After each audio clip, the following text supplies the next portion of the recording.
be mine. Some dreams live in the dark, some walk in the sunshine. Saddest thing about this land, where I once walked with you, like the hourglass is sand.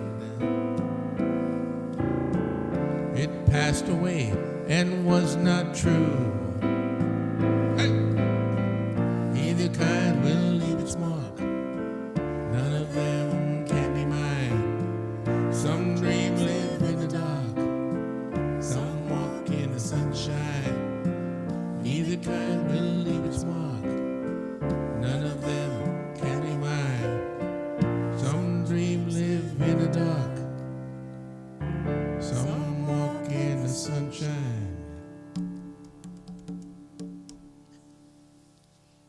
Oh, look at everybody. Thank you. Clapping. That's nice. We can't hear them clapping, but that's okay. That was beautiful.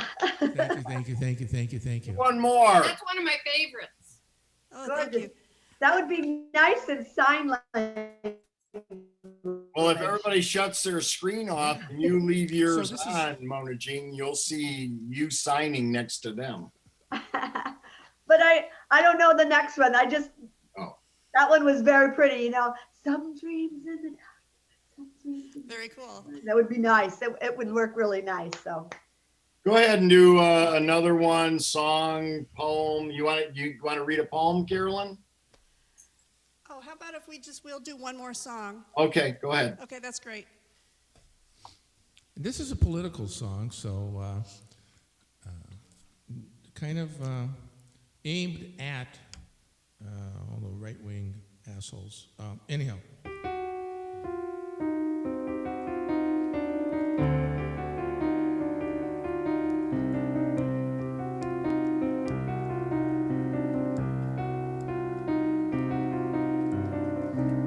How can some people be so unkind? How can they even have such a mind? Don't they know there's poor all around? While the rich they gain, sowing more ground. And Matthew said, I was hungry and you gave me food. I was thirsty and you gave me drink. I had no shelter and you said, come on in. And you said, come right in.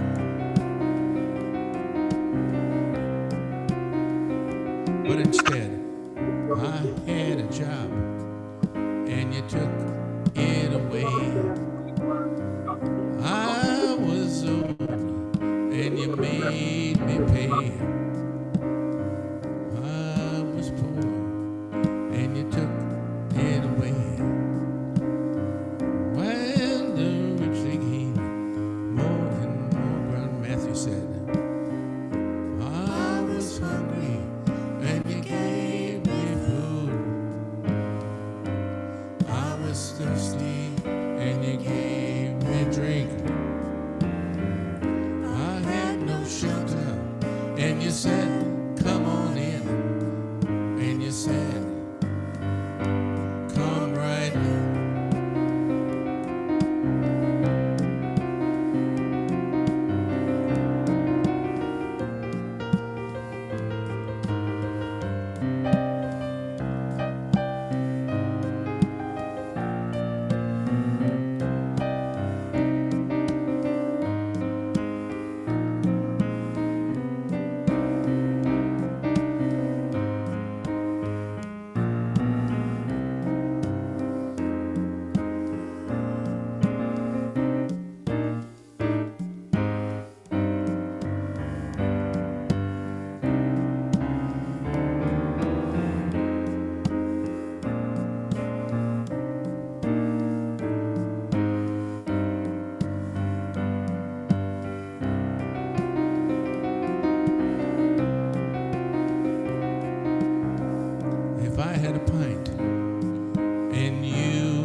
tea and you gave me a drink. I had no shelter and you said, come on in. And you said, come right in.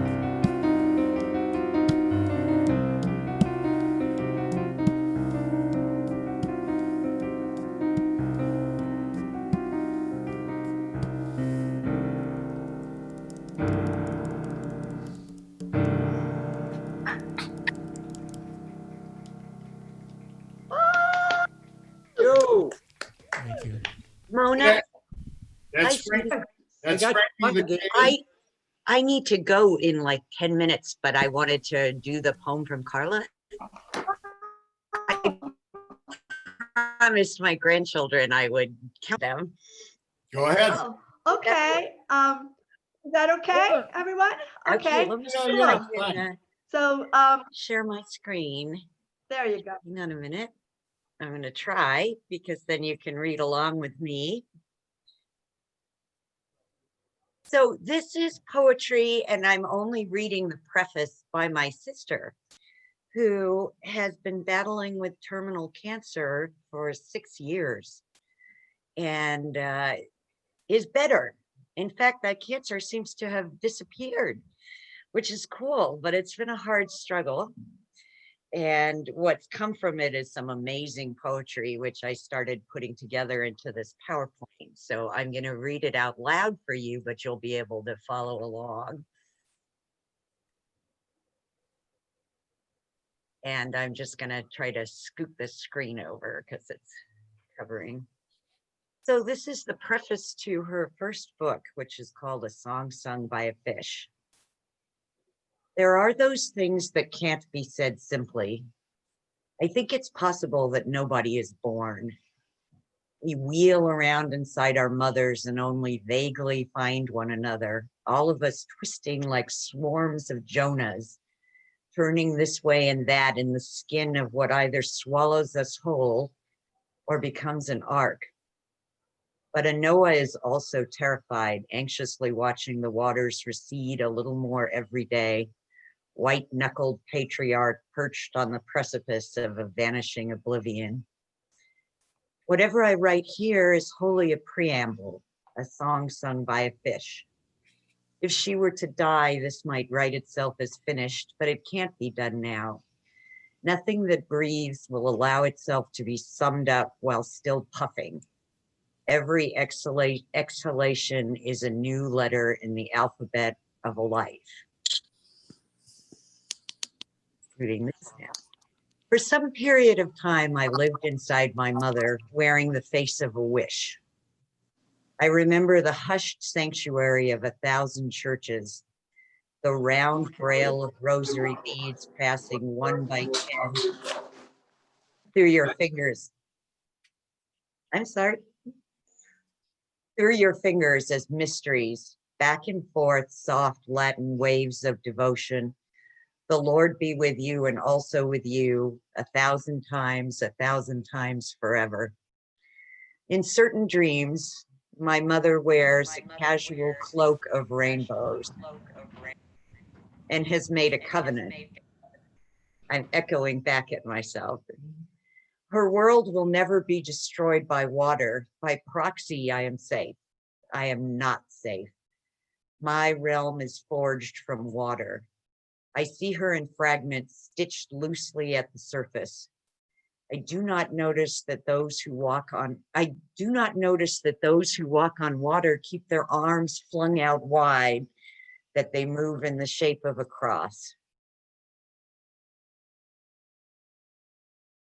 We face each other, so in those dreams I have risen. I am a raven then, tight and black, with eyes on fire. I am getting ready to fly to and fro, hunting for branches. I think I am a bird, but I am still a fish. My mother is a frightened dove. 1,000 loaves later, my flesh will part and route into pieces and pathways, some of whom will face me and I will remember. I am a crucifix swinging below my mother's breasts. It has been her hope to save me. In some now, I'm myself again. I think it's possible that everyone is born and born and born exactly into each moment. Everything else is a dream. Everything else is a wish. Everything else writes a sharp black cross on the sky with a raven's wide wings and empty claws. We're looking for a nest we left behind, but it is all around us. We look up toward a tunnel, the light scatters, and we are once again fish, small and silver, fleet with opportunity. This is a preamble, the sound things make before they break, a rumbled warning before the earth quakes toward another eternal effort to swallow itself. We are born in the water, born by the water, slight boats on the crest of a flood. We carry our mothers inside us when they die, whole in the way of what has finished singing and can finally be named. There are those things that can be simply said.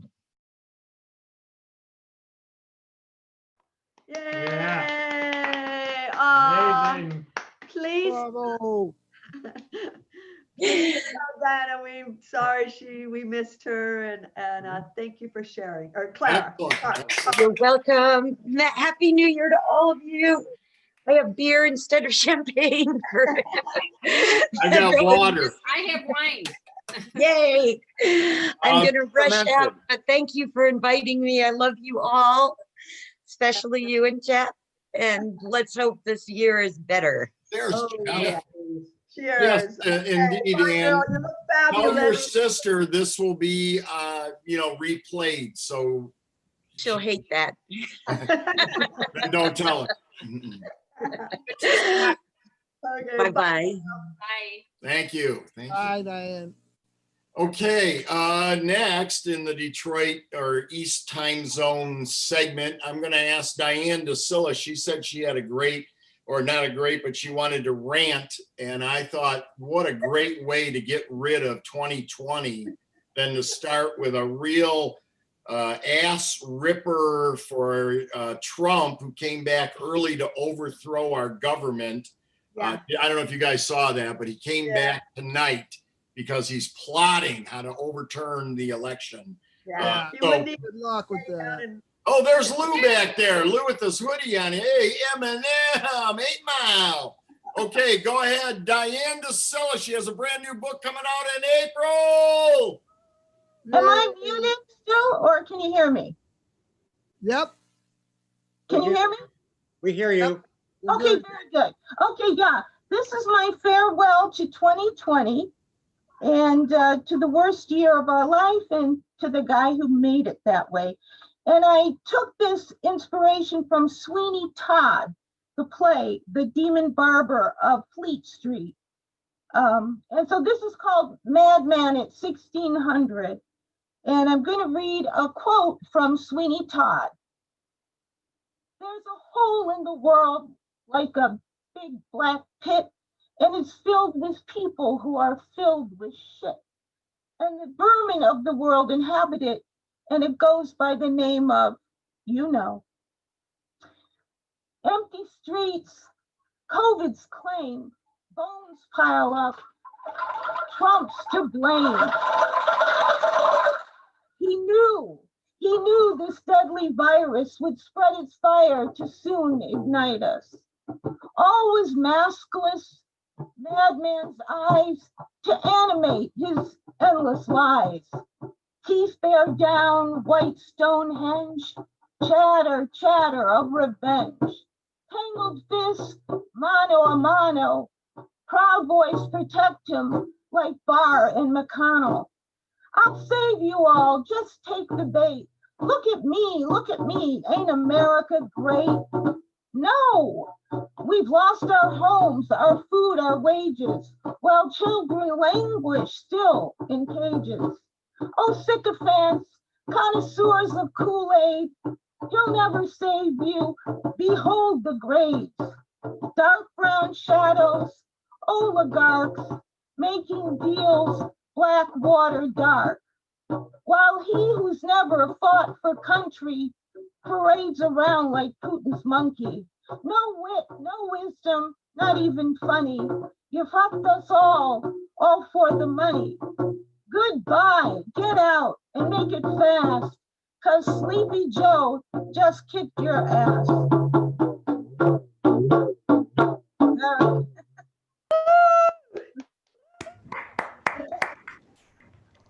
That's what I'm talking about. Hey, there's Lou. Look at Lou, hasn't had a haircut since March 5th. He's like me, you know, I lost like 40, 45 pounds, but by the time people see me again, I'll be the same guy that left in March. Brava, brava, Diane. I haven't had a haircut either, but. All right.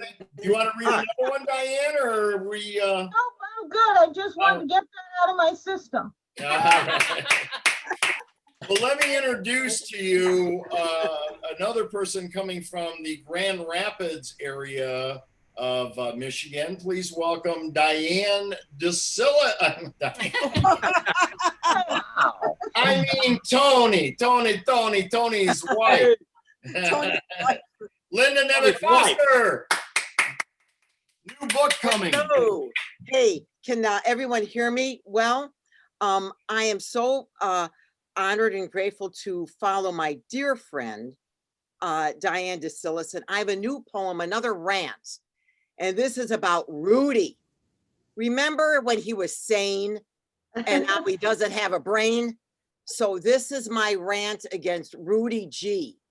And I make references to, his hair melting and that crazy press conference in that Philadelphia parking lot. Remember the Four Seasons landscaping conference that was so crazy. So here's my rant. So this is all about Rudy. And the title is Between Here and There, Rudy's Dyed Hair. Between the fake and the real, between the then and the now, between the sublime and the ridiculous, between the common good and a self-serving ego, between the freedom of words and the mob's bombastic yell, between the truth and the hypocrite, between the calm voice of reason and the lie that taunts, between the NPR analysis and the Late Show monologue. Rudy emerges from this preamble, this litany of the era, to quote lines from My Cousin Vinny and Not the Constitution, at a news conference in a basement in DC, and sweats his hair, his hair dye, away. He rants, "This is real. This is not made up. There is nobody here who engages in fantasies like the fantasies of a defunct president and his 73 million plus followers who rant and rave just as loud as Rudy.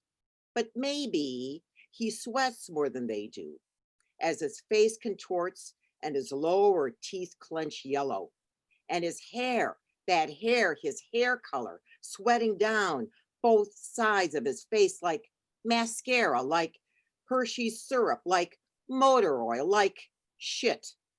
You can't make this up, and who would want to?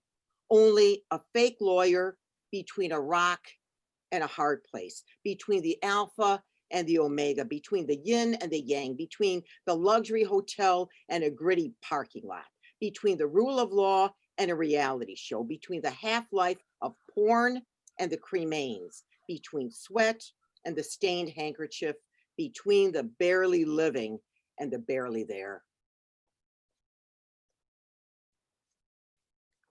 Thank you. Thank you. Yeah. Yeah. I had to get that fart out of my system because that's what he is. Yeah. Out of there. You know, we should have mentioned at the beginning, now that there's more people joining us here, that this is Mona Jean and her husband, Jeff, who there he is. Jeff? What's that? I just called out Jeff. Oh, okay. He's been hard at work building a retaining wall. So I'm building a retainer for my mouth, but Mona, Jean, and Jeff had participated in this, or the stories on Facebook, and maybe in a minute, Mona, Jean can tell the story. They started this in the 90s with phones, and it's now progressed to all of us fumbling around on a thing called Zoom and not figuring out how to stream it on Facebook, but we will put it up there because we can convert this to a YouTube link and put it up on Facebook afterwards. But so you can tell your ma, tell your pa, and tell all your friends. I want to go to Judith Brice, who is out there. She's coming to us tonight. I feel like Ed Sullivan a little bit. She's coming to us tonight from Pittsburgh, PA. So please welcome Judith Brice. Or somebody sent me. Well, ML, can you Yeah. thank you all for including Charlie and me this lovely New Year's Eve. And actually, I want to mention that the poem I'm reading tonight is coming from a chapbook that's about to come out called Shards of Shadows, a COVID diary. And this one is the last poem in that book. And then I also have another book coming out in January entitled Imbibe the Air. So if you don't like one, you can get the other and see if you like that one any better. But anyway, this really should end up the show since we're having all these rants at the beginning. But anyway, you chose me now, so y'all read now. So Well, the end of the show is going to be at 3 o'clock in the morning, Pittsburgh time. We can reschedule you. Holy shit, I'll take it now. So it's the other side of Iran. COVID drags on New Year's Eve 2021.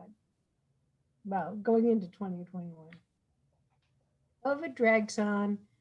The virus, our sequester, our retreat, as we hide inside our homes, inside our masks, cocoon into ourselves, into our slow, foreboding life that harbors too many deaths one day, then the next, even more beyond.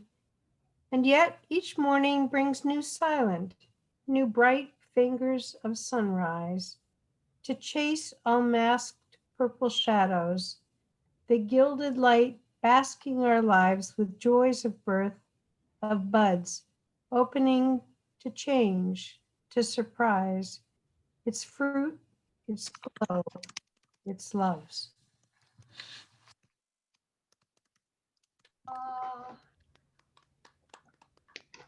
All right. Thank you, Judith Brice, who volunteered to go now instead of 3 a.m. All right. One guy who really, it's too bad he's here now because he's from Cheyenne, Wyoming. And so let's just say he's going to represent the Mountain Time Zone and the Eastern Time Zone. Maybe a poem for each time zone. This is Charlie Brice. He has a number of books. He's a great poet. He's got a lot of energy. He's in the new Respect book with Rockin' Soul or Northern Soul, Setting Up Soul. But anyway, here he is now from his humble abode in not Squirrel Hill. It's not Squirrel Hill, is it? It's Edgewood. Edgewood. Here he is. Edgewood. Welcome him aboard. Charles Brice. Well, thank you so much, ML. And it's so nice to see everybody, ML and Pam and Linda and Diane and Lou, everybody. It's just Carolyn. So nice to see everybody. And thank you very much for asking us to do this. It's really a pleasure. Maybe I should just use my Wyoming accent since you said I was from Wyoming. I did write a piece once that ML really liked. It's called My Dick, but it really isn't appropriate for tonight. That's a little Cheyenne thing, but this one I'm dedicating to. Pam says it's totally appropriate for tonight. Now, how would Pam know that? Well, anyway, so this one I'm gonna dedicate to ML and Lou. You've only had sex twice. Got 2 kids. Okay, and Bob, is Bob Koski there somewhere? Anyway, so this is called A Rising Star, and the star is spelled S-T-A-R-R. Get it? Okay. I'm here, Charlie. Oh, nice to see you, Bob. Uh, So, here goes. A rising star. His manner was strange, like a nowhere man. He wanted me to teach him how to play the drums. Please, please me, he pleaded. See what I mean? I sat him down before my brand new Ludwig Oyster Pearl drum set with shiny Zildjian cymbals. Put your foot on that speed king, I said. Pump the bass drum pedal to keep the beat. 1, 2, 3, 4. 1, 2, 3, 4. That's it. Now whack that snare drum on 2 and 4. 1, 2, 3, 4. 1, 2, 3, 4. You got it. Now 8 notes on the ride cymbal. 1 and 2 and 3 and 4 and 1 and 2 and 3 and 4 and feeling it? Okay, put it all together. 1 and 2, 3 and 4 and 1 and 2 and 3 and 4 and you doing it, brother. I said, gear, he said, fab, he said, and kept playing this kick beat till he owned it. Practice at least an hour a day, I told him. He rolled his eyes, but said ta, which I think meant thanks. I handed him a pair of drumsticks. Here, I said, take these Ludwig 3As. Ta, he said again in his low Liverpool drawl. I didn't think he'd go far. He wore too many rings on his fingers. When he played, they had to hurt.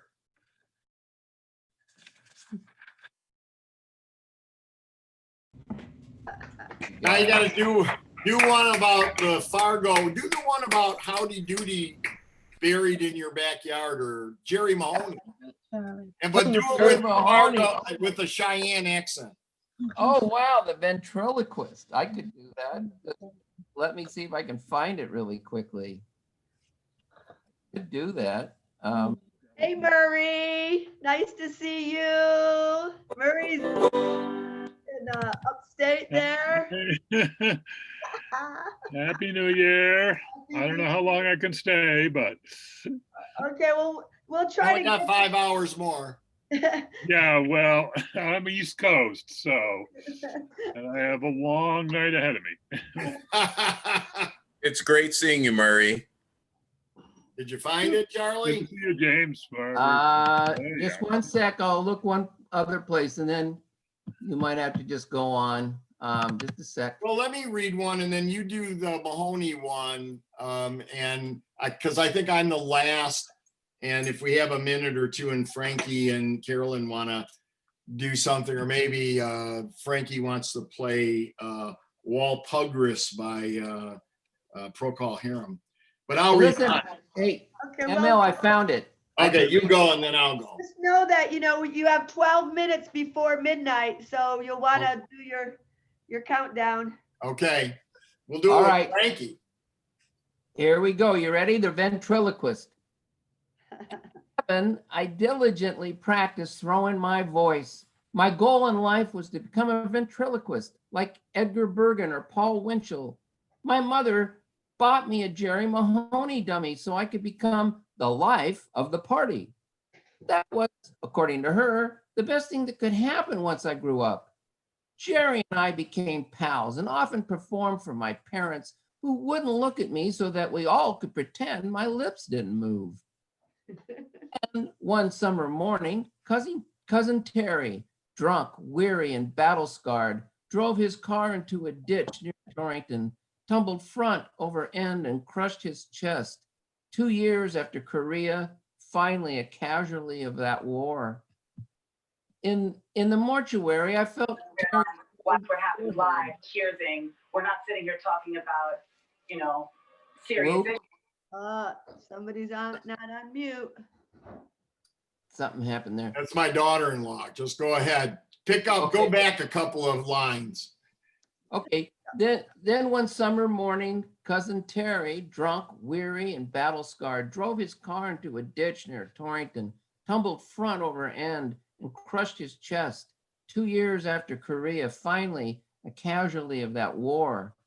In the mortuary, I felt Terry's cold forehead, gaped in wonder at the rosary braided through his wrinkled fingers for eternity. I watched the mortician gently close the coffin lid and spread the stars and stripes over his casket, watched him place his hand over his heart during taps and the Marines' 21-gun salute. He handed me a spent shell from the firing. Back home, I found a large box and put Jerry inside. For 3 days, I prayed for Jerry, wound a rosary through his wooden hands, felt the cool grain of his forehead. On the third day, I dug a hole in the backyard and draped Jerry's cardboard coffin in a tiny flag I'd saved from the 4th of July. I cupped my hand and mimicked a solitary trumpet playing taps and lowered his coffin into the ground. I threw in the shell the mortician had given me, imagined Marines giving Jerry a 21-gun salute. I shoveled dirt over Jerry, said goodbye, and caught my own voice like a boomerang come back to me.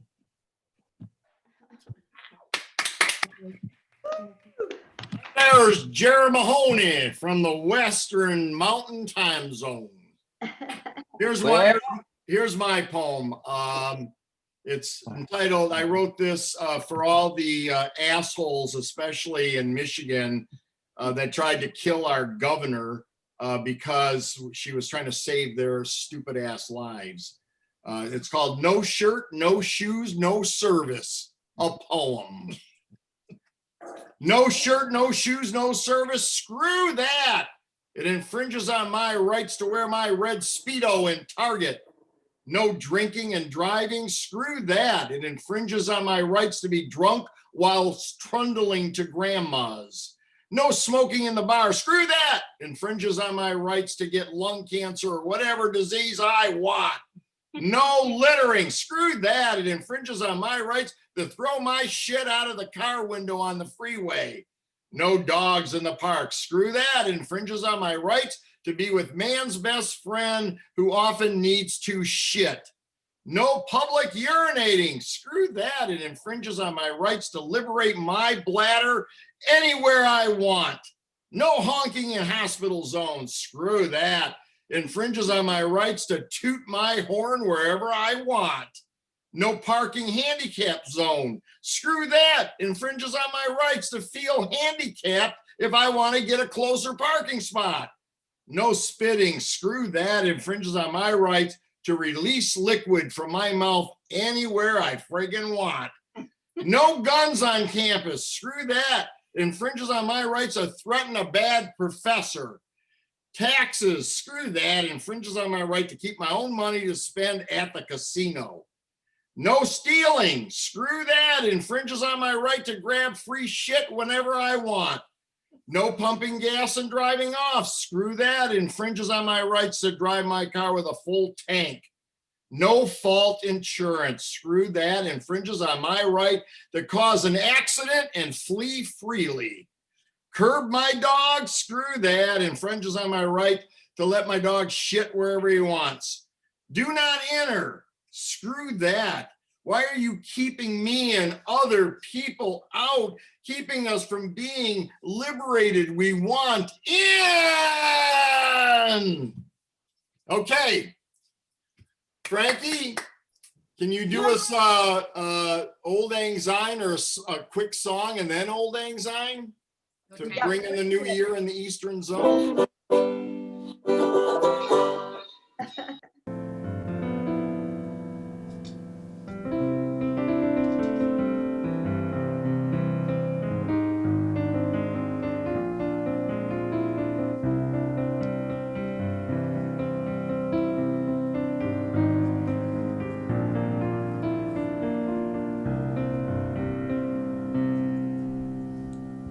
Here's an appropriate song, I think.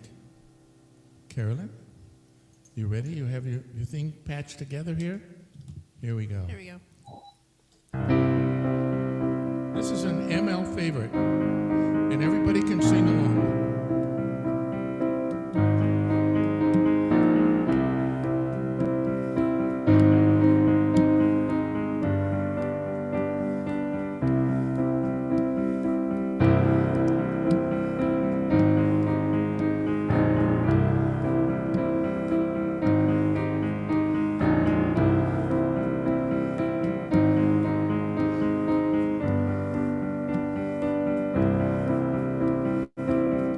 We think we have time to love only sunshine.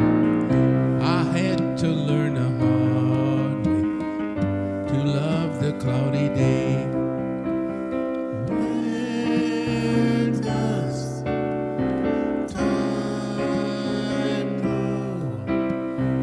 Where does time go?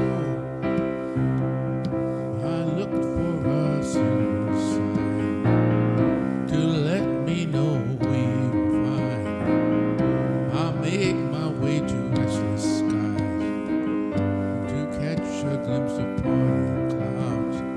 Where does time go?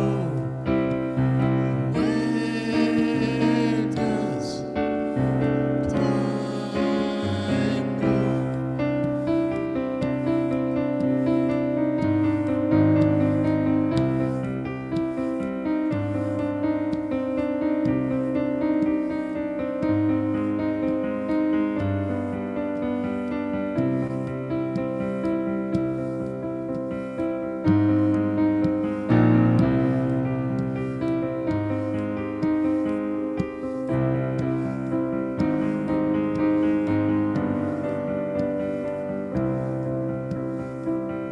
We think we have time to love only sunshine. I had to learn to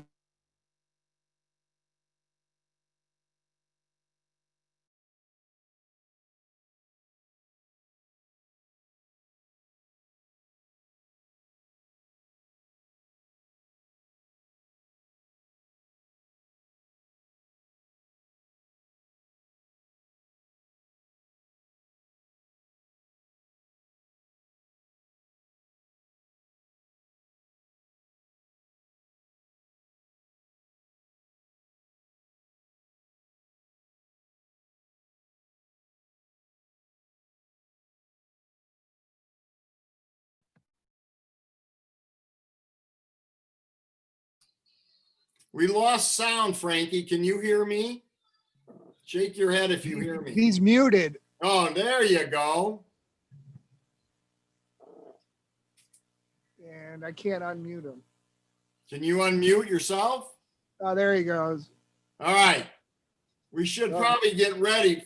Frankie, can you hear me? 1 minute, 34 seconds. Are you still? We can do, yeah, old lane's I'm ready. I'm gonna. Who's Well, got, I can't who's hear got him. the timer? Pam said we were, how many minutes, 1 Pam? minute, 21 seconds. 1 minute, 21 seconds. Yeah, his audio's still not coming through. Yeah, Frankie, something happened to the audio. He's You probably turned it off. He hears it. He hears it. We Well, don't. Can you hear us, Frankie? What, he's singing Old Lang Syne? John, do you have Old Lang Syne ready to play? I'd have to look it up. Hold on. I wasn't ready Jeff can do it. Do a little fender bending with the electronics, Jeff. You know, ML, considering the way this year went, I guess it's only appropriate that we'd have a glitch right at the very last minute. Yeah. And to have a bunch of baby boomers on the. There you go. There you go. That's it. Banjo, Old Lang Syne. Come on, Max. Where are you, Max? Ding, ding, ding. Can't do it. Forgot and never brought to mind. Should All right, hold on, all hold on. Here's the countdown. 2, 1. Happy New Year! Happy New Year. Happy New Year!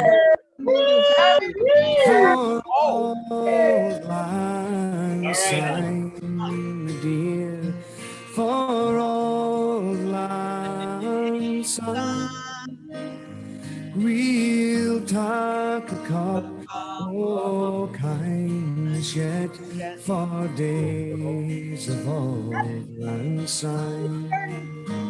Time, East Coast. We talk on about the brace and put the gowans fine. There's everybody. We've wandered many Happy New Year. Happy New Year. since days Happy New Year, everyone. Happy New Year! and we pedaled in. Happy New Year.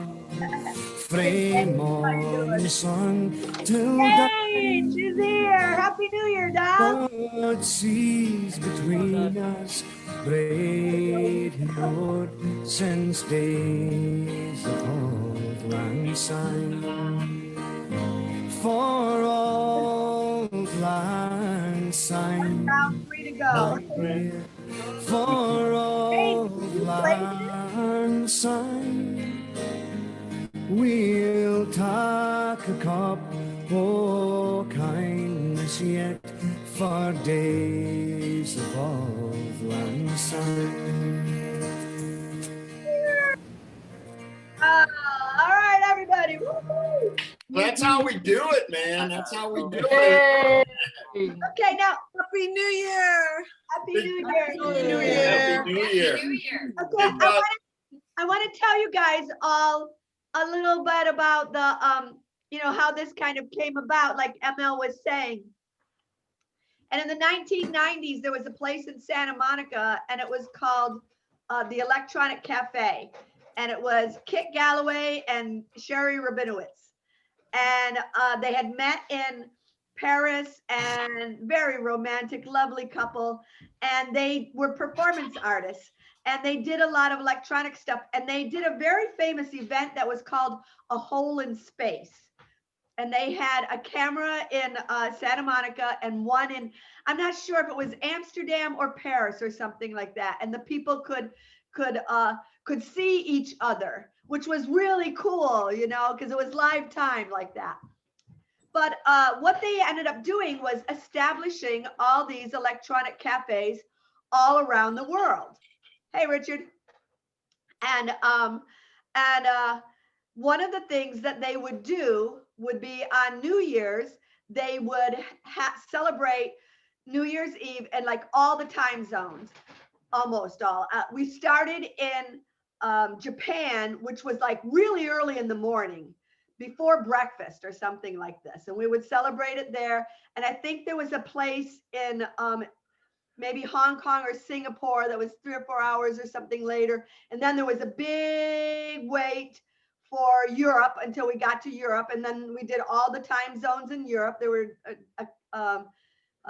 electronic cafes in all of them. And then there was like a 3-hour wait until we hit New York. And then we did all the way across the States. And at that time, we had to have 2 telephone lines. One was for the audio and the other one was for the video. And they had this camera that was like the precursor to a fax. And it would send one image every 6 seconds. And, you know, we thought that was styling, man. And we would, you know, have artists in all these different places. And they evolved along with the technology, you know, I mean, like the next year, I think it was down to 1 image every 3 seconds. And then we end up, I think the next iteration was we only had to have 1 phone line or something, you know, but I mean, it kept evolving. And it was a lot of fun. You know, we'd be there in the cafe, and okay, here's one little story, and I might tell it later on too, because when the essay comes in, he might have been there. So we decided to drop acid. You know, it was the 90s, and our girlfriend Cindy Pop, everybody remember her, Cindy Aida? She was an artist, and she had a band that said, "Art is not a crime," big letters across the thing. So she lived, her little loft was like 4 blocks away, just through like the back roads or something, you know, like this. No major streets, no lights or anything like this. So we keep going back and forth between her place and then the electronic cafe. And the electronic cafe is this bright white high-tech thing, and we'd leave there and we'd go, and then we'd be like out in the backyard with these burning barrels, and it's all dark, and you're outside and it's cold, and it was all primitive and a bunch of punkers, and then, oh, almost time for midnight, we got to go back in. And then you'd be walking and be like this, walking into the future, you know, and then walking out to the past, and it was quite memorable. There was a lot of other stories I could go with that, but you know, when everything became on Zoom this year, it just felt like, well, this is the perfect time to bring it back so that we can celebrate. And if you guys are all awake at 1:30, 12:30 Pacific Standard Time, you'll see my friends in Israel jump on, and they're gonna say hey to us. So thank you all for coming and helping make this happen. Thanks, ML, for all your Thank you. Really, this is great. And, you know, for a bunch of baby boomers trying to do Zoom, we did pretty good. You should see Better than my office. You should see the Pam's office meetings and the English department meetings. This is great. All right, so now we're going to move on to John in the Central Time Zone, Chicago. I don't know if there's some folks lined up. I tried to, this is how things are now. My friends of 40 some years in Chicago told me they go to bed at 10:30 Chicago time because, you know, they're concerned about their health. They didn't seem to care about it 40 years ago. How old are they? Sound like you're from Chicago to me. I know. So thank you. I'll dip back and forth and check on what's happening, but I do thank all of you who are out there, and also want to you know, thank all the Detroit and Pittsburgh people who jumped in and did it. Keep recording, because we can convert that and put it up on Facebook, because I don't know if I'll be up when the electronic bending goes on, but I certainly dig that for sure. So let's see, we're admitting Brian and we're admitting Richard Ross. Okay, from Detroit, as you can see in the background, and from Stella McCartney here, you can't see her, but she's there. Happy New Year, everybody. Really appreciate it. Thank you. Happy New Year, ML. Thank you. ML and Pam, and thank you so much. Thanks for including us. Including us. We really enjoyed it. Oh, I'm glad you joined in. I am glad.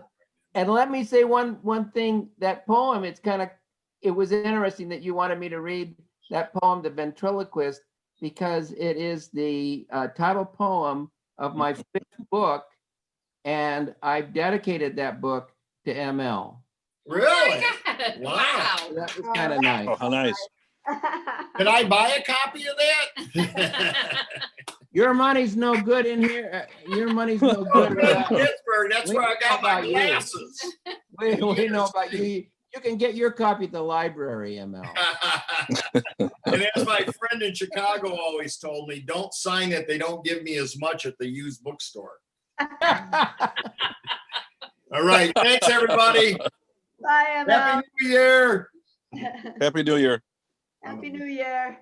So, Murray, do you want to do something? This is our friend Murray, who grew up 200 miles from where I was born, maybe? Something like that, yeah, and now I'm back there. Yeah, wasn't that your house in Watertown that we saw in that one painting there? He's down in near the Finger Lakes-ish, kind of. Yeah. Yeah. That My son kind of, lives. the Finger Lake right there. I can see it from here if it wasn't so dark. Okay, I have a fairly short poem, which is, well, in my opinion, it has 3 interpretations of what it's about, all of which I've been going through in the past 6 months, one of which is quarantine and the pandemic.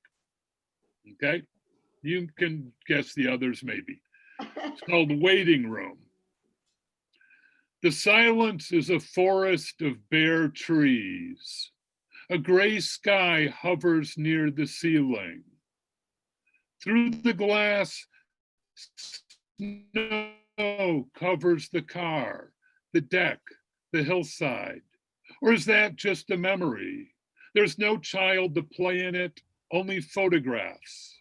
A couple skiing, the hunt for a Christmas tree, 6-foot drifts from a blizzard. There are so many photographs. Photo albums dominate the bookshelves, filled with people I no longer recognize. The ghosts of those still present sit with me. We wait for the bodies to arrive. Ooh, Murray. Yeah. Yeah. It's just, It's been a weird year. right now, Very weird year. isn't it? Oh my God, I can't. It's hard to even express. It's like that hand plant thing, and it's not over. Well, the year is over within mere moments, but Yeah. on that ride, so. The chaos is not over. Exactly. The heartache is not over. Oh God. So does anybody want to go? Is Lauren Morrison, were you gonna do something? No. Hey Mona, I just wanted to say, we have one of Cindy's pieces. Dee Dee's got one of Cindy's jackets. Oh yeah. Oh wow. Yep. She is Nice. nice. I miss her so much. Oh gosh. Yeah, I know. Well, I have one of her paintings right at the foot of my stairs, so I see it, every day. It's there. She's with us, so. Oh yeah. I think I've got four of her pieces all over our apartment. So Yep. I have one of hers, that is what's it? Everyone Likes a Bitch. It's like a Barbie doll thing. oh yeah. And then there's another one that there's a doll that's bondaged up to a paintbrush, and it's something like Slave to Art or something. Yeah. Yeah, she did some good stuff. I miss her so much. Oh, here Jeff is bringing the painting. That's Cindy. This is Cindy Aida. Oh yeah. Cindy Aida DeSantis. You've seen this many times at parties at our. Yes. It's funny because they had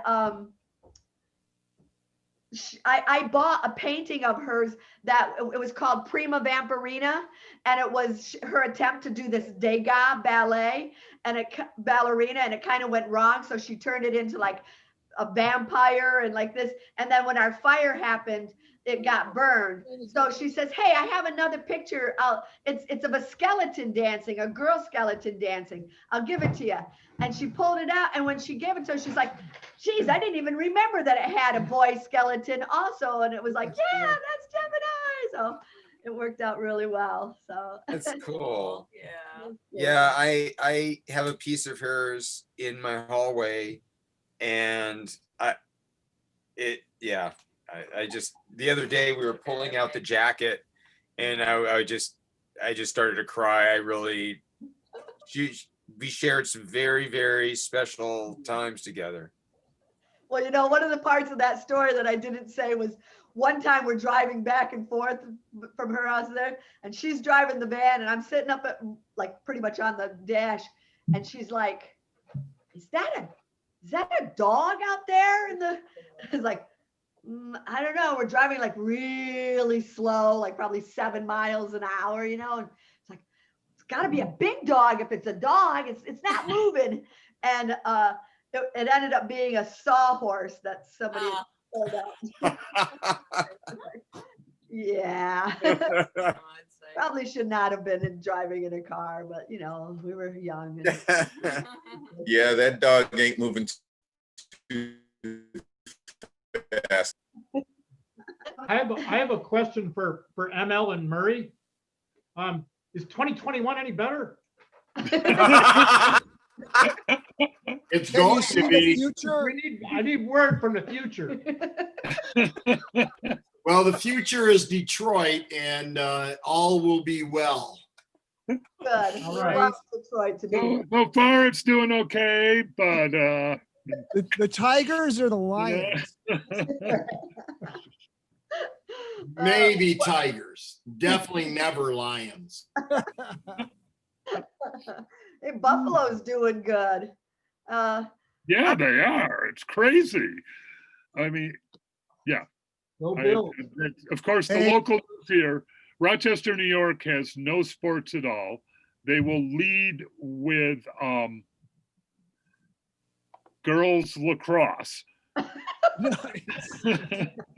So the Buffalo Bills are like every single thing they do, I hear on the news, but they're doing good, which is shocking to everyone.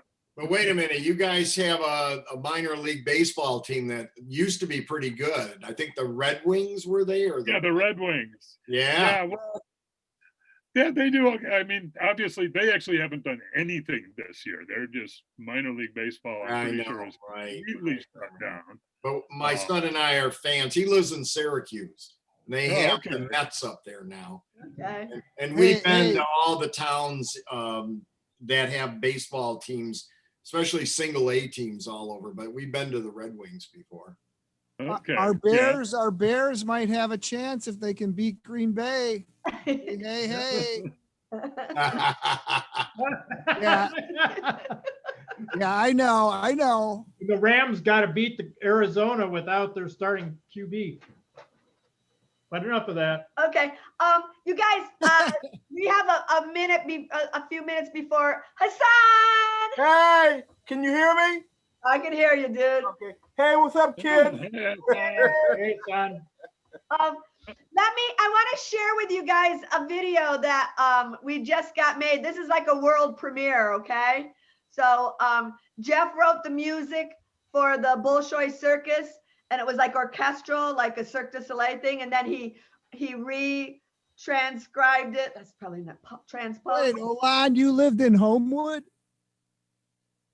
Who? What? It says he lived in Homewood on his thing there. His name says lived in Homewood. Oh, Hassan. I went to high school in Homewood. Well, your thing says CODAD lived in Homewood. That's your name. Is somebody here from Homewood? Yeah. You Homewood, are. Illinois? John was up there for a while. I live in Homewood. I'm in Homewood right now. Homewood's the neighborhood in Pittsburgh where I kind of grew up at. Oh, I'm thinking Homewood, Illinois, bro. Okay, I'm going to share my screen, you guys. Just a minute. Here you go. This one. Hey, Murray. Wait a minute. Don. Hey. Hey. Hey, Hassan. Okay, here we James go. Maverick. Yeah.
flows way so heavy, so easy that self-pity.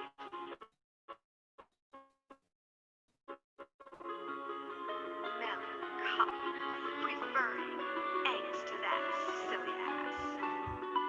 Hollow, belief without proof.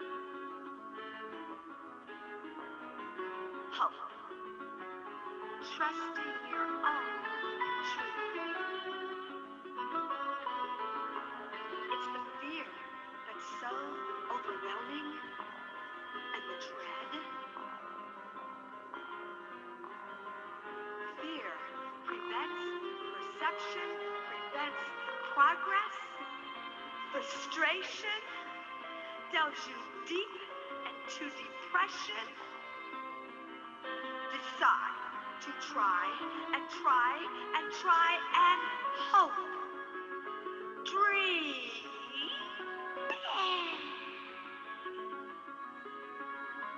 Hope that teensy step. I know there are no promises.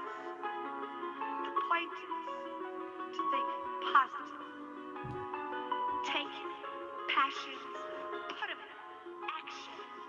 Maybe add a little bit of hope.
Bravo.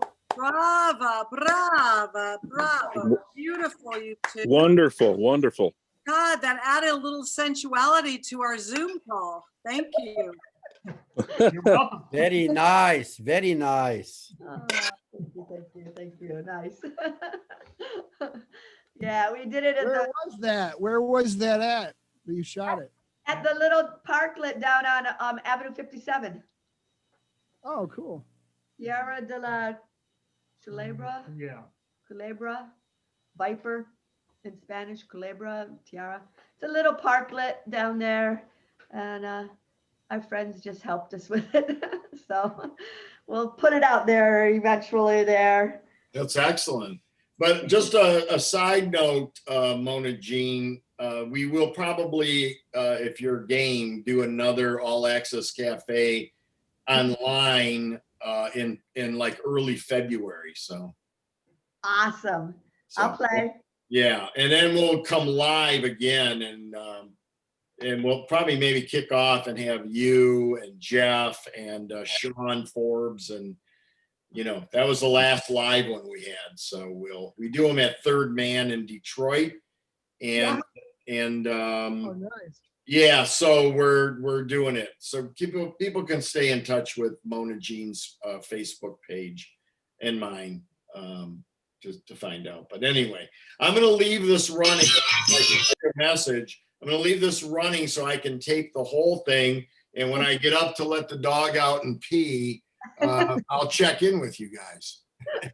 Nice. Cool, cool. Okay, well, we'll be here. Hold on. I'm going to leave you there. Hi, Amber. Hey, Amber, welcome. All psychedelic there. So, and Josie and her cat, Josie and her pussy cat. Okay, well, Oh, that's right. Josie's my neighbor. yes, yes. Hey, Josie, where's she at? Up there, see, she's Okay. Avenue 45. I gave her a ride home from the train station. All the way up the hill? Yeah. It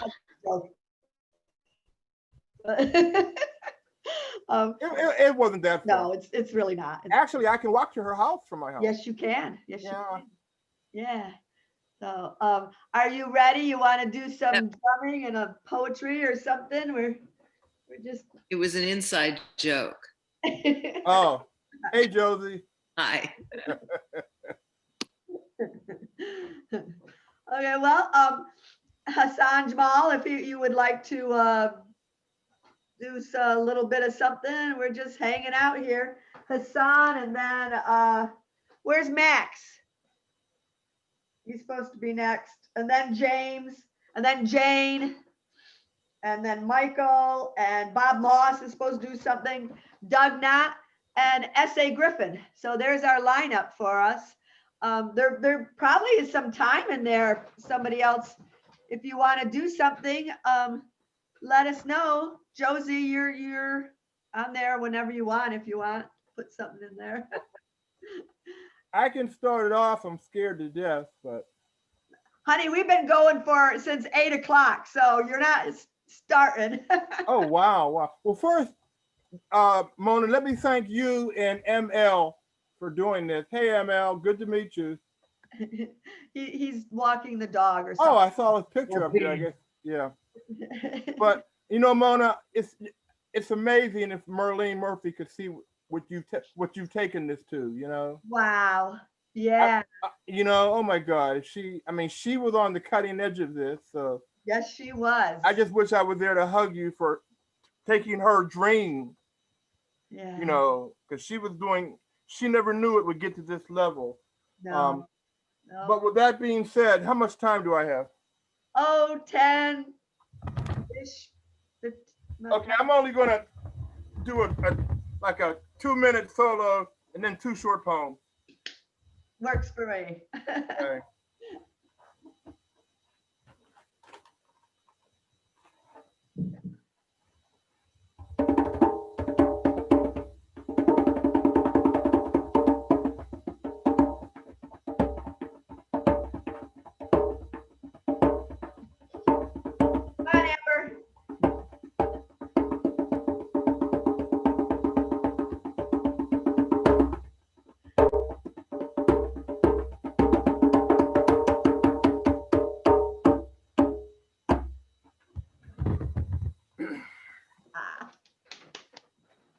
Pennsylvania. Pennsylvania is a strange place, a beautiful place. I haven't lived there in 45 years. Maybe they will sprinkle my ashes there, where all the hip cats laugh. A part of the country where only a fool falls in love, and only a dead man dares to ask why. It's a nice drive from Pittsburgh to Philadelphia, a drive with no heart, a heart with no drive. Philadelphia is a nice city if you like bebop. I like crime at any hour. Pittsburgh is the city, though. I buried a lot of bodies there. Only 2, you know. 3 rivers come together in downtown Pittsburgh. They're the Revolutionary War fort there, where those 3 rivers meet. George Washington actually slept there. I smoked a joint there. For all we know, you might have cried there. Let's all take a deep breath when we see those purple mountains that divide that amazing state. Let's all just say a prayer for the right father who kept his slaves quiet at night to keep Pennsylvania a free state. For all we know, I will try to make love in Pennsylvania. Thanks. And one more poem. This is really short, Mona Jean. Please. Yeah, but what about the poem? Oh my God. I love you, James Maverick. Well, I'm not going to answer that. If love lasts for a day, make it cry, make it scream, in all things wrong, we gather around a Black woman and pray. I cry at 5 a.m., sing my song, piss in the wind, then catch that first flight to San Francisco. What's it all about, Elfie? A love that won't let go, a scream that can't be heard, a baby that cried for us.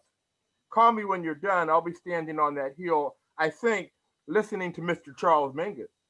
Just call me. Just call me.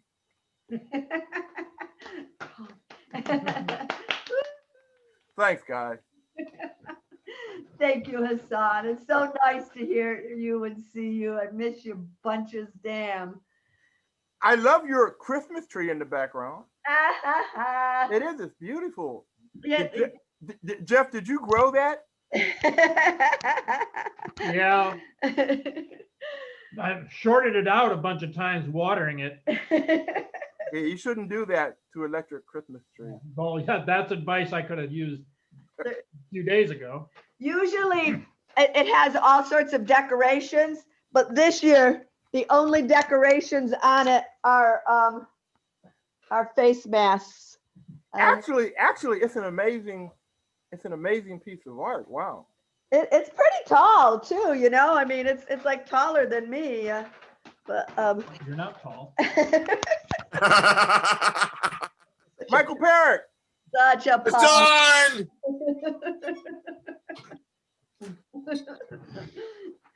Oh, see what's up in the corner there? That's my right there. Right. The mud mask. A mud mask, yeah. All right. I'll show it later. Actually, we got quite a bit of time here. If anybody wants to do something, we can just hang out and talk for a minute, or because Jane wasn't going to go on until later. Well, we can go on early too, but I have some jokes. Can I tell a joke? Yes, please. Yeah. Of course. I love a joke. Right, ready? Yes, please. Oh, and by the way, when I went offline, I heard your beautiful poetry, my dear, but I had to change into something more glamorous, right? Not just a mask. Okay, ready? Okay, so this guy goes to his eye doctor for his annual visit at the eye doctor.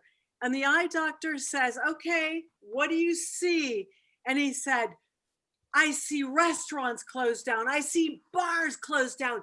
I see people like out of money. I see businesses shut down. I see the world. He goes, congratulations, you're 2020. I'm sorry. Okay, I have another one. Ready? That's a good one. So That's a good one. Why is quarantining like being a dog? Ready? Why? 1, all day long you wander around looking for food.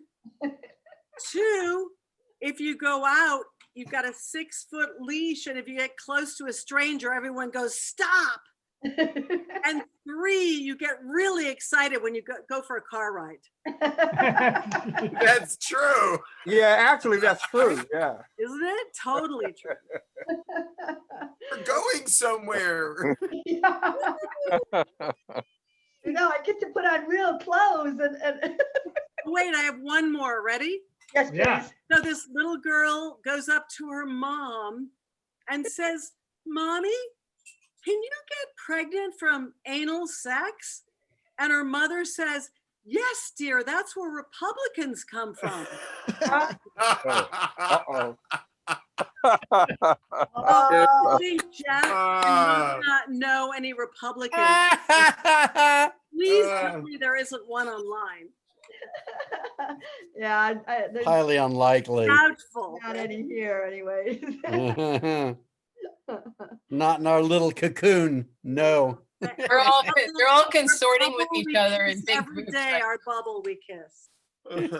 I voted for a Republican once in my life, and I think my grandfather spinned in his grave when I did it. Um, God. and that was in the late 80s. And you know why I voted for him, Mona? Ah, Well, he was a professor at this college in Northern California, and he was a Republican, but he supported cannabis. Ah, yay. And he was trying to pass some cannabis laws back in the 80s. Oh, no. And so I voted for him. okay, well, that's cute. But he didn't win. Marijuana? That was funny. We needed that, huh? Ask Max if he wants to play banjo. Max, do you want to play banjo?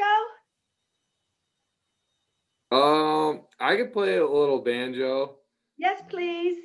or I could do an instrumental on the banjo. We would love that, please. We've had a lot of poetry and spoken word, so I feel like I have to say something, but Make yourself happy. We're just here wanting to be entertained, and your banjo is beautiful. So do some hillbilly banjo shit. Who is in the Mountain Standard Time? Anybody? nah. Just you, I think. Nobody on Mountain Standard Time? Only in my heart. All right. I thought there was somebody from Wyoming, but this isn't an original tune or anything, but this is one of the first ones I learned to play on the banjo years and years ago. Cool. It's called Cripple Creek.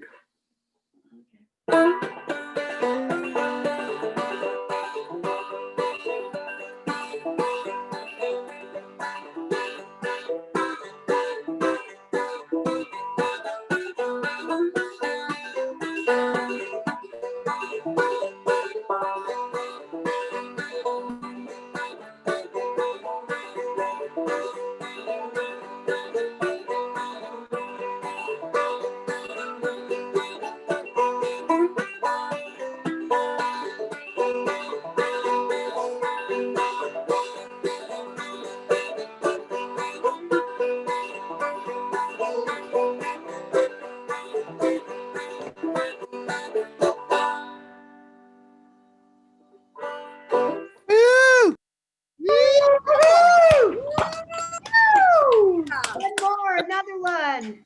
That was terrific. That was like a quick. Encore. More, more. See, I could do maybe I'll do something with some finger. So that's like that's what they call a frailing style. A frailing banjo, and then what you hear traditionally is with a finger pick is more of a bluegrass style. Where is it? So let's see. Oh, you might like this, girl. You might like this. You can hear.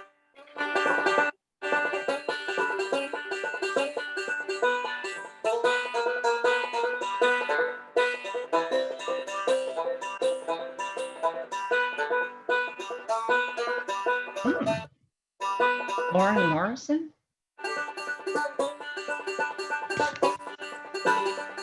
And look at it. No.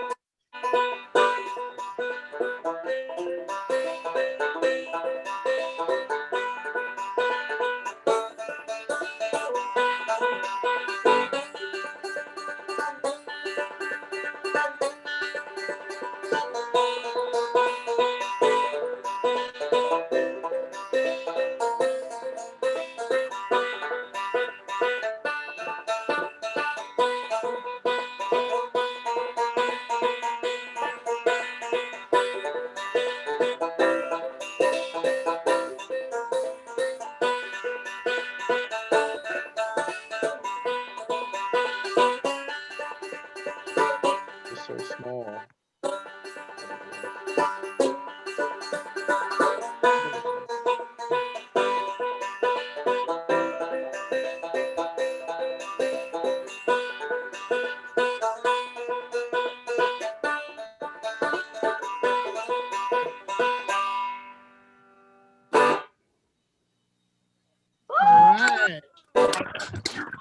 Hey, that's what happens when a Chicago boy moves to Colorado.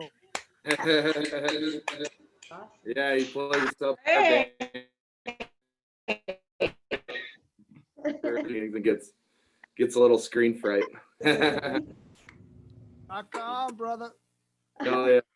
Sounded great. Thank Yeah. you. Thank you for playing. Yeah. Virla. And Well, if Tiffany. I stay on, maybe I'll get a little more courage to do something else as well. So Definitely, definitely. We have some extra time here going into things. Anybody wanna do something? Jeff, you wanna do Hey, Mona, we'll go on early. We don't mind. what? We don't mind going on early. You wanna go? Then I can smoke the big fat joint I rolled that's in front of me after. Since I have to remember shit. I have a hard time remembering. Okay. Yeah, Mona, do you mind to go? Get in here. what? I don't wait, I just smoke it. Yeah, right. Mona, I'm gonna depart here. I'm Bob. I'm ML's friend. I live about 4 miles south of him here in Detroit, the suburban Detroit. So I will depart and wish you all a very happy New Year. Hi to Motown. Oh, I have family there. I love Detroit. Oh. Take care, everyone. Thank you, and just amazing talent, all of you. It's fun. Take care. Go. Take care, and let's hope 2021 is a lot better than this one. The last one, I should say. So take care, everyone. Bye-bye. Bye. Happy New Year. Thank you. Happy New Year. Bye-bye. Happy New Year. They, Smoke them if you got them. you guys, if you want us to go next, Dickie's just muting. Dickie's just tuning. So I'm going to mute for a second. And then you want us, we're just on slightly earlier than you wanted us. Oh, I know. While he's tuning, Dickie, you can tune. More jokes. Don't bogart that. Jokes? Do you want more jokes? Yeah. Don't even go there with me. Dickie's going, please don't.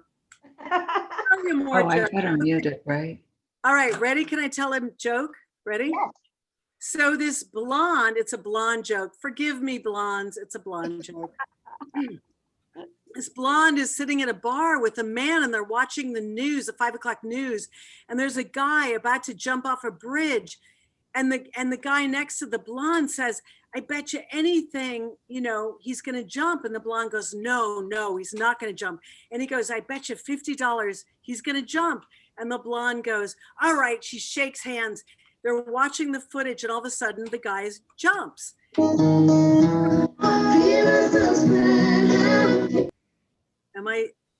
Oh, Mona, I loved your video so much. So the joke, ready? So she pulls out her $50 because the guy jumps, and the guy next to her at the bar goes, man, I'm so sorry, ma'am. You know what? That footage, I saw it earlier. I knew he was going to jump. Take your $50. And the blonde said, I saw the footage earlier, but I didn't think he'd do it again. Sorry. Did you hear it? No one's laughing. It wasn't good. I was just on mute. Last joke. One more suicide joke since we're in the mood. Ready?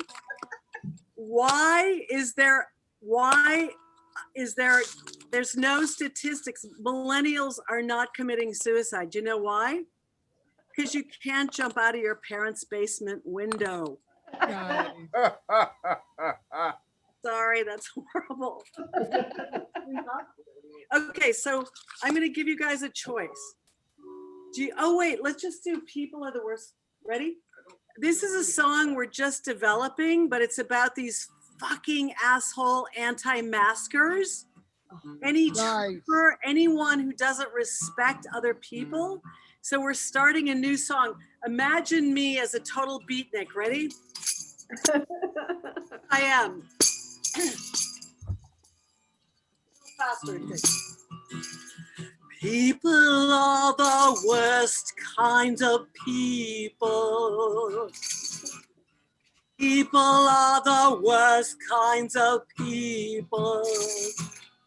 You must lower your expectation. Trust is not a hesitation, 'cause people are the worst kind of people. People are the worst kind of people. Okay, that's all. That's the promo for our next new song. But it's so fucking true, right? People are the worst kind of people. People. Lower your expectations, that's all. Okay, so you have a choice. Do you want to hear Mayberry LSD, I Gave Myself to Jesus and Now He Never Calls, Count Basie Ending, Vacation Emotion, Surviving Myself, Last Taboo, the Cigarette Song, Everybody Looks Good Lying Down, I Can't Remember, or I Thought Getting Old Would Take Longer? Mayberry LSD. Who said that? James? Yeah, that was me. All right. I vote for Jesus afterwards. You gotta mute because this is a joke. This is a joke song. What? Oh yeah, how's it sound? We can't hear Richard enough. Right. Dick enough. All right, ready? Go ahead, hon. King Dicky. Okay, I've got to show you the most important ornament of all for year 2020.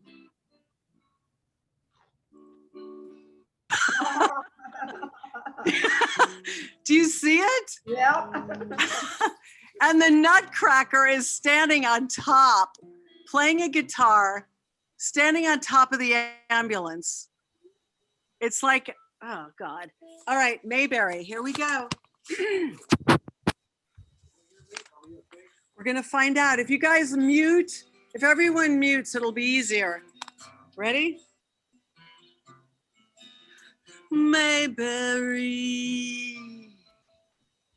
LSD. We live in Mayberry, Mayberry, Mayberry. LSD, LSD. There's a homeless guy on the corner.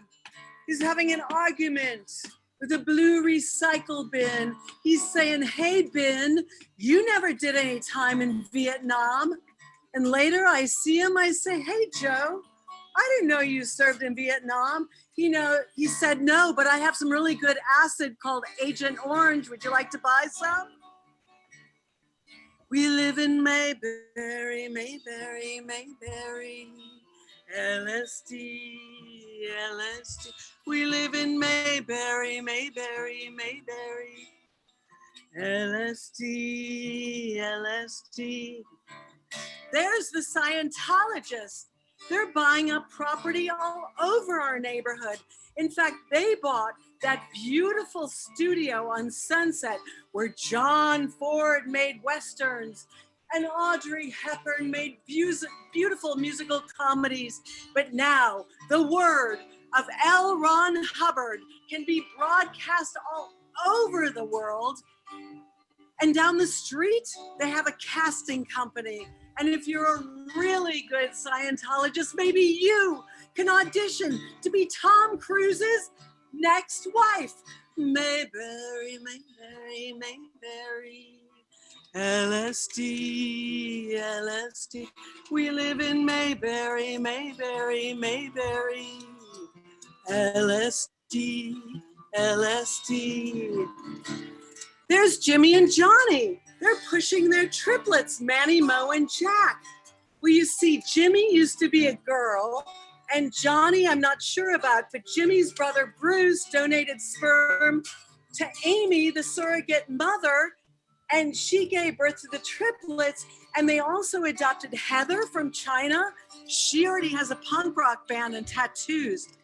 And when they go to the LGBTQ PTA meeting for PTSD survivors at the YMCA, I get to babysit for them.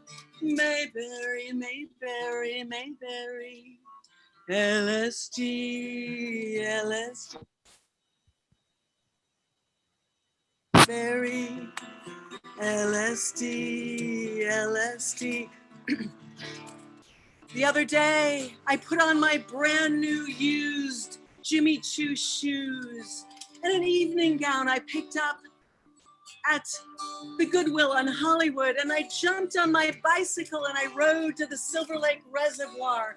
And there I saw a man sitting on a broken guitar, and he was reciting Shakespeare in Japanese, and he was feeding Kentucky Fried Chicken to the ducks. And he was wearing a clown nose and a blindfold.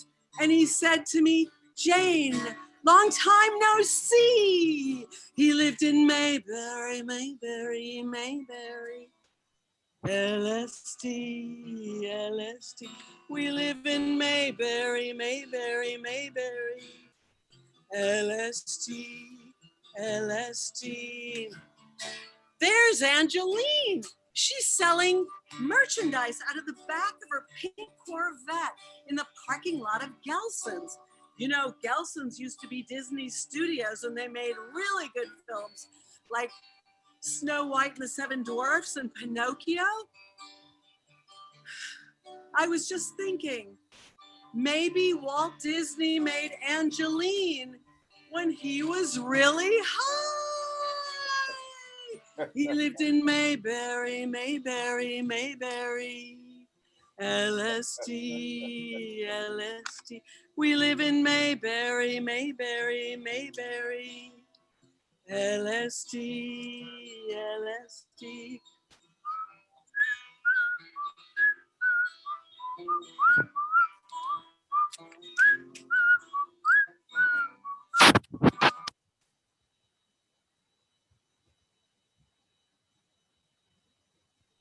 You muted yourself, dear.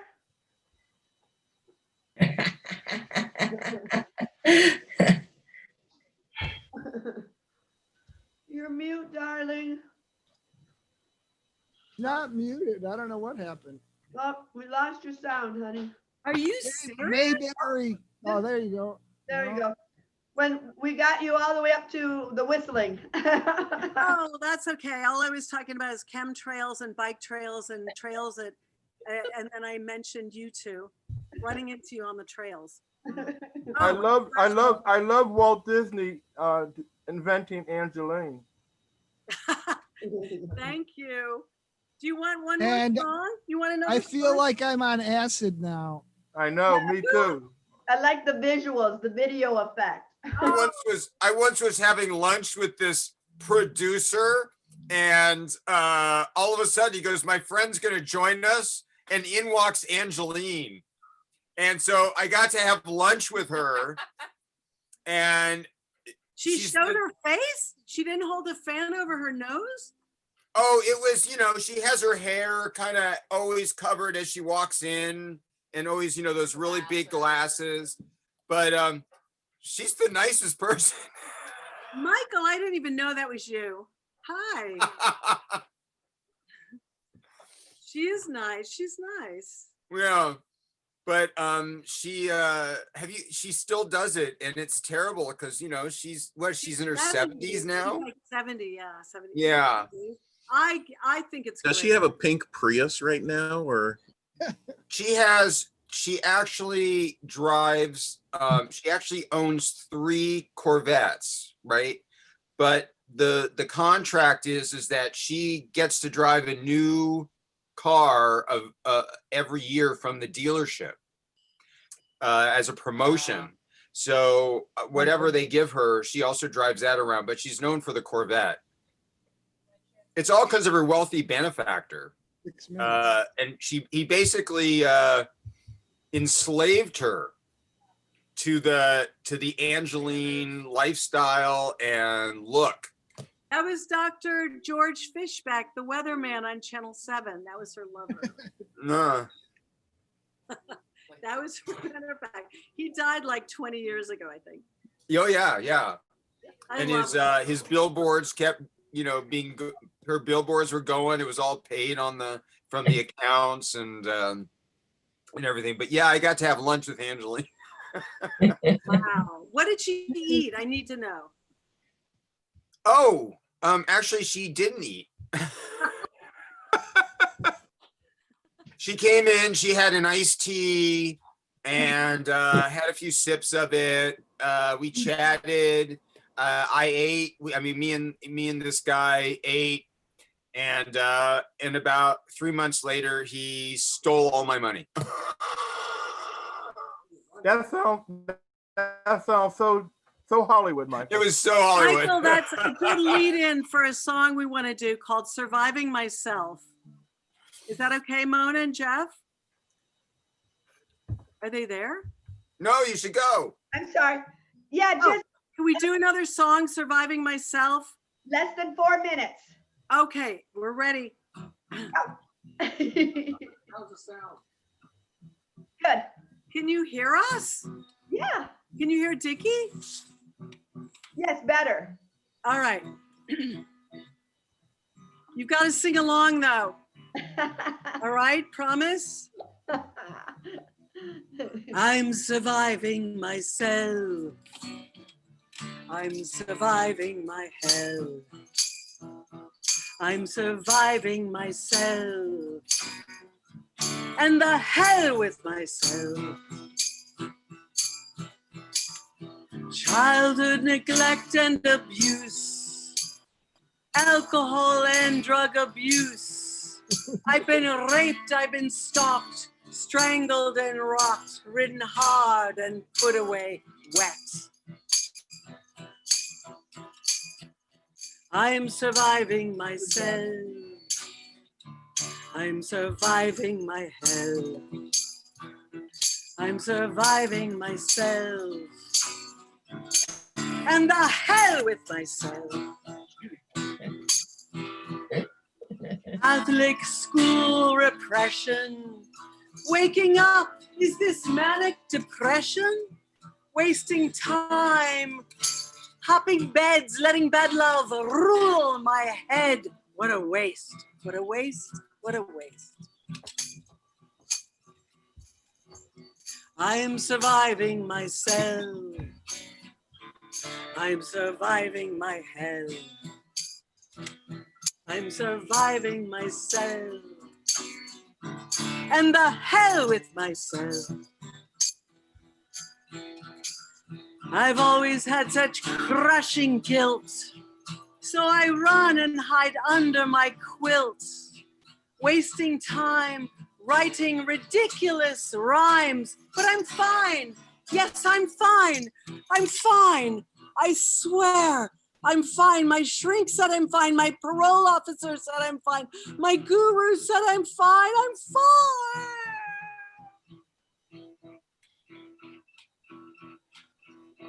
I'm surviving myself.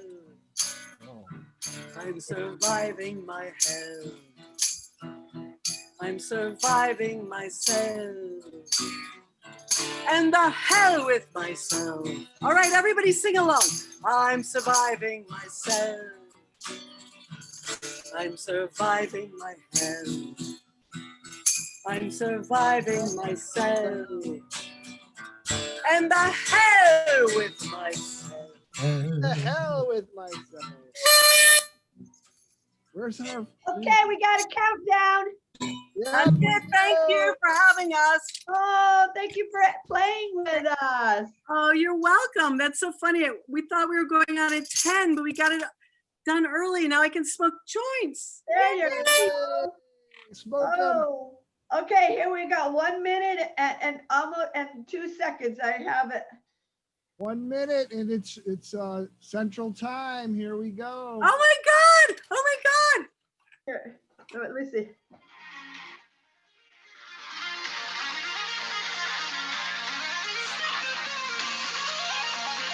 Can you see it?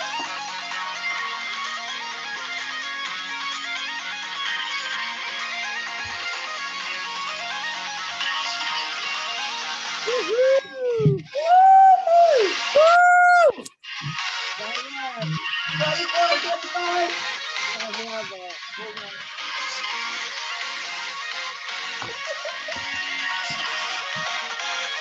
Seven, 6, 5. Is that it? I can't see it.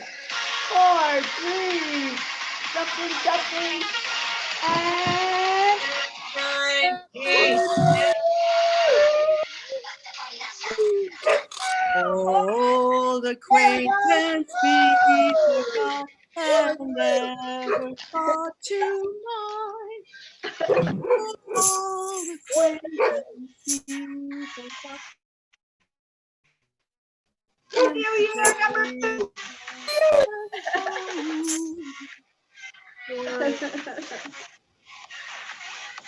Cheers. New Year, cheers.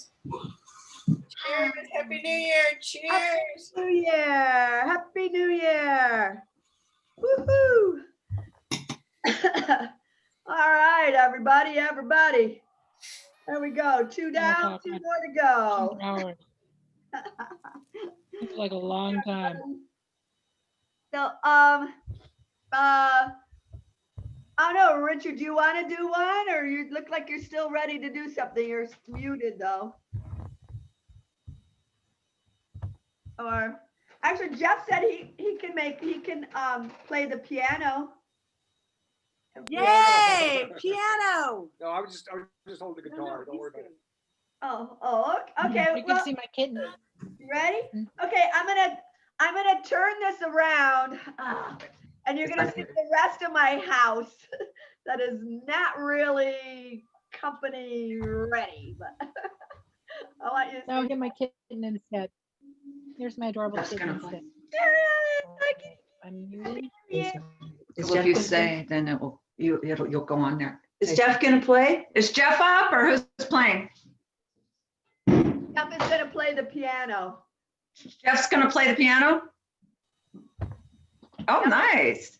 Mona, you look great. I love your hair. I just took the braid out. I was gonna braid it again, but I thought, it looks interesting. So Let's see what you're wearing. It's adorable. This thing is all shiny. Ooh. And it doesn't really read. Ooh, look at you, sex pot. Woo. Wow. You got all, you went out. Wow, you don't mess around. All right. I'm not going out in public like this, so But wow, you don't mess around, girl. You did it up right. Honey, I'm hosting this thing. I gotta. Well, you got it. You got it, girl. You look great. You're such a smart woman. Are you ready there, Jeffrey? Oops. Jeff, we're waiting. How's everybody doing? Oh, there we go. Okay. Let me see if I can. All right. Oh, I guess we're on mute now. Should I mute it, girl? Yeah. Yeah, go ahead and mute. Oh, there he is. Okay, is it good? We're good? Is it audible? Can you hear it?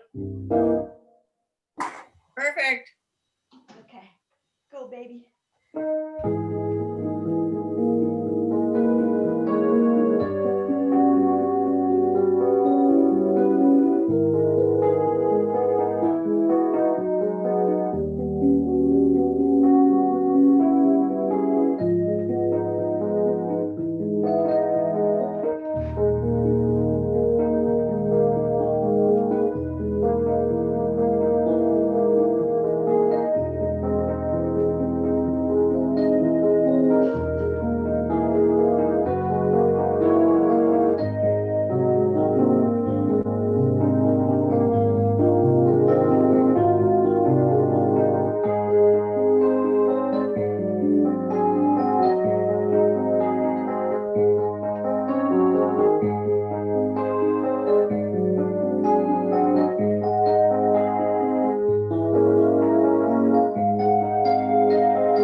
Yay. Nice. Bravo. Jeff, excellent. Woo.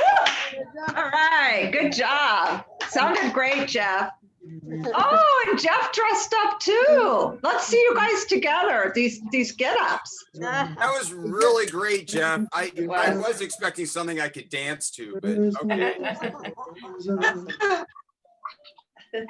Oh my gosh, you guys get best dressed couple. Look at that. Adorable.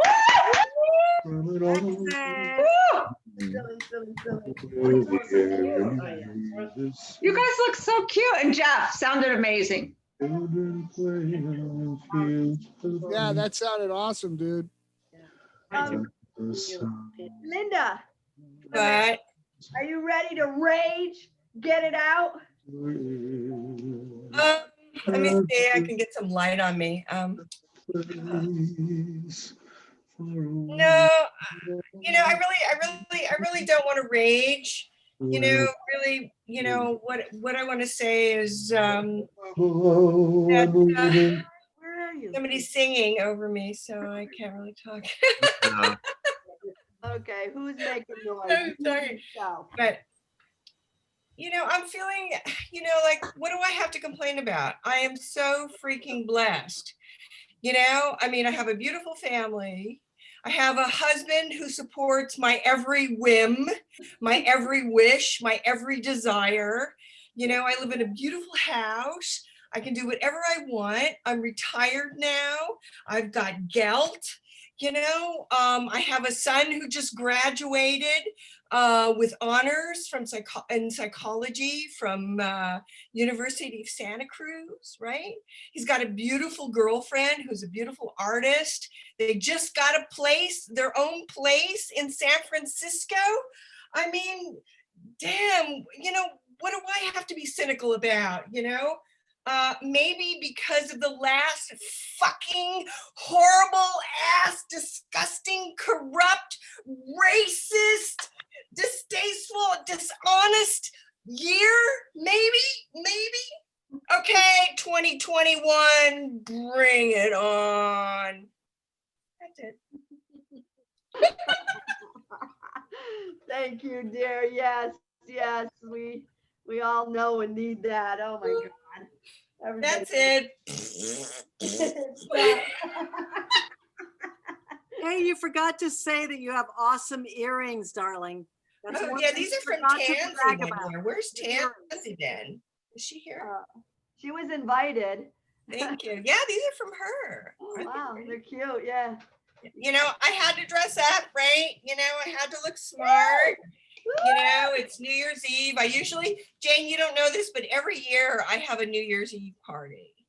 And it's the fucking bomb, you know. I mean, bands play, you know. Ravensmoreland was on my patio one year. Reverend Dan, you know, plays music. I mean, we've had strippers. So and now it's like, you know, defunct. All right. Hey, Josie. What's up, girl? Hey, buddy. Want to make a fire? And so you have the last. Welcome to my bedroom. It's beautiful. Hey, Essay, here's a thought. Do you wanna read one of Scott's poems, the one that you were gonna read, and then you can, you know, to make sure that. Hey, I had to unmute. Hold on a second. Yeah, you know, and this way we'll make sure we get it in and. Oh, it's all right. No, I Hold on. want. I gotta turn up the volume. I'm on Lorraine's laptop, and I'm not used to this machine and fingering my machine. I'm used to Volume's clicking fine. Your I'm used to volume's clicking my fine. machine, not fingering it. John, will you spotlight him? I finger my Lorraine's machine helping every morning in the shower. Essay, your volume's fine. No, I mean, I need to turn my volume up so I can hear you.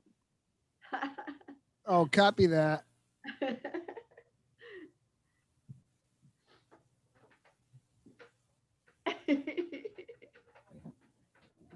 And Lorraine's laptop is, you know, it's yeah, that's good. Leave it, that's fine. So talk to me. Let me hear what you sound like. 5, 6, 7, 8. Here we go. Appreciate. I'm sitting on the clicker.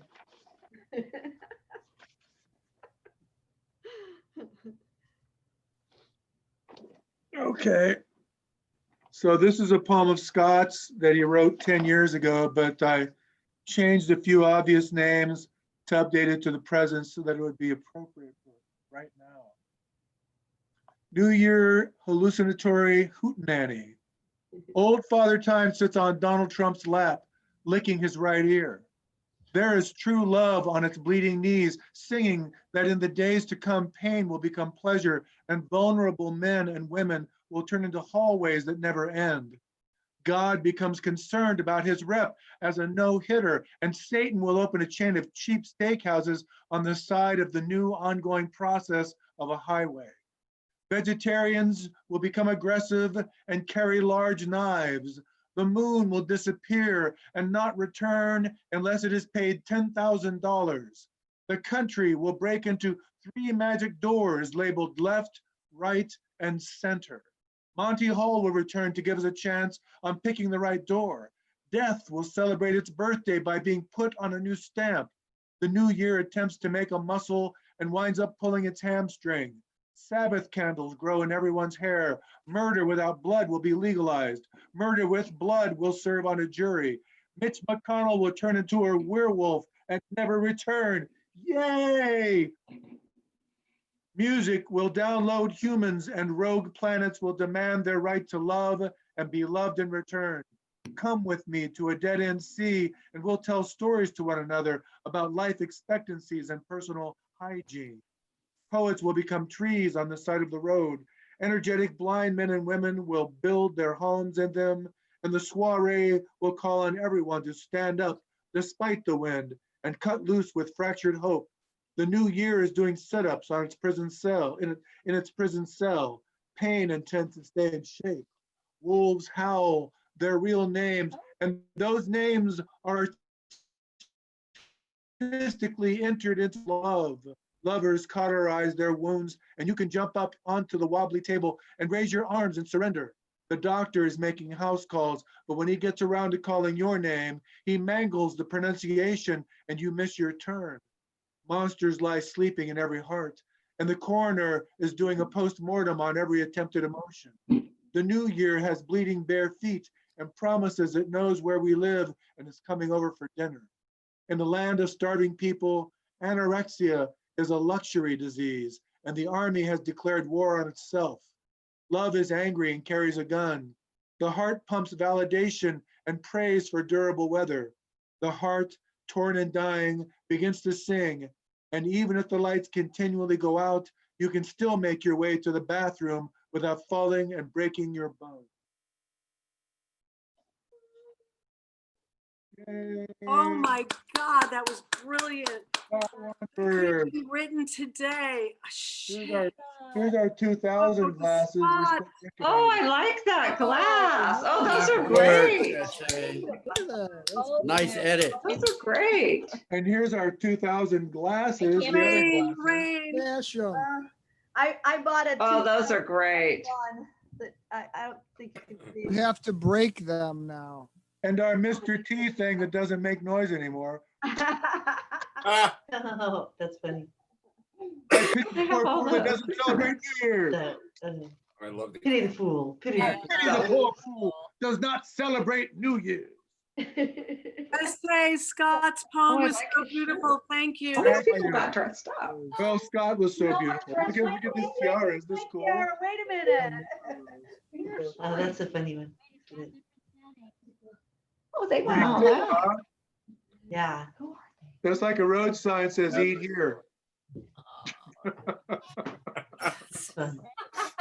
They're really fun. They're a cute couple. Yeah. They're good, a good couple. Mike, I like Mike, what you got? What is that? That's cool. It's a unicorn. It's Looks like Radar Love. Yeah. it's a raver toy, and it just spins. It has these lights on the strings. Oh, cool. Nice.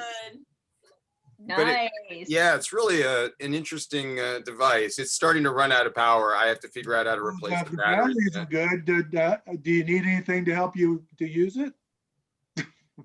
What? Raver toy. A raver toy.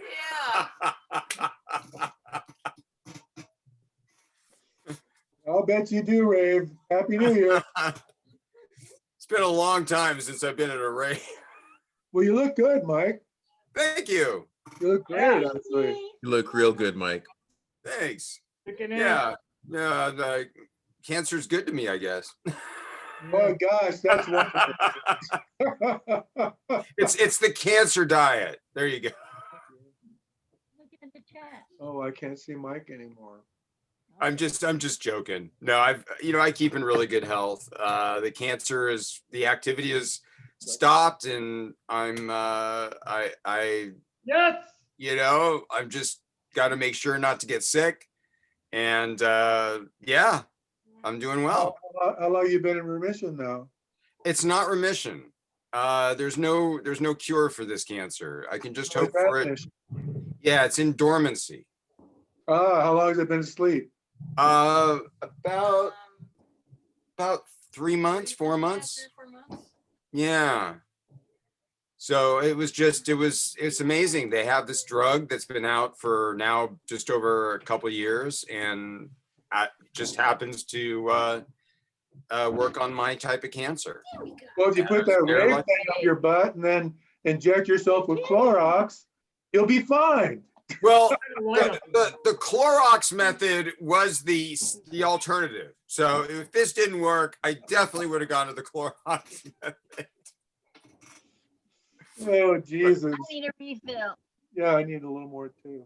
It looks good. How are you doing, Dee? I haven't seen you in a long time. Doing okay, just hanging. You haven't changed at all, and it's been years since I've actually seen you. Who's talking? A couple years at least. You look great. Hey, look, she's wearing one of Cindy's jackets. Oh, cool. Oh, wow, that's great. That's cool. Nice. I don't know. I had forgotten Cindy had given that to us years ago. Wow. We got on the Cindy Pop topic because I was telling them stories about the old electronic cafe. In the 18th Street complex, and yeah, Yeah. Cindy's been gone now, what, about 10 years? Yeah, probably. Phew, that's hard to believe. When we used the modems. Yeah, I was telling Mona that the Karma Bums, we performed at the Electronic Cafe New Year's 1990, and I'm pretty sure that we actually partied with the people in the Biosphere too. It was pretty cool. It was actually pretty cool. I was there. That was really amazing. Yeah, that was a really big deal, the Biosphere especially. Yeah. But, you know, I mean, that was like walking on the moon, you know what I mean? Talking to people at the Electronic Cafe. It was. I was telling them about, actually, there was one year when we were doing, I was with Cindy and we were doing acid, and we would like drive down to her place. What? You were doing acid?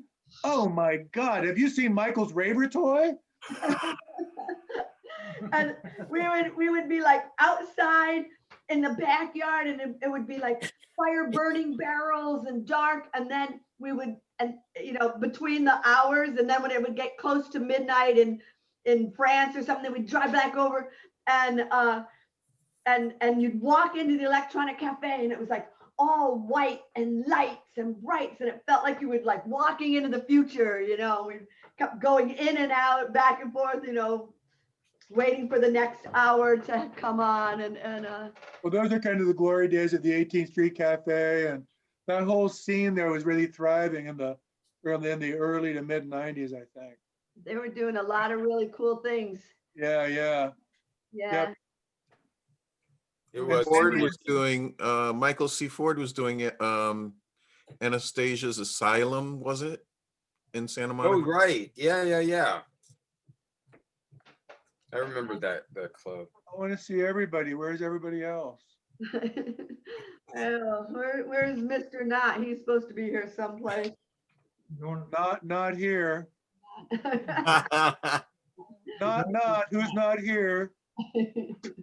Michael didn't even respond to me, and I was and earlier people were looking. You can see my mud hat up there. Can you see my little mud hat up on the top over there?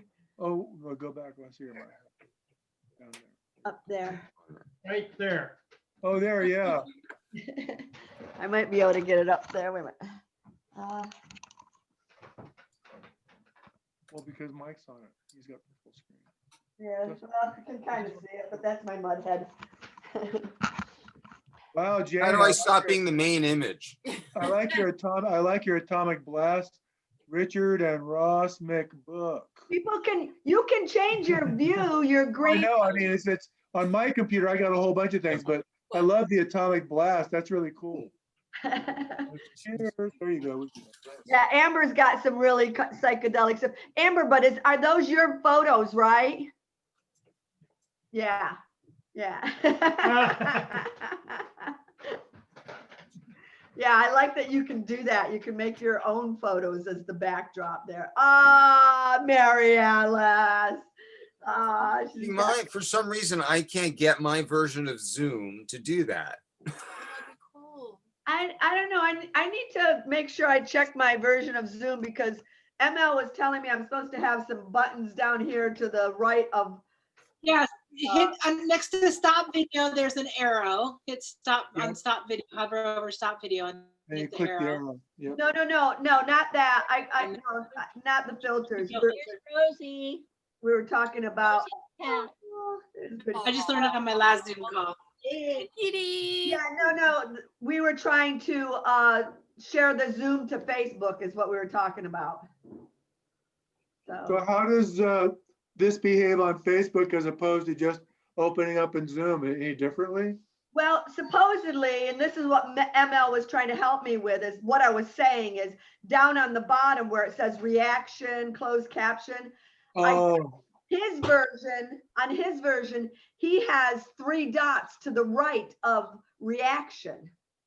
And you press one of those, and that's how you can Zoom live on Facebook.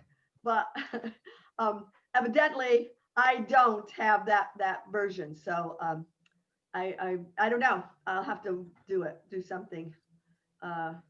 maybe Send down. your reactions. Are you seeing It's them? Facebook's fault. They Huh? suck. It's Yeah. Facebook's fault. Can't They do it. suck. Fuck them. Let's all blame Facebook. Yay, Yes. let's all blame Facebook. It's Facebook's problem. Facebook is the reason that we are in the situation we're in now. Facebook, Thank you. Yes, they are. they sure as hell are. All their fault. All their fault. And all the dumb Facebook is responsible for my troubled childhood. there you go. That's the title of- that's the Facebook title of wasn't my next around book. then. I blame Facebook no matter what. That's it. I've chosen it. Facebook killed my dog. Facebook brought flashbacks back. Yeah. Facebook made every single day a high school reunion. That's really sad. That's not so sad. It's okay. People are I lonely. It's nice to have, people connect. Well, you probably I enjoyed don't know that. what the old geezers would do without it, frankly. Facebook just reconnected me with my mother's first boyfriend after she divorced my father. That's pretty complicated. That's hilarious. Oh, Was that a sentimental moment, Michael? Yeah, actually. If you ever heard stories about my childhood, he opened a flower shop with my mother, and my mother ended up using it as a front to sell cocaine behind his back. And It's a movie. So yeah, there you go. So that was the scenario. Lucrative. That's some great parenting there too. But it was really funny because I thought, I wonder if Ralph Sanchez happens to be on Facebook. So I go on Facebook, and of course there's a bunch of Ralph Sanchez's. I looked at it, sure enough, there's a 70-year-old Ralph Sanchez right there. I could recognize him, his face, everything. And I think the last time I saw him, I was 12 or 13. But yeah, it was, we reconnected. We had a great conversation, and he set some things straight about my mom, their relationship. Hassan, did you read your poems yet? Yeah, I did. Oh, got- sorry, I missed it. it was so good. Maybe you could read it again.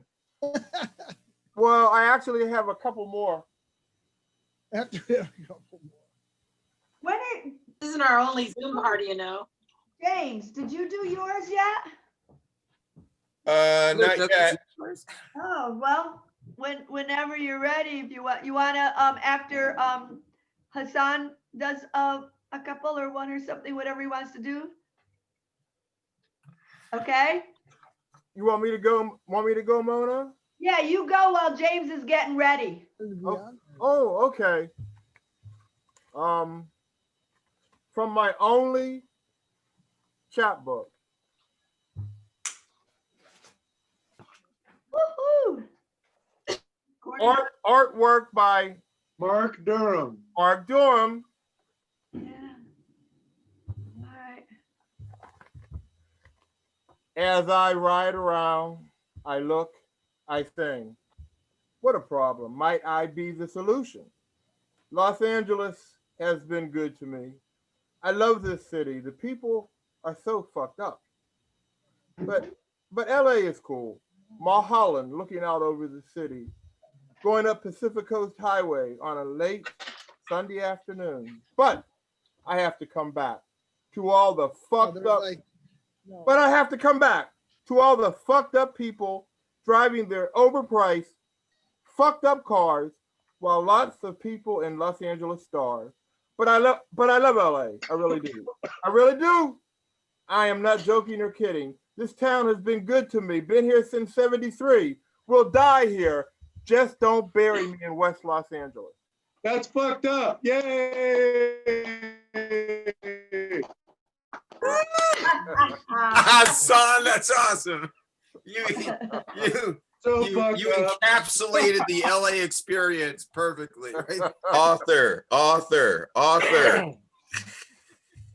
Because you know, my great grandparents are buried in that cemetery right behind the Avco Cinema in Westwood.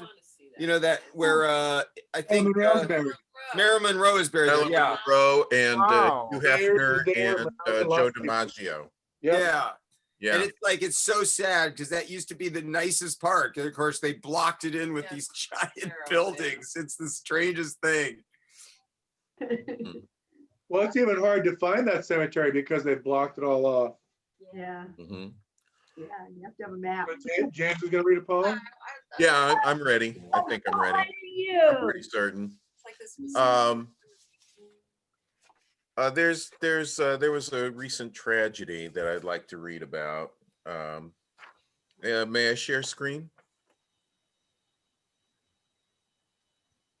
Okay, I'm going to share screen here.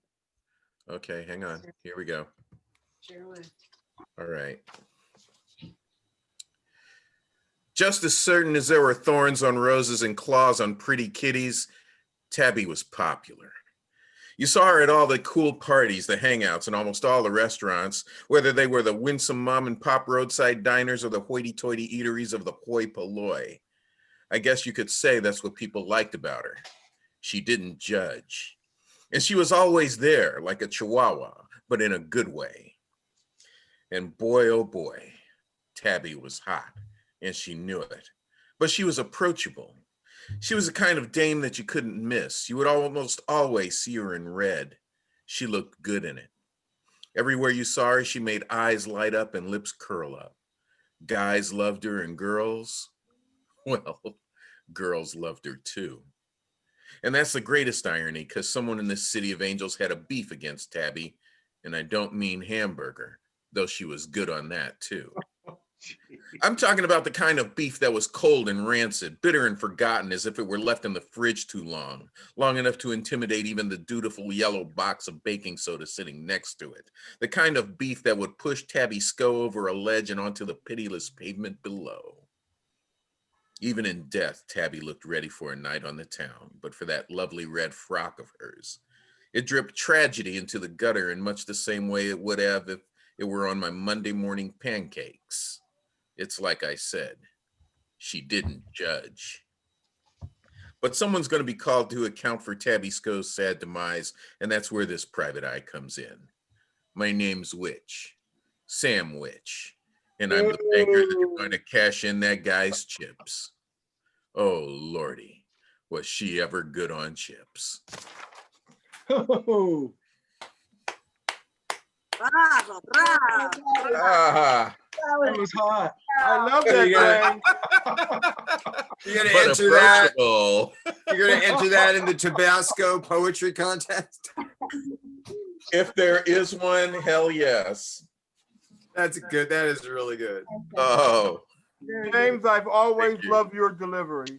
Oh, thank you. Thank you, Hassan. I'm serious. I'm serious. Mm-hmm. Well, it doesn't help when you have this voice from God kind of, anything you read sounds good, actually.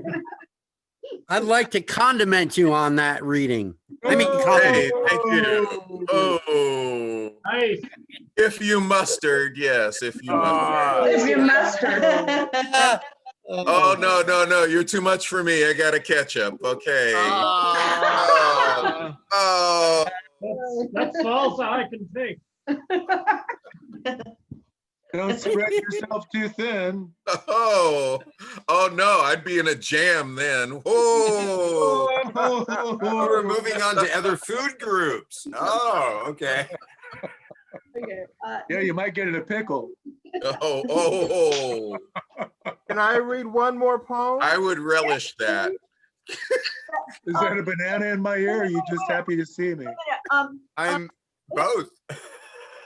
Oh my gosh.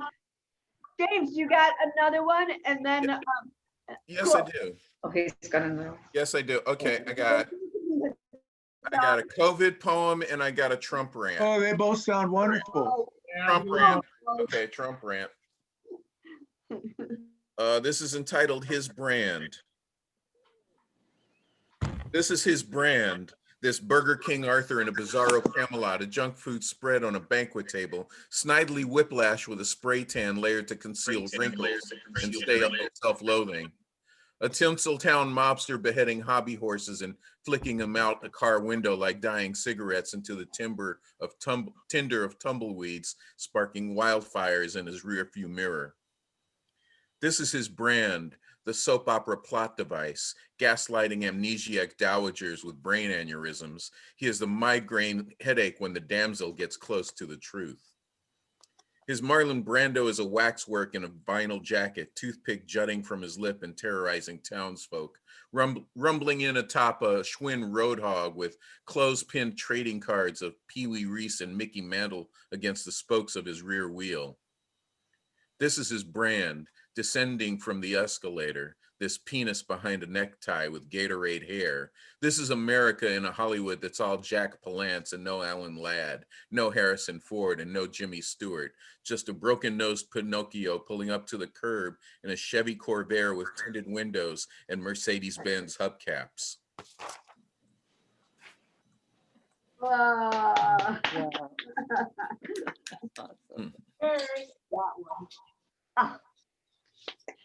Thank you, thank you. That was so much better than the Trump brand. You said something about Trump brand.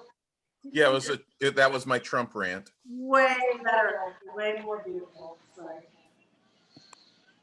That was great. Thank you.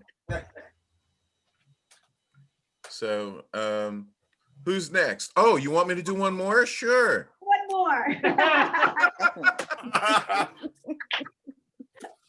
Now we got nowhere to go and all night. So, you know. Woo! Okay.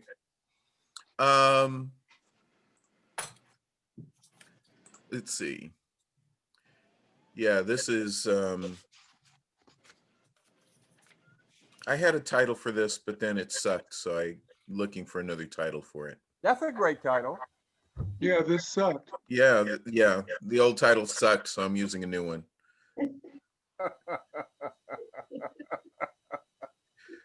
When I wear a mask, it does not feel complete. I need something more. A 6-shooter. Yeah. But more than that, I need one of those oversized belts so it's on one hip. And I need those loops to hold the bullets. But more than that, I need a vest. Yeah. Skinned from a bull. A mean one. No. An ornery one. One that had black and blood red eyes. One that had steam and snot spewing from his nose. Yeah, that sounds better.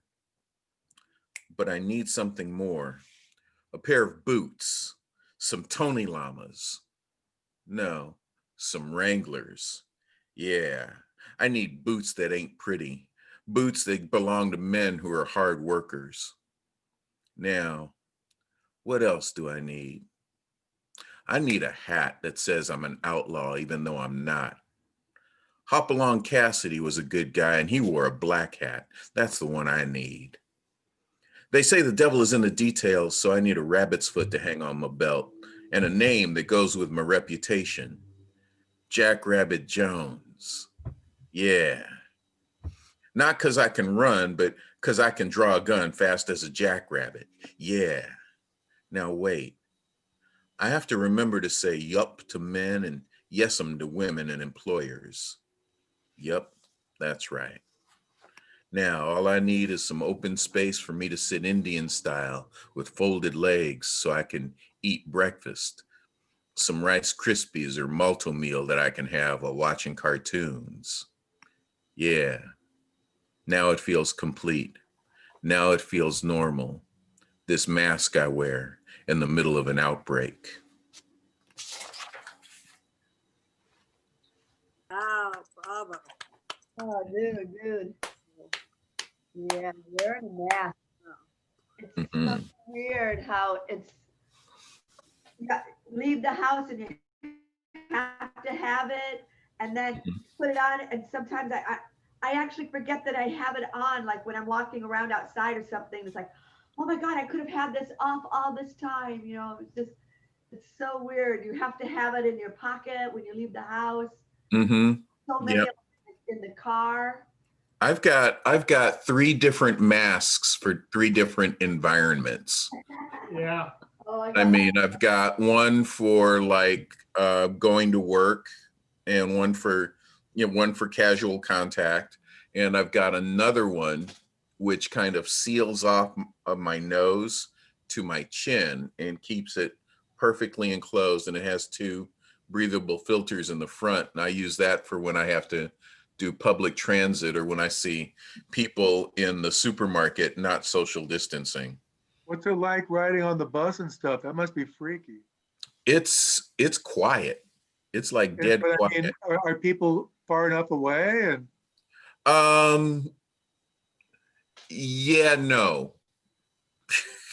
Yeah, it's like people try to keep their distance, but there's only so much you can do because Right. it's a bus, It's a bus, and yeah. there's finite space on there because they clear out the first 6 feet of the front of the bus. Yeah, for the So driver. that the driver doesn't get exposed. So Do people express their anxiety openly by beating on each other and screaming at each other on a regular basis? no, because that'll make them sick. That doesn't They'll- stop. hey, I kicked somebody's ass. That's must have been how I got COVID. Yeah, and that too. Yeah.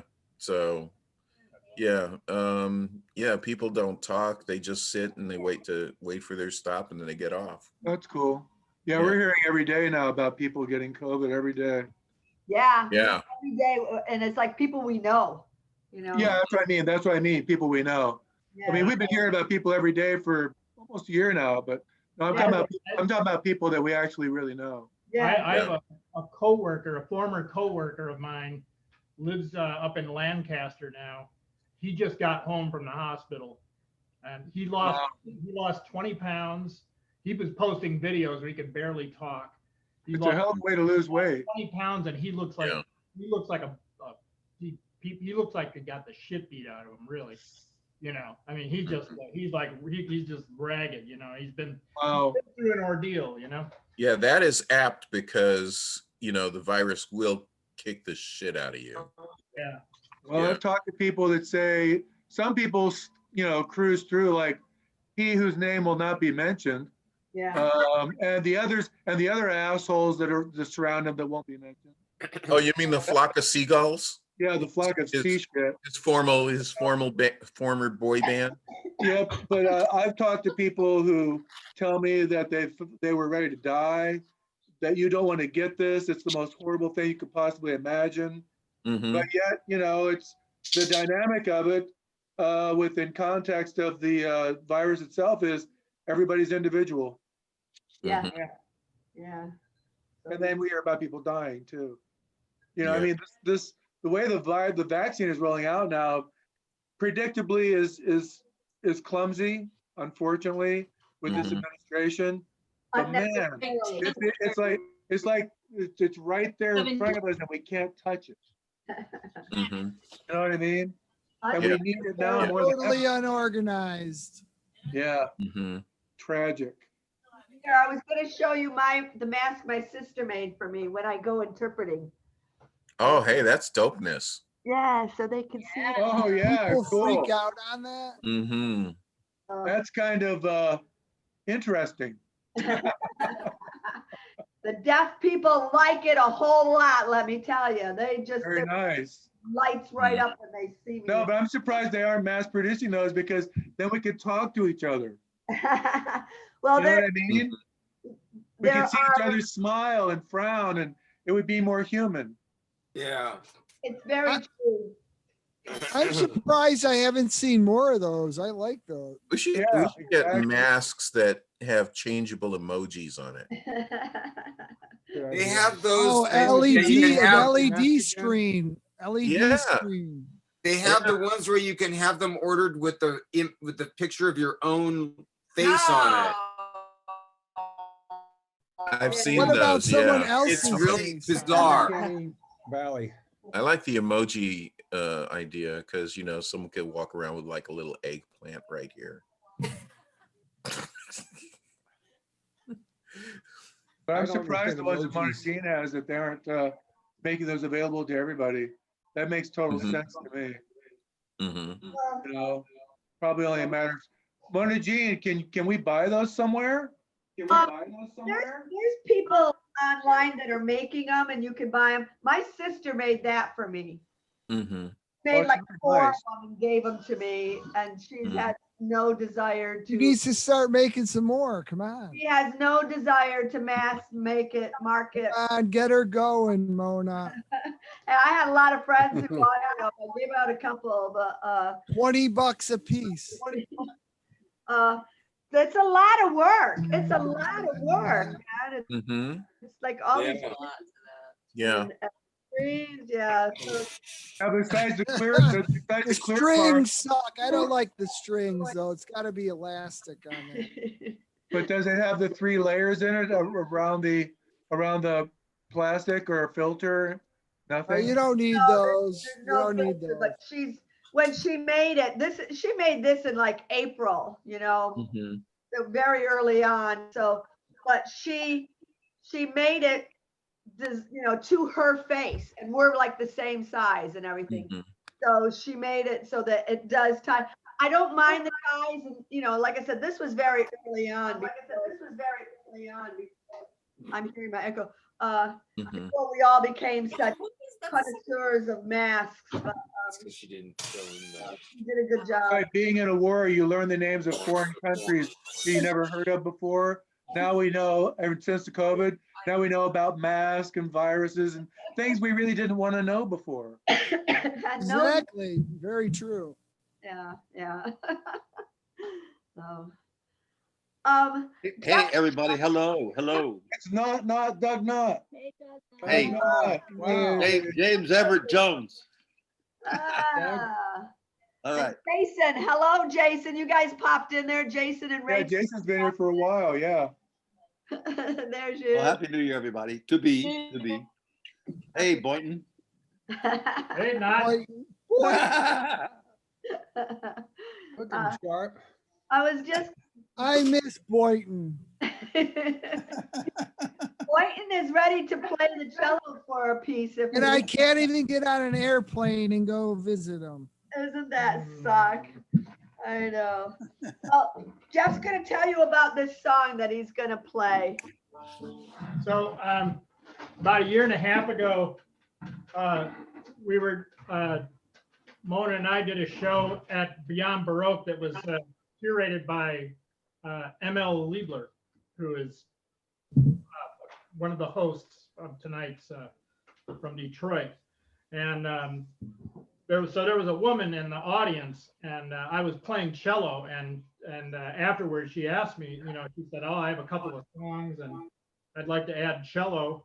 And I said, "Well, email them, email it to me and I'll see it." I don't know. I've never met her before. So she sent me the song. It's a 400-year-old Scottish love song called "In a Garden So Green," and it was beautiful, just amazing. And she's playing 12-string guitar and singing. Her name's Carol MacArthur. I know that Richard and Jane know her. Oh, Carol MacArthur. Yeah. Yeah. So I wrote a cello part for it, and I'm going to play along with it. I'm hoping this works. I'm going to play the recording that she sent me, but I'm going to play the cello part over the top. So just right there, just click on that. Okay.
Beautiful.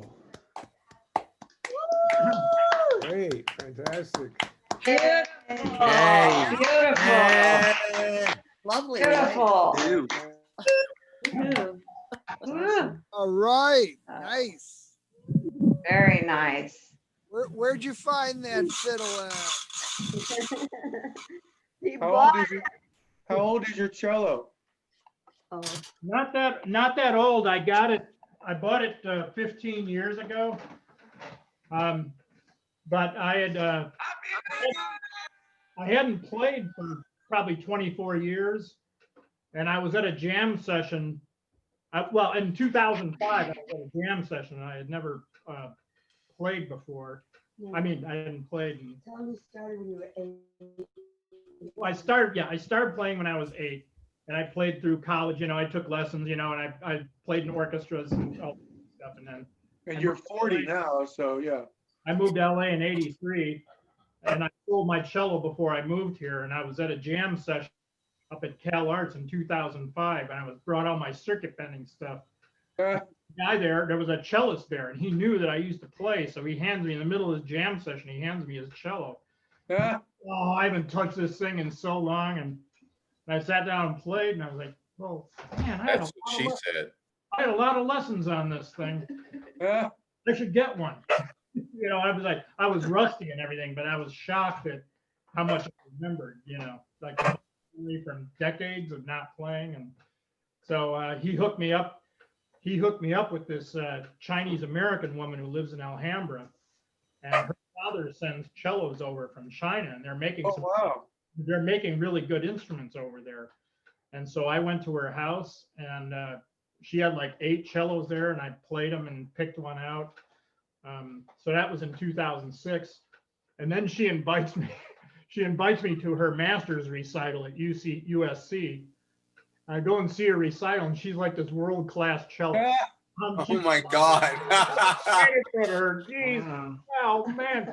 She's like, you know, taking master classes with Rostropovich. I mean, she was just, she's world-class. I mean, I was like, holy cow, man. How about paper? So, but you know, I had gone back. I went and visited her. I mean, her dad was visiting from China, and I said I'd like to have him. Maybe he works on cello. I said I want to have him adjust the bridge. So I go over there. You know, now I have to play. And now I know what a great player he is. Now I've got to play in front of her to let me see how I like it. And she gave me like a 5-minute. She gave me a 5-minute. And, oh, cool. That's nice. You know, she said, you know, drop your elbow, left leg, and loosen the grip on the bow. It's just like a simple thing, and like improved, like an instant. Right. So anyway, that's, you know. It's a very That's cool cool. story. Did you know that? It's got a nice, I mean, granted it's on Zoom, but it's got a nice tone. Yeah. I tell you, it came over pretty good, Jeff, over the Zoom. It did. Yeah, I wasn't sure if it was gonna sound any good or not. Oh, it's beautiful. Yeah, it sounded good, bro. Really good. He was spooning. Maun is dancing, yeah. I know. We saw that. We saw that. Love that song. We've and I got about 90 seconds before the clock, the year turns in Denver. Oh, Denver, I was gonna say, Oh, here we go. Another time zone. Oh, we got a lot of New Year's this year. I guess this is it. This one and then are we ours. ready? Do you have the I wanted to make a request too, because I came in late and I wanted to hear ML do a poem. Oh, ML's not on right now, I think. He's not? Oh, okay. That's his image. It's like 2 a.m. for him. Well, so what? Raven's what? ready. Yeah. What a girly man.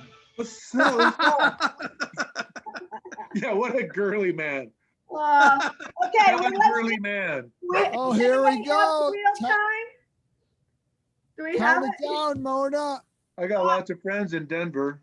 What is it? Third time zone. Count No, it it's I down. got I the time. can't find it. That's why I have it. It's 10:59. 10:59, but that's not giving me the seconds. Here it is. Who has the It's second?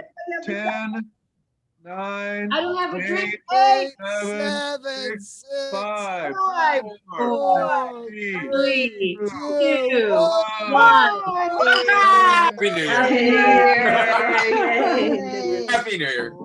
I haven't This This isn't much, right? These are so light. Sing it. It's much better. Kind of went through that. You know, Yeah, I've done that. Look, he's not Jack. Gone through a lot of different things. You know. Kindness, a You cup of know yourself kindness. figure it out, you know. And you Yeah, I gotta. Yeah. I want to go back to old habits. No, Essay. you did learn a lot. Yeah, You know a yeah, lot about that's true. yourself. Yeah, yeah. Watch something. Hey, Mona, here. Yes, thank you. Understanding. Mary! Yes, thank You've you. always been in control of, like, for the most part. Where are you, Mary? I can't see you. Are Michael and Dee Dee still around? Where? Too I much don't know what craziness. she's doing. But hang on a I'm second, glad you made because it through it. I can't hear anyone. Turn your volume up. Or Michael D. We can I mean, hear. not, I only, not, Mary, tell Mary not to that, get but her just butt in there. I want to see her face. like the one. guy. Yeah. Yeah, get her butt in there so we can see her face. Come on, Mary. We love John and Mary. They're Face, butt, face. your hand, honey. Let's see. We love She's those. very elusive tonight. Oh, Reason. yeah, wait a minute, am I, oh yeah, can you guys hear me? Yes. Yes, we can. Oh, cool. Dee Dee, are you still watching wrestling? I haven't for a while, but I still like it. Do you have a Wrestling? favorite? Huh? Do you have a favorite? Pepper Gomez. Not really. Oh, okay. I thought she'd be kind of like a Roman Reigns fan or Randy Orton. I don't know. It's been a few years since I've watched. Oh, okay. I used to have a couple favorites, but I can't remember. Yeah, I haven't watched lately. Oh, okay. I'll have to pick it up again though. Okay, so yeah, I'm sorry if I've enabled her, Michael. No, it's okay. It's fine. James, how come we can't see you? It looks like we're looking at a window. Oh, you know what? It's probably because the camera's pointed at a window. Let me fix that. Some pens, some fancy Imagine pens. that. No, I've got some fancy dancy. There we go. How's that? A little better? That's better. Okay. What is that screen in the back of you with the snow coming down? It's the This is, confetti. oh, let me show you here. Let's go back to the other because I've got like some Lucy and Desi Yeah, a weather multi-camera station. shit happening here. Lucy and So let me see. Can you see that? Yeah. Okay. Yeah. This is on YouTube. We've been there already. I already did that. Twice. Yeah. 3 times. Yeah. Yeah. I tell Yeah. This Anyway, is sorry. Go ahead. So yeah, now we're in San Francisco, LA, and Las Vegas. All right. 56 minutes. James Maverick. What? I just don't get why it has to be snowing everywhere. I don't Oh know. no, that's not snow. That's like ticker tape. Oh, all right. Yeah, confetti. Yeah. James Maverick. Or confetti, as they say. Little clown heads would be even better. That'd be like. That would be so notable. Actually. No, it should just be orange head going down. Don't This worry. orange guys, head is gone. I think we'll have a whole bunch of clown heads on January 6th. I'm Oh, piped. like the dickheads. You know what They're gonna be dickheads. Dickheads. You know what I'm afraid of is there's going to be a crazy ass shit going on in Washington. Yeah. Proud Boys and all those Yeah. guys. Massive protests. It's gonna be scary too. Weird Okay, ass Proud I had Boy to. bullshit. I had to write a nasty, I had to write a complaint letter to CNN because a reporter on there called Trump a clown, and I thought that was Offensive to that clowns. was offensive to clowns. Yeah. And because Trump is not a clown, he's a buffoon. And to name him a clown is, he's Clown definitely a takes hard buffoon. work. Yeah, you got to train for that. Defensive. There's nothing funny about him. Exactly. No, I like, exactly. Exactly. Michael, now you're going to be hearing from the buffoon lobby. Clearly wanting to Yes. distance themselves from I'll Trump. take on the buffoons. Lobby. I love the The buffoons want nothing to do with them. I think that Stephen Colbert put it best when he called him a cock holster. Oh, yeah. Yeah. Cut it off my hand. Put my finger What on do the you call side. him again? I didn't hear it. All right. It's just like boxing. Hey, Jason. Hey, Rachel. Hey. Jason. An Edinburgh art trip. Yeah, that Edinburgh thing is really super cool, isn't it? It is great. I'm playing it for Janet right now. That was Yeah, great. the Say, right thing, how'd you get link that one? It's videos of this unbelievable drone choreography in Scotland celebrating the New Year. shows you And these backwards. drones do all this crazy stuff, and it's really amazing. Yeah. I've Mm. seen some of them. Well, Yeah. I didn't believe it. I thought it It's right. amazing. Have you seen the massive dynamic robots dancing? No. I did see Yeah. that. That was fun. That's absolutely, that's fucking incredible. It's Yeah. scary and incredible all at the same time. Oh, you're talking about that? That was on Colbert, right? The two robots and the robot I dog. don't know. Yeah. Exactly. That's And it. that Yeah. dog does the little dancing. It's crazy. It's It was before. They dance better than most people. Yeah. Yeah.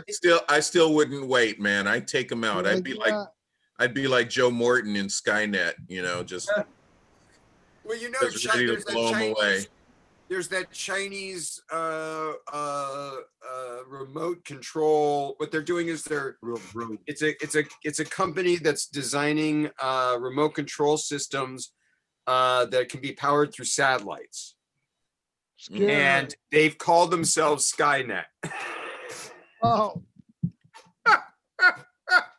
Just what we need. we all saw that movie. Mhm. Yeah. I'm not going to be Joe Morton in that case.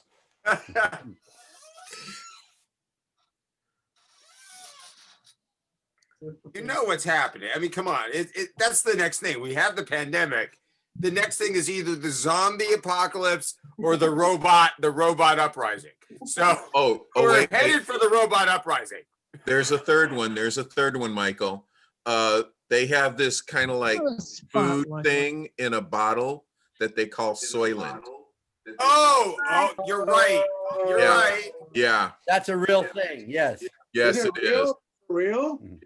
Yeah, it is. Oh yeah. That's real. Yeah. No, you forgot. It's real. Hey, you guys do know about the lizard people. Oh, yeah. Yeah, they're in the White House. Jim Morrison. QAnon.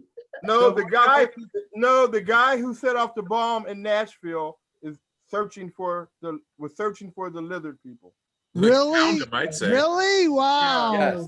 I wondered Yeah. about that. That's all So right. the lizard people live in campers? Tiffany. Well, actually, the people who believe in the lizard people are QAnon people. Well, only some QAnon. I don't believe know in the about lizard. that. I think the lizard people and the QAnon people, there's different stuff. there. Those are the same people. Those are the same people. The There's a lizard people, problem. the QAnon people. There's a problem that lizard people have with pedophilia, so it just doesn't quite. Yeah, I thought it was a pedophile network. Yeah. QAnon was pedophile phobes. They believe in the pedophile. They believe that the Democrats. But maybe that's No, they believe that More John Kennedy pedophiles? Jr. is not dead. No, seriously. They believe John Kennedy Jr. is not dead yet, and he's giving them secret messages about what to believe and how to behave. This is true. Yeah, I heard about that. Esther. Yeah. Trump is talking about it. genius. Yeah, I My like those. battery's running low. What is that? You're talking about it. What do I do? Plug it in. Plug it in. Plug it in. Charger, baby. Charger. Oh, I thought that was the collective IQ of the United Can I States. get a rave toy? It is. Thank you. You. Hey, I have a lot of rave toys. Hold on. Oh, bet you do. Of course you do. Testing 1, 2, 3. Nothing less. But you want to talk about toy noise making things, noise making toys. We got a couple too. So. Mm. You have to play the cello some more. Don't you have a pair of red shoes? I have several pairs of red shoes. This Well, is yeah, the but only you're- one I can so it get to doesn't at the count. moment. It's only men. It's like it's a pedophile thing. You know, it's a QAnon thing. The red shoes are a symbol. That's what the Democrats do. They just do that. And Tom Hanks was in a movie called The Man with One Red Shoe. Therefore, he's a pedophile. Whoa. A pedophile, a cannibalistic pedophile. Yeah. Cannibalistic It's a pizza with children on it. Pardon? Pizza with children on it. Yeah, exactly. Yeah. So yeah, there's a whole red shoe thing. It's just yeah, you have to kill the kid, drain the blood, and then tan the hide and make shoes out of them. And they're red. Then you drink the adrenochrome out of their blood, and you get Exactly. you live forever.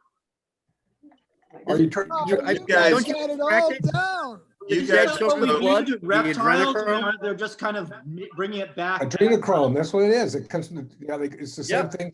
The movie. Yeah. You guys are so 2020. Everybody knows that John Wayne and Ronald Reagan are lovers, and they're going to come out of the closet on June 6th. No, it's Lindsey Graham and They're going to Donald have a Lindsey log Graham cabin and Donald Republican Trump. army. I'm sorry, but that's one Tom of Finland illustration I don't want to see.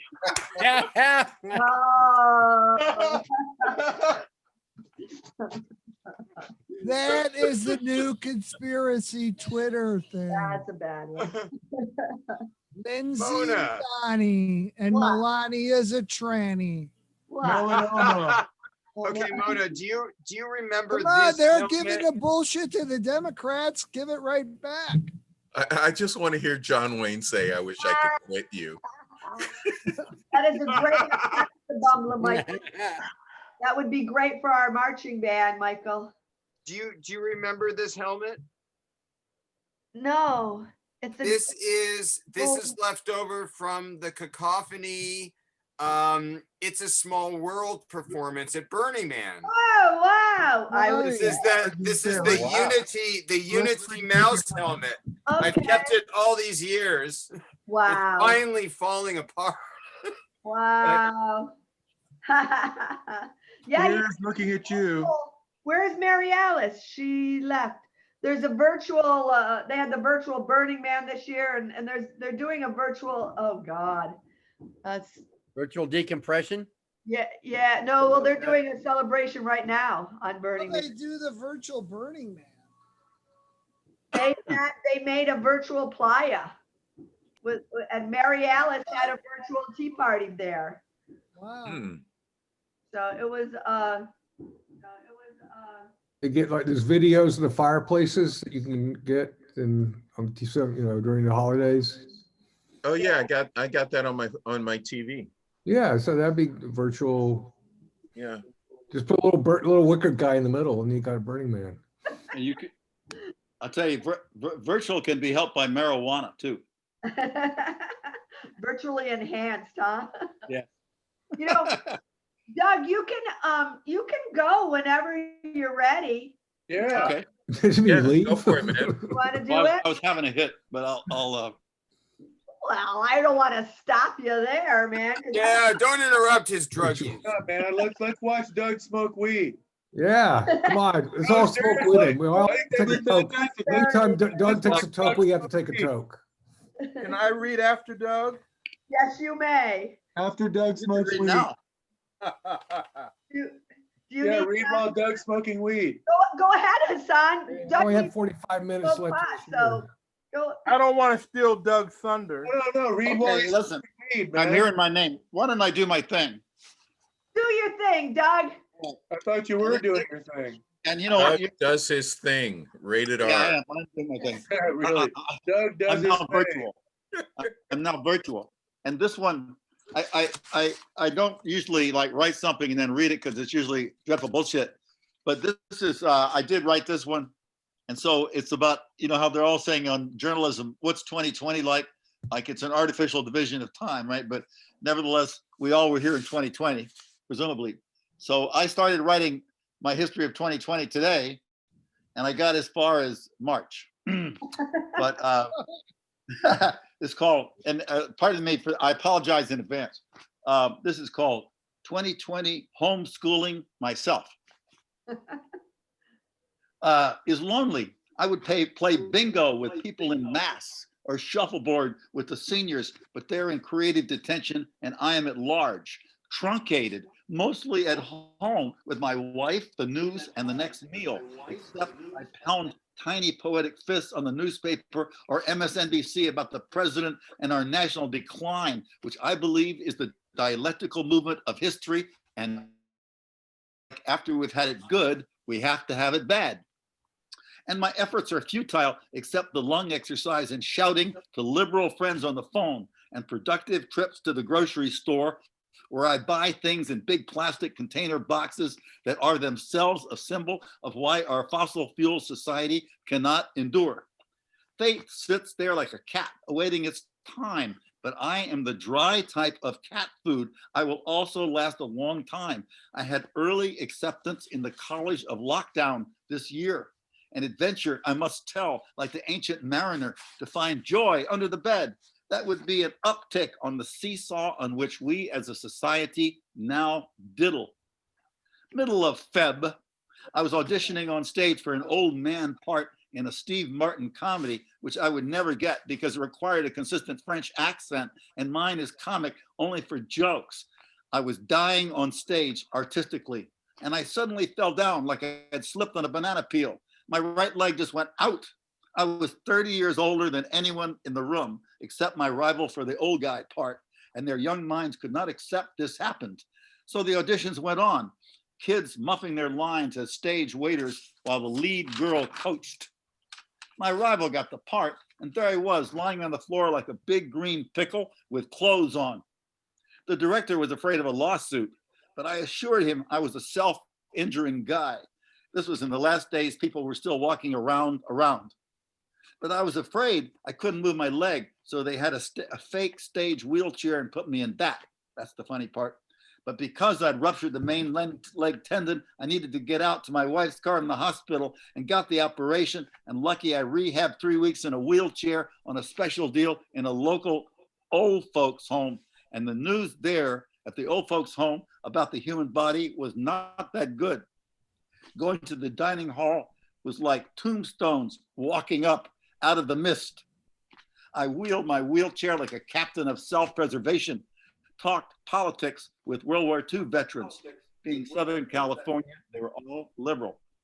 Played social call-out word games, asked about grandchildren, and the day of the lockdown, I left and the others did not. A close call for my psyche. What's on the blackboard ahead? I've had enough for the last hour. What the fuck?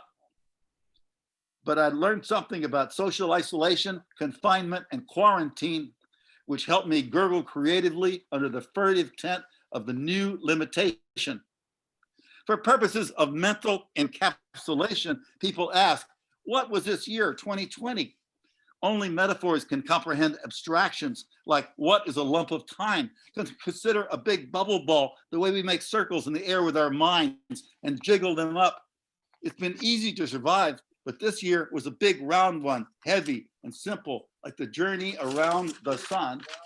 And this big ball of time got away from us and rolled down the helpless hill over our security, which was never a wall anyway, because this big circle filled up with an almost invisible blur, which holds down the fervid action of life. It spilled over everything, including what's inside the economy, which is now wearing a white mask and keeping things at arm's length. No tenants in Rockefeller Center. The evil president is doing a vigorous dance in the air, defying gravity for the moment.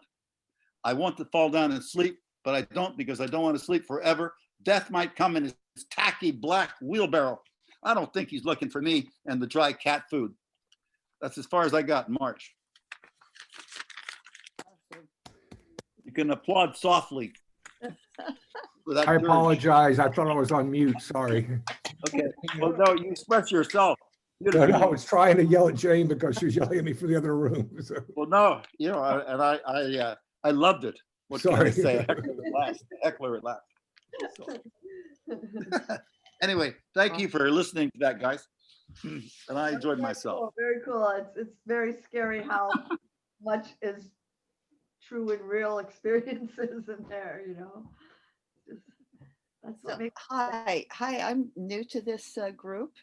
Kat, I was going to Used say to go to something. Beyond Baroque. Oh, Hi, Kat. Hi, yeah, I know James, and I know a couple of people. And we had a summer workshop, like a fall workshop and a summer with the marvelous Peggy Jobrier. And I wondered if I could read a narcissist, because we were talking about a certain narcissist all the time, a persona poem in the identity of a narcissist. But that's what we all do all the time. You're joining my club. You're joining my club. Okay, so tell me when. I'm going to spotlight you. Oh, okay, cool, awesome. So, so this is like being the narcissist, right? So, narcissist persona poem. I'm nearly 6 feet tall. Even this old, I get respect, and to some, I seem dangerous. The boobs I worked for lead when I walk into any room. I always wear push-up bras, low-cut tops, which accentuate my power. And in truth, I am dangerous. And this is a cautionary tale about me, because if you want to touch me, remember, I am a cat. I do not like to be touched. If you are lucky, I'll give you a warning hiss. I have claws I sharpen as my idea of relaxing. There's plenty of real cream in my coffee, and chocolate drips from my ruby red lips. I need the softest cushion. It should be silk or satin, silver, not gold. I belong to the moon. She hunts and so do I. But when I find suitable prey, I like to play with it. Watch it shrivel up in terror. If bored, I pick on something that fights back a little, like a long-tongued lizard. If you want to pet me, ignore me long enough. Observe me well enough to understand what I need. If I ever lick cream from your finger, it's because you have been chosen by the gods. Hey. That's a narcissist. We'll take that. Yes. Well, Thank you. well, thank you for joining. I wonder if it was Beyond Baroque. And yeah, Peggy threatened to come join us. I thought she was gonna come too. She sent me a message about it. So yeah, no, I put her name on the list, and she said she was gonna come. So, but I'm glad you came. I was wondering. I'm like, I don't think I know her. no, I just thought I could at least listen. And we came back from my stepdaughter's dinner, and I was just like, okay, I missed another Zoom thing, and oh, here's this thing from Peggy, and let me see who I know. Oh my God, you guys, Kit Galloway is joining us. Serious? Wow. Yeah, great. No. Yes. Yeah. Thank you, Kit. Yeah, you look like you just came out of a fucking cave, man. How you doing? Hey, you guys. Dude. Yeah. Wow, this is like the 70s. I was talking about how we did 1990 with you and talked to Biosphere 2. Remember when we talked to Biosphere 2? Oh, yeah, man. We did that for almost a year. Yeah. And Barbara Smith was traveling around the world and linking in with them. And then we were sort of like the cantina for the guys in the biosphere, or the four good guys. Wow, yeah. Four good guys and four I buddies. remember that. I remember that. Yeah, those were times. Actually, we were doing transcontinental composite image space with dancers in 1977 with a NASA satellite. Wow, no kidding. And then in '84, we did the Electronic Cafe Network during the Olympic Arts Festival for 7 weeks with Ulysses and Ben Caldwell and Jose Luis in East LA, and that was up for 7 weeks. And What We about took- the hole in space? And we did the hole in space in 1980. Yeah. Uh-huh. Yeah. I was Now trying to. this is Cheryl. This is Cheryl. She adopted me. Thank you, Very Cheryl. fast. I moved the archives out here, Where and are you? and the Foxfire chased his. I had a museum in New York.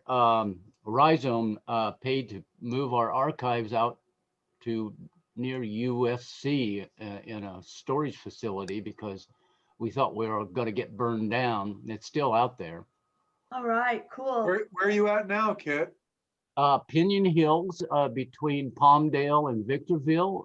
We're at the foot of the mountains here. San Gabriel's. And when we look out our kitchen window, we see Mount Baldy, and up there is Mountain High, the ski resort, which Wow. people are happy, and they're still frozen up there in their cars because they all got stuck and didn't have chains. You guys got snow? Yeah, there's snow right up that window, and it melts pretty fast. But we've had 2, 3, 4, 3, I think. yeah. 3. 2 days ago we got a dose, Yeah. and the next day, and then whatever today is, and the day after, it's been melting. Today's New Year's Eve. Yeah. No, huh? Oh, dude, how long? Oh, Mona Jean, I got your email. I just checked. We were watching, what was it? Kill 2020? Oh yeah, Death of 2020 on Netflix. Yeah. Oh, I heard that's pretty good. Yeah. And good, yeah. and I It's came in Black here Mirror with people. my email and got Mona Jean's message, and I posted something on Facebook as a reply, which has a picture of you, Mona Jean, mixed in with a bunch of other people, and a link to a list of our from 1989 to 2000 list of a small short list of the events that we did that people can go to. Oh, That's so cool. I And it want also, that, and it yeah. also lists, and not in detail, but the we did 10 New Year's Eve around the world celebrations between 1989 and 2000 that linked up with many of the time zones, and we would start with Australia at like 7 o'clock in the morning. Yeah. And then and it just went on. And in the first year we did it, we started drinking it when we connected with Australia at 7, and we were drunk by 9. So the following years we had to drink apple juice because we were totally stoned by 10 a.m. and we're talking to Europe or somewhere and we're saying Happy fucking New Year. I know. I was telling everybody. A lot of people, this started at 8 p.m. LA time, and I have a poet friend in Detroit, so that was the Eastern Standard Time. So we celebrated with him, and then we had Chicago poets, so we celebrated there. We had a banjo player for Mountain Standard Time. So I've been celebrating for 3 time zones. Whiskey. Champagne here. I'm gonna have some more champagne here. But I did wow. essay. He's saying yes. What? During the '84 Electronic Cafe Network, Brukowski's wife, if you might say, that gave him a daughter. You know her. Yeah. She ran the poetry events over that 1984 network. Oh, no kidding. Yeah.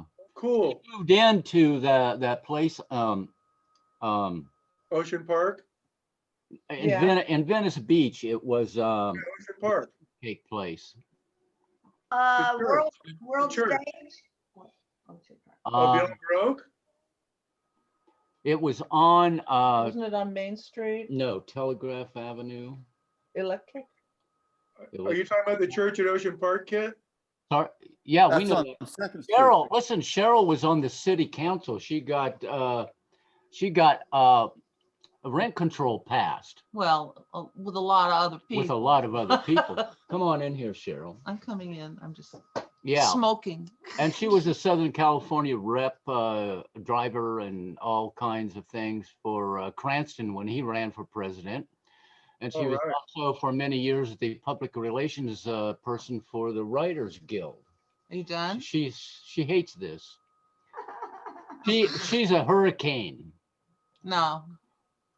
Yeah, Awesome. she's still a We like hurricane. that. We like hurricanes. Yeah. Hurricanes. Hurricane. What was Cranston like? Was Cranston as cranky as he appeared to be in public, in private? Cranston as cranky as he appeared to be in public. No, he was wonderfully funny. Oh, was he? Because in public, he always looks like he's cranky. You know, he was the first to publish Mein Kampf in the United States, the full text. Yeah. Okay. Wow. Yeah, he and his friend. He was a journalist. He was a journalist in Germany in the 30s, and Well, they that saw makes what sense. was happening. I'm sorry, I didn't hear you. I said that makes sense. Yeah, and his friends saw what was happening, and the abridged version of Mein Kampf was published here, and they thought that the Americans should see the whole thing, so they published it at their own expense. And Knott, who was the publisher, sued them for copyright infringement, and they had to stop.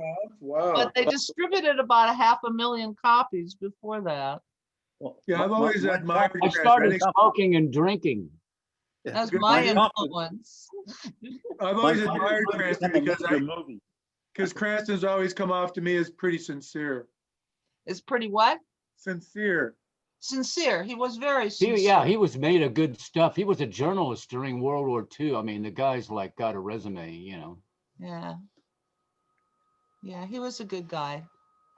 He wasn't as radical as some of us, but he was a good guy. He was radical at his time. And we were all radical once upon a time. We all, we were all young once, the whole routine. Yeah. These youngins these days. I remember, I remember when you did those acts of kindness, something like that, where he would walk down streets and put coins in the parking meters that expired. Did you do that in Santa Monica?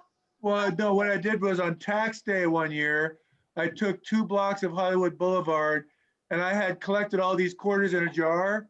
And I had about 6 people were with me. Lorraine, my wife, she did the mud people thing. Jeff Photo got dressed in drag. I was there. I was Doug there. was there. Jeff Photo was there in a French maid's outfit on roller skates. We fed meters. We made Connie sure from the Rubbermaid. moment. That wasn't Jeff Photo. That was Connie Rubbermaid. Connie Rubbermaid. But we made sure that from the moment that the meters began to the moment they ended, nobody got a ticket on Hollywood Boulevard that day, except for the morons that parked in the red zones. And we said, don't do that. Don't park in the red zone. And then at the end of the day, we collected we all brought our parking tickets and put them in a little pile in the gutter and burned them. There's also no meters in the red zone. There's no meters in the red zone. Well, I know that, but I mean, we were telling people, go, look, park over here, man. We're taking care of you today. You're not going to get a ticket. But they didn't care. But nobody got a parking ticket on Hollywood Boulevard that day. We also had Channel 7 there and a bunch of Was Channel 7 there? Well, there's I remember. Is that Michael Perrick? Yeah, Michael Perrick up there. Yeah. It's a long time, man. Yeah. Well, good riddance 2020. Damn right. Oh, it's been a hell of a And year. Mona Jean, man, she was like, she was an anchor at the Electronic Cafe. She did it all. She did we created an international network between Japan and France. We did first, when we first opened, Bowerbird shows up and brought us a refrigerator, and we started doing telepoetry with him. And then we linked up with the Stone Soup Poets in Boston and the New Yorican Cafe in New York. And then we jumped to when we got full motion color video technology. and our friends and affiliates that had the same in Japan and other places, we set up a telepoetry, a signing poetry network, because we had the bandwidth that poets who did signing, were doing signing poetry internationally. Remember that Fisher Price machine? Did you ever start out with that? The Fisher Price machine that Marilyn used? Videos on cassettes. On you call it in telepoetics. Pixel vision. In telepoetics. Pixel vision. I thought it was a toy, a Fisher Price toy. Pixel vision. Bob, show yourself. Where's your Pixel camera? vision. Put your camera on, Bob. Yeah, it was a Pixel Vision that she used to use. Yeah. Do you remember Marlene Murphy? Kit? I sure do. She stumbled into the place, and she started producing the telepoetry slams. Yeah. And then when she got a grant, she walked out on us and went out and did it herself. And then an academic in Chicago, stole it from her. And then when she passed, her sister wrote what is it when you Obituary. die? Obituary in the Times, crediting her with inventing it. But she always said it came from you guys. It came from us. And when she took it away, that was fine. And we didn't have to do it anymore, because the poets would come in and just put boot marks on the walls and just get crazy and throw confetti into our machines. And so we welcomed her to sort of take that out of the house. You shouldn't have served alcohol. Yeah. One of my favorite things was when we did the Karma Bums thing. I got tapes of this at my birthday party, and you guys, what were you called? Karma Bums. The Lost Tribe. Oh, Karma Bums. I still got my T-shirt. Oh, cool. But when we did when you guys came in, it was like lightning hitting the place. Yes. Well, thank you. The machines just blew up and you took over. Well, that one thing where we interacted with you, where we were riffing for hours, and you were riffing with the machines with us. It was pretty cool, man. It was pretty cool. Yeah, we were ahead of the curve. Just a little. Light years. I remember when Sherry just took such a liking to me because I did the sign language, and she always had this fascination with sign language because she thought that sign language was going to be like a communication mode for the future. And when we had to have one phone line for the audio and one for the video, and we were trying. This is one year. I don't know what year it is, but we were Sherry. And that was when we could only send one frame at a time. So we stayed. Yeah, the vid phones. That little machine thing, yeah, like a little fax machine or something. Right. The little Mitsubishi things. Right. So what we did was, it was like, I think it was me, you, and Sherry, and we were standing, and then I signed. What are you wearing? Turn around. I know, huh? Oh, wait. Hey, I'm in my own home. I don't have to be in public, so I was just. Oh, you gotta go public. You gotta go public with that. You gotta put money in parking meters with that. But look, the reason I said it is because Sherry choreographed this whole thing where it's like we took one picture and I was this is a sign for happy. So I was like standing here and I think my hands are like this, and then I think Kit is in the middle and this is a sign for new. So his hand was like this, and then Sherry stood over here and this is the sign for year. So she went something like this, and we took the picture. So, and it's like, we thought that was so cool because we had one frame with 3 signs in it, and You know, I mean, it's just, Is this a sign for love or fuck you? I don't remember. Oh, it's like It could be both. Put your thumb you got a thumb out. Okay. Don't leave the thumb in. No. No. And you got to put the palm out. It's a What very happened? friendly love ya. It's not a love ya. It's a love ya. It's a love ya. What happened to the 18th Street complex? Is it still functioning? Yeah, it's functioning, and they Who took knows now? over the airport building, and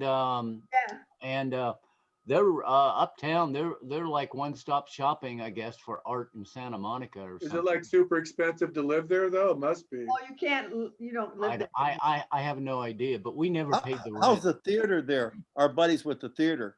I forget.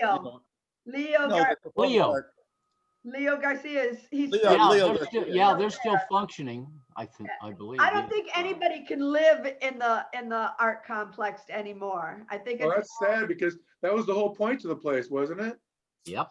yeah, but it's too expensive real estate wise for them to let an artist live there cheaply. Well, Sue Dakin bought the place, and we actually influenced.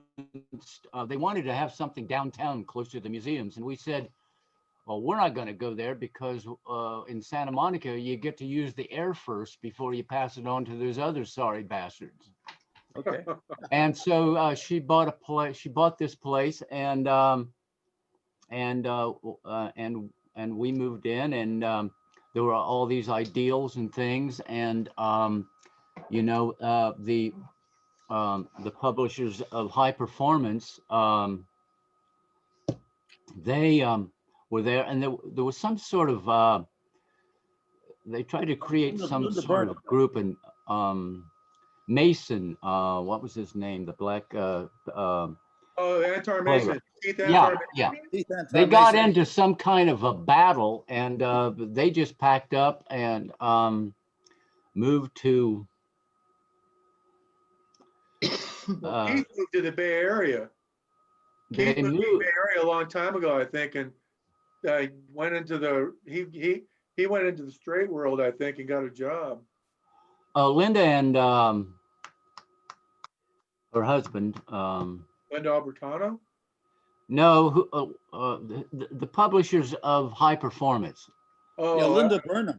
Linda Burnham and her buddy. yeah. Well, they were sort of running the place, and then they left town, and then it was taken over by another group of people who actually. And Sue Dakin had to step in and chop heads because she bought the property.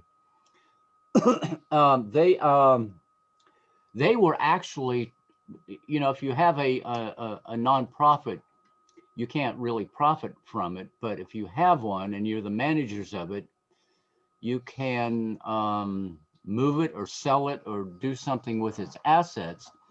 And they were trying to close it down and move it into another sort of entity that they wanted to control. And Sue Dakin came in and cut everybody's heads off and saved the place. And then after that, then the, oh my God, the current, and then director, help me out here, the blonde, The bitch? the bitch, yeah. Oh yeah, that blonde, yeah. Yeah. Then she took it over and totally sort of crushed the But she speaks highly of you. oh yeah, well maybe she has to, I don't know. But That's a joke. she actually crushed the interaction and the community spirit in the Yeah, whole I think place. it's good that we forgot her name. Yeah. You know, I'll tell you, I remember when the 18th Street Art Complex was having their opening where the theater was not built out and electronic cafe space was not built out. It was a very open space, and they had like this inauguration party. And the theater was not built out at that point. And the one thing it was like just a wide space, and it was a lovely party.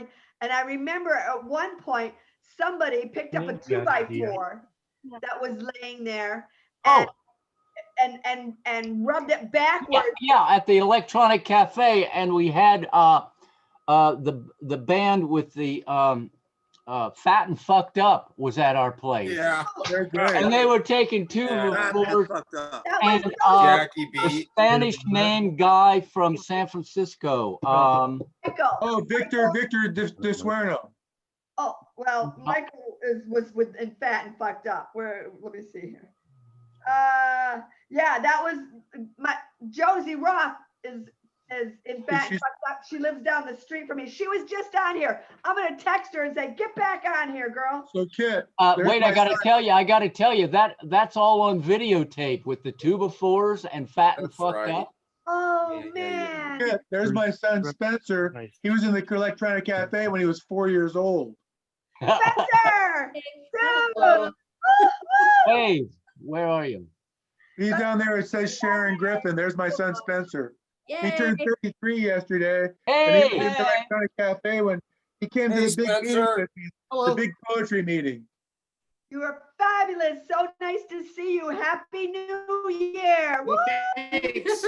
Oh, I like the sign language. Yeah, me too. Yeah, I remember that you specialized in that. Right, that's my day job. Ah. I do have a poem. I saw you, Mona Jean, doing some. Was it the mayor of LA? Yeah. And the LA Department of Health, Barbara. Farrar. Yeah. I love her hair. I just love that hair. Oh man. Yeah. People are fucking serious. I'm telling you, they have jobs to do and they do it. You know. Yeah, no, they're amazing. And poor Barbara, because she's actually broken down on camera now because they're threatening her family. I know. It's horrible. It's horrible. It's unbelievable for basically doing their job. Yeah. No. For saving people's lives. This woman is giving everything she has. You know, she's really working as hard as she can. And it's just, and she's smart, you know, it's not like she's stupid. This woman is smart and she's evaluating everything. All right, here's Josie. Yeah, well, I'm in bed right now and it won't go on to Zoom. You know, the LA Poverty Department eventually moved into 18th Street. They did? Who? Well, LA Poverty. They had their office there. Yeah, I remember we had I was there. I think Sherry had passed, and it took me a year to sort of move out of there. And I think I spent a New Year's Eve with those guys in their place. It was in, well, never mind. It's too hard to explain. The occupant of the place that they moved into was the dear friend. I love her. She still Bernadette connects with me. No, the one that did the giant puppet heads. And in protests and parades, giant puppets and various. She was with Michael Masucci. No, that was Easy TV. No, and she passed this year. Yeah. That was Michael's wife. No, this is another person who was. I know that's what I said. when you walked in the walkway and there was the 18th Street Gallery on the left, and then there was a building with the slanted roofs on the side, and the first front of the building of that was occupied by, oh gosh, getting old is such a pain in the ass. I can't remember her name, but she did. I don't know if you remember any of this, but she did giant puppet heads that were on poles, and then there were gowns that covered the operator, and they would show up performing puppet arts or something. I don't know. Great lady, great history. But wow, so those were interesting times for sure. And you know, Sue Dakin thanks to her. I mean, she kept us afloat on several occasions. And she had a brother. You know, the Dakins are part of the family that owned all the oil in Long Beach. And their family, That's a lot of the oil. fathers and stuff, except for, and her brother's Henry Dakin up in San Francisco, who did a lot of interesting things and opened up a building up there that was involved in. Show you something. And wait, so anyway, there was an airplane crash, and the Henry Dakin and Sue Dakin were the survivors and the trust funders of all that money of the Dakin empire, which was from oil in Long Beach.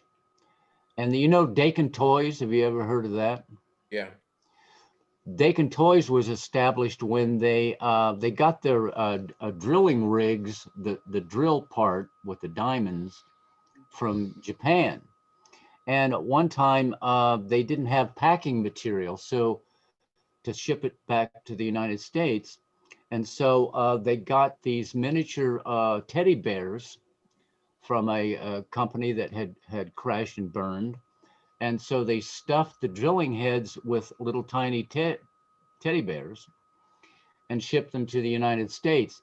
And they started, then they unpacked the stuff and said, what the hell is this? And they said, well, why don't we sell these little teddy bears? And they started selling them, and that's what's established the Dakin toy empire. You shouldn't do it slow. Crazy. Well, Mona, you want to do your poem? Because we've only got like 8 minutes left. Yeah. Yeah. Well, there's nothing on TV. What? There's nothing on the TV, but Essay, have you done your thing? I did my thing earlier. Mona's got something she wants to do.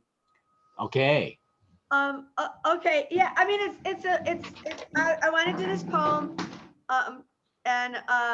Thank you. Kat, oh my God. I'm so fucking thrilled you showed up. This is fabulous. I'm recording this. I wouldn't miss this in the when you sent that email, I said, hello, I'm there. And then I posted that thing on Facebook where you're pictured and the links to our. I'm definitely want to check that out. I'm definitely trying to do that. Right. I'm really glad you're recording this because there's a lot of history here. I'm really glad you're recording this. Yeah. Yeah. Oh yeah, we all get copies. Sure. I guess it's us. I'm yeah. gonna jam. Unmute.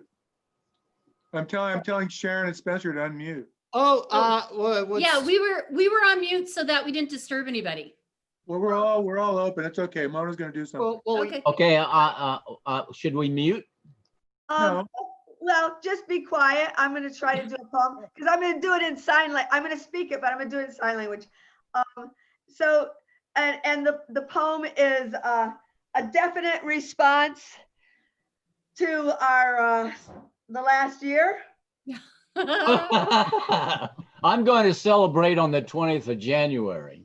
That's when we are. Ditto. We're doing the same thing. Oh, yeah. Our new year starts on the 20th. Yeah.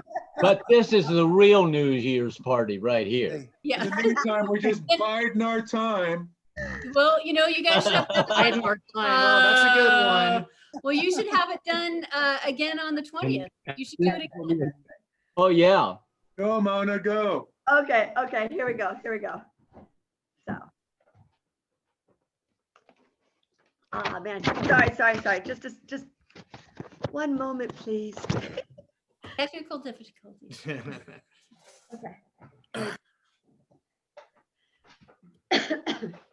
Sorry. Oh no. Me.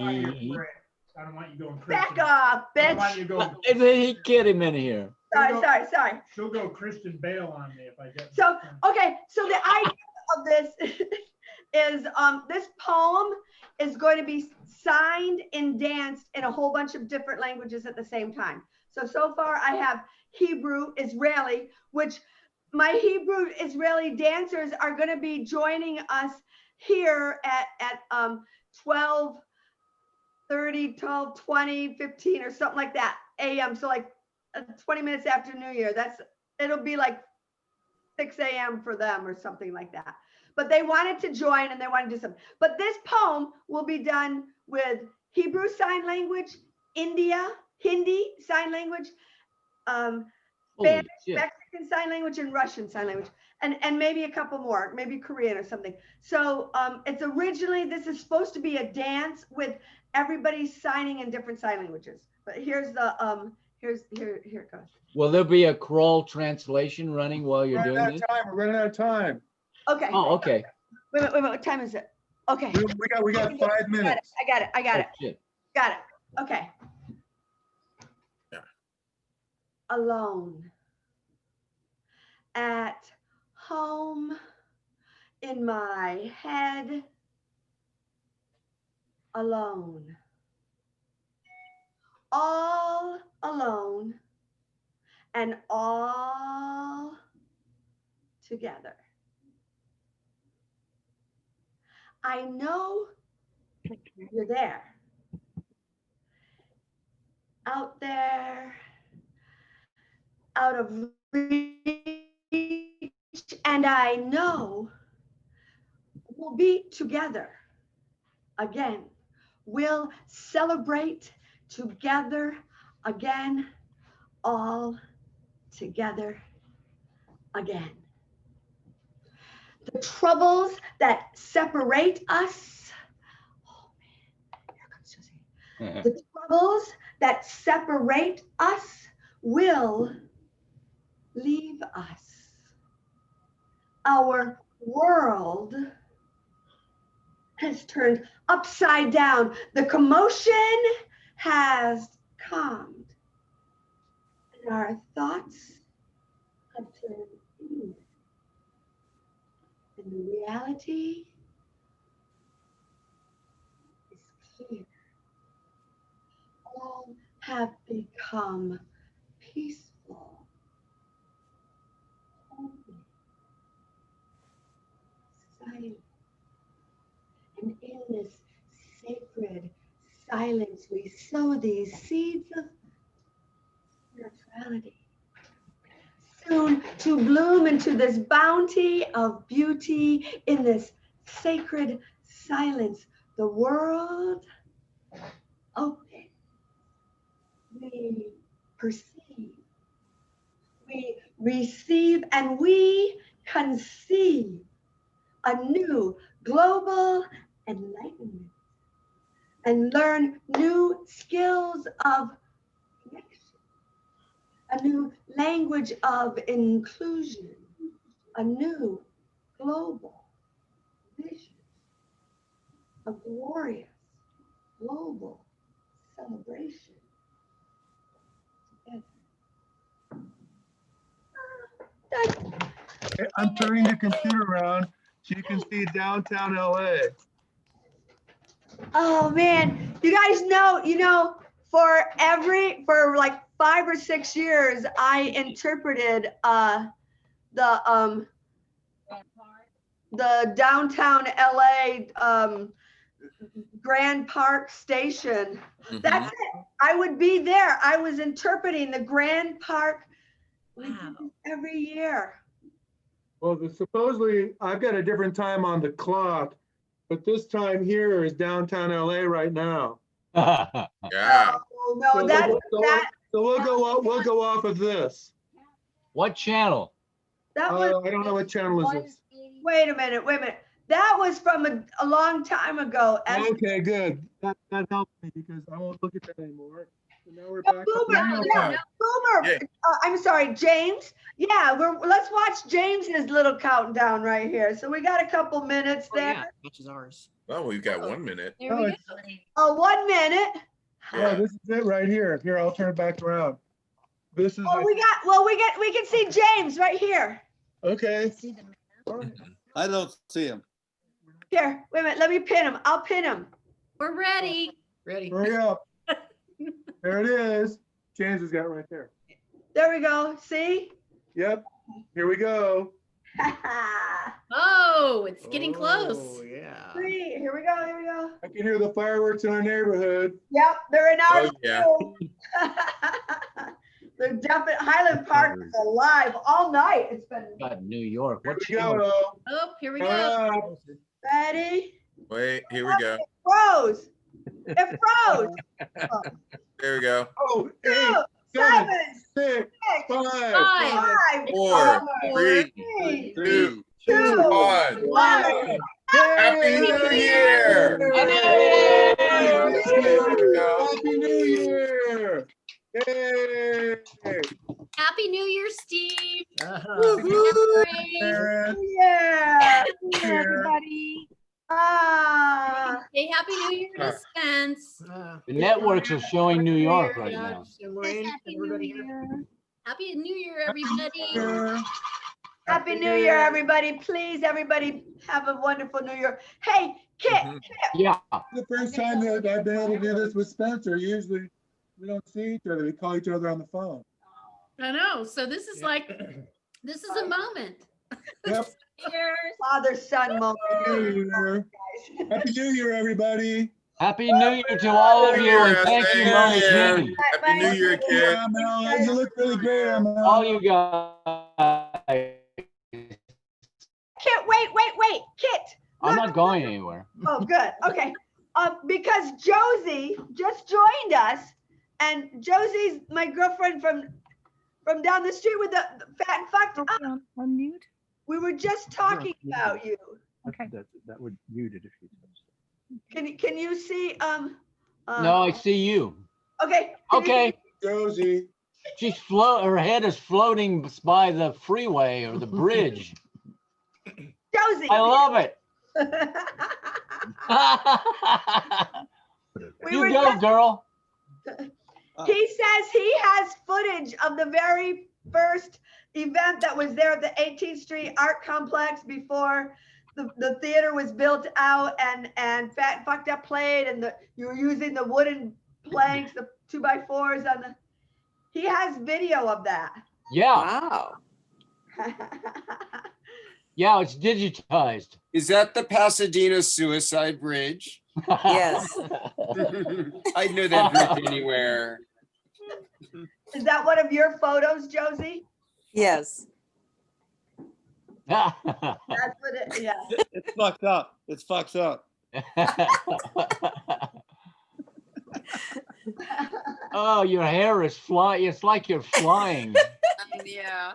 You can see it's great. It was nice.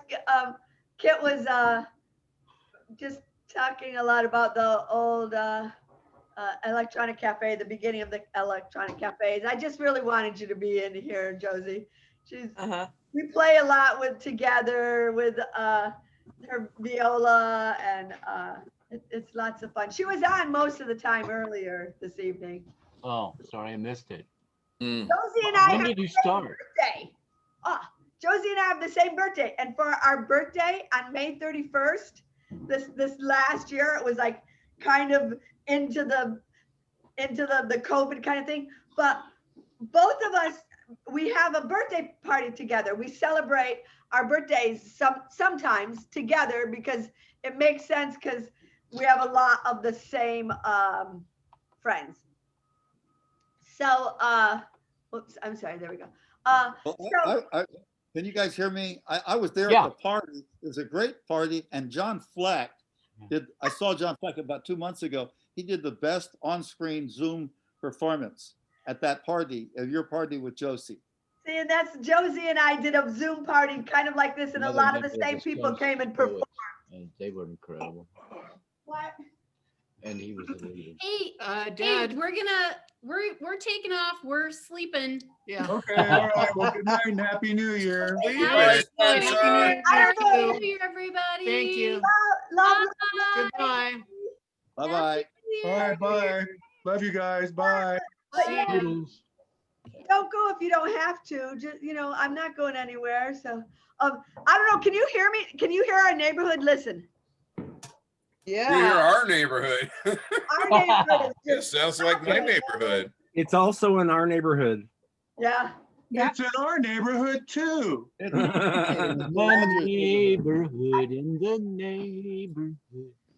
It's a wonderful day in the neighborhood. Neighborhood, a wonderful day for a neighbor. I always thought he was kind of Blow creepy. something up. Would you blow something up in my neighborhood? Won't you blow my neighbor?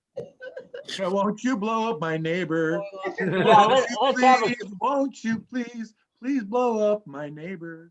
let's have a point to point Stone Soup poet moment, you guys. Essay, you start. I was I was walking down the street and an alien shook my hand and said, "Happy New Year." There's major fireworks going off out here in Pinion Hills. Oh my God.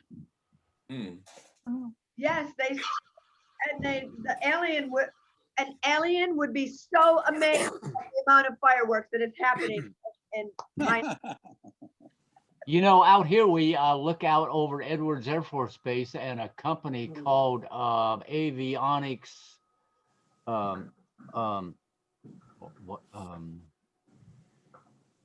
It's a very scary name. It's called Atomic Avionics, and they build the weapons grade drones out here. And when we go to the post office to pick up the mail, because they don't deliver regular mail to the ranches out here because they don't have the manpower. Idiots. You go to the post office to pick up your mail, and there's like people standing there in line. They got antennas coming out of their heads and stuff. Oh my. What are you expecting? And they plow the sky with this with all of these high altitude airplanes and stuff like that. So it's really like the Mojave Desert up here is like sort of like a rehearsal for, you know, like mining asteroids and all kinds of weird stuff. This has been the year of exploding nights. There's been a lot of unrest. Yeah. Oh. Gosh. You can say that again. You know. Oh. So how do you think? What do you think? Like, you know, like we are finally, y'all, coming into the age of Aquarius. Oh my God. Yeah. We've been waiting for this all our lives, the age of Aquarius. Well, I wish it was a bunch of hippies. Well, I hope the hippies were right. I thought the Aquarius age was when hair was happening. No, they were ahead of their time. They said it was the dawning of the age of Aquarius. Yes. Age of Aquarius happened this year, when in December 21st for the solstice. Short story. This is the dawning of the short story. I got a short story about hair. Yes, please. Hush. In '72, I was in Amsterdam with the video heads, and we built a video theater in the Milky Way in '71, and we did a big, massive thing for the ill-fated 1972 Olympics in Munich. And after that, we all went back to Amsterdam, and I went over to London because they with a video recorder, because they were showing all the Busby Berkeley films in 1 week, and I recorded all of it. And then after that, I went back to London, and I ran into I was showing some videotapes at a place called the Roundhouse in London, and two people walked in, and it was Ragney and Rado, the authors of Hair. And so we hung out for the next couple of days, and then before they left town, they were obliged reluctantly to go see the production of Hair in London, which was originally shut down in '69 because the actors got naked on stage. And but so it was revised and it was playing, and they had seats reserved for them, and I went there with them, and it had already started, and then all of a sudden the lights came up, and all of the actors on stage came running up the center stage and grabbed them, and I just got sucked up with them. And a few minutes later, we were on stage doing hair and singing "The Age of Aquarius," and we all got naked, and the audience was so they got naked too, and we all got naked, and I don't remember the next 3 days after that. One of my favorite singers got his start in the hair, Ronnie Dyson. Remember Ronnie Dyson? Yeah. If you let me make love to you, then why can't I touch you? Crazies. You know, Josie was telling me crazy stories. As she gone, she went back to bed. She was of her being last 2 nights ago. She was over. Last night she was over. We were watching the Hip Hop Nutcracker. Awesome, you guys. That sounds like my ex.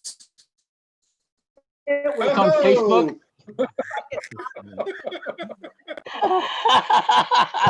Nutcracker. The Hip Hop Nutcracker. Wait, is that on Netflix or what? I had to pay for it. It came through the Center Theater Group, but it actually came out of like New Jersey. It was a video of a show, a live show that had happened at a lovely theater in New Jersey in 2019. Mm-hmm. So will younger people have to get hip hop replacements? You know what? There is such a thing as like the gangbangers that wear their pants really low down on their hips, like really low down on their hips. What happens is, in order they have to walk like this. Yeah, in Walmart they got them down to their knees. Well, because they have to walk like that, there's a thing called hip hop hip that chiropractors have to treat now. It's Oh, wow. No, that's true. That's true. Wow. That Yeah. makes sense. Makes sense. They just pull up their pants. You know what? I know I've worked in a lot of fashion, different places, and I remember growing up as the rebellious, wearing the hip huggers, you know, and the bell bottoms and the paisley and all that kind of stuff, you know. So I know how like outrageous we seem to my parents. So I try to pretend, okay, well then, you know, the outrageousness that the next generations, you know, I don't know, that low hip hanging off your butt thing, it's just not attractive. Oh, it's not, but Mona, that's It's not even sanitary. But Mona, that's just like ancient history. I mean, that sort of fashion is gone now. It's moved on. Thank God it is. I used to see it all the time on the Metro. I see it very little now, but of course. You know, I'm very upset that low-rise jeans are gone. I'm very sorry. You know what? I'm not a big fan of the high-waisted thing. What's your I sexual don't like preference? high-waisted jeans. They're very unflattering. What is your sexual preference? We're burned out, so thanks so much. We've got our hot for chocolate. Yeah. And Bye, we're guys. 99. Thanks for joining us. Thanks Good for night, hosting guys. Jean and Jeff. It was really good seeing Bye, you Good guys. to see you guys. Happy New Year. Wait. Don't everybody go. Some people stay because I have people from Israel that are gonna join, and I'd like them to like pretend to see some people here. They'll join shortly. They'll be here like before 12:30, I think they said. Do they wear their pants down around their knees? No, they do not. I think that was when, hip hop started to die because They kept tripping on No, the it never stage. it's not that per se, but it may be a little bit related. But I think people started coming to the realization that there can't be so many black guys with the same name, Calvin Klein. Is that because your mama put your name in your underwear, your little pants there? No, because I never went to camp. Oh, Pierre Cardin died. Yeah. He did. Yeah. Really? Yeah. Wow. Yeah.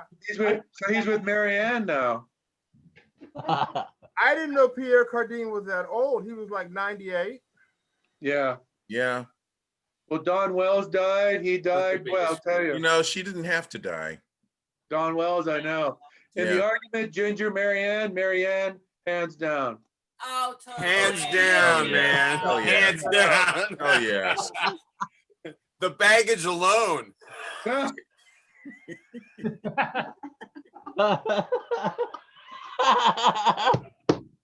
Marilyn, bring your guy in there, that hacker.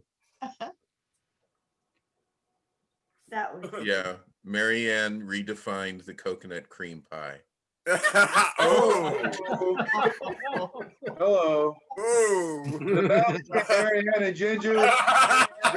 Hands down. I'm getting censored. Writing Well, on blame- the screen. If you're getting censored, kid, blame Zuckerberg. We all do. But what was sad about Don Wells, though, that she died of the coronavirus. That was really sad. Yeah, it was. Because I can only imagine she had a very lonely death. How many's got their shots yet? None. Able to get it for months and months because I'm on immunotherapy and they don't know how this type of vaccine will interact with people on this kind of immunotherapy. I don't think it matters. The rollout's totally screwed.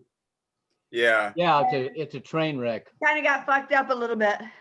Because I should be getting mine pretty soon because I'm going to be 67 and I've got stents in my chest. So but I don't expect to get anything until March or April. Well, I hope I'm wrong. I'm not expecting anything until June myself. So I that's why I have my little mask, is because I go into the medical community and interpret different, interpret doctors' So then appointments. you'll be coming up pretty quickly then, right, Mona? Supposedly. You're a frontline worker. I know it's so hard to find out where to put your name on what list, a list. I know. I messaged my doctor. I go, what's up? We're getting no guidance at all. And she said, just keep looking. Well, I messaged my doctor and she said, actually, I got sent back a form email that instructed me to call a telephone number that had a request that just all said, pretty much don't call us, we'll call you. Yeah, that's what I'm saying. That's what my doctor said to me too. It's like, we're getting these messages, but all they're saying is it's coming. And it's like, do we sign up? Do we get on a waiting list? What do we do? Well, I mean, Kaiser was the one that sent me the thing saying that amongst their top tiered people were medical workers and interpreters that worked in the medical community situations. And so I go into a medical office at least once a week, sometimes twice. I try not to push it too much, but I'm in a doctor's office, a dentist's office. This past Sunday, I was at UCLA in an ICU for 12 and a half hours. It was a pediatrics thing. It wasn't related to COVID at all. It was a deaf child that was having a medical emergency, No, but COVID's everywhere. Yeah, of course. COVID I too. was thinking I was immune, but my point was I wasn't in the situation. Wasn't a COVID floor. Related. Right. No, I understand. But as far as I'm concerned, every hospital is absolutely a COVID zone. Well, it's a Every vector. hospital. A hospital is a vector for a bunch of shit, man. Right. One-stop Hey, shopping. that's where the sick people are. Shop. Gee, that's right. That's where the sick people go. Yeah. Why'd you rob the bank? That's where the money is. Yeah, exactly. There it is. Mr. Bolt, finally. Good evening, everyone. How are you? Happy New Year. Bolt. Welcome back, Linda. Bring some love into this year. Hey, Rod Woodson. You know what? He doesn't know. It's Linda in her bed. They're in bed, these people. I was just watching all the fireworks all around the city. Oh my God, is that Hello. crazy? Walk up the street. Just on my balcony, there's fireworks all over the city, and people are screaming in the canyons, going, "Fuck 20!" The city that built. Yeah. Fuck you, Trump! I'm mad as hell and I'm not gonna take 2020 anymore. S.A. Griffin. Yeah. People were dancing all over the world the day that Trump lost. Yeah. Well, they'll be dancing all over the world. Oh yeah, they were dancing in New Jersey on that one. Yeah. No, really, you guys, there were people in villages in Africa dancing, in villages in India dancing. I remember seeing some of those videos. Yeah. Just because they Oh, that's when those guys were doing those really fast feet, right? Well, they were celebrating Trump losing. Yep. Yeah, but they have those feet. They dance so fast. Mm-hmm. That's so cool. So cool. So fucking cool. That's so cool that there's so many people out there dancing. I wish I had a lot of money because if I did, I would have billboards all over the country and all they would say is loser. Loser. They would drive him nuts. And I wouldn't have to have a picture of him or nothing. Just in great big bold letters, loser. Well, Mona, can I read my poem? Yes, please. Oh gosh, yes, please. That's all right. That's all right. And then Jim, you're after. I'm gonna get more I booze. got one for you. Okay, first Hassan, and then you, Jim. Mm-hmm. Let's see. Hey, Jim Bolt. Hey, how you been? All right, bro.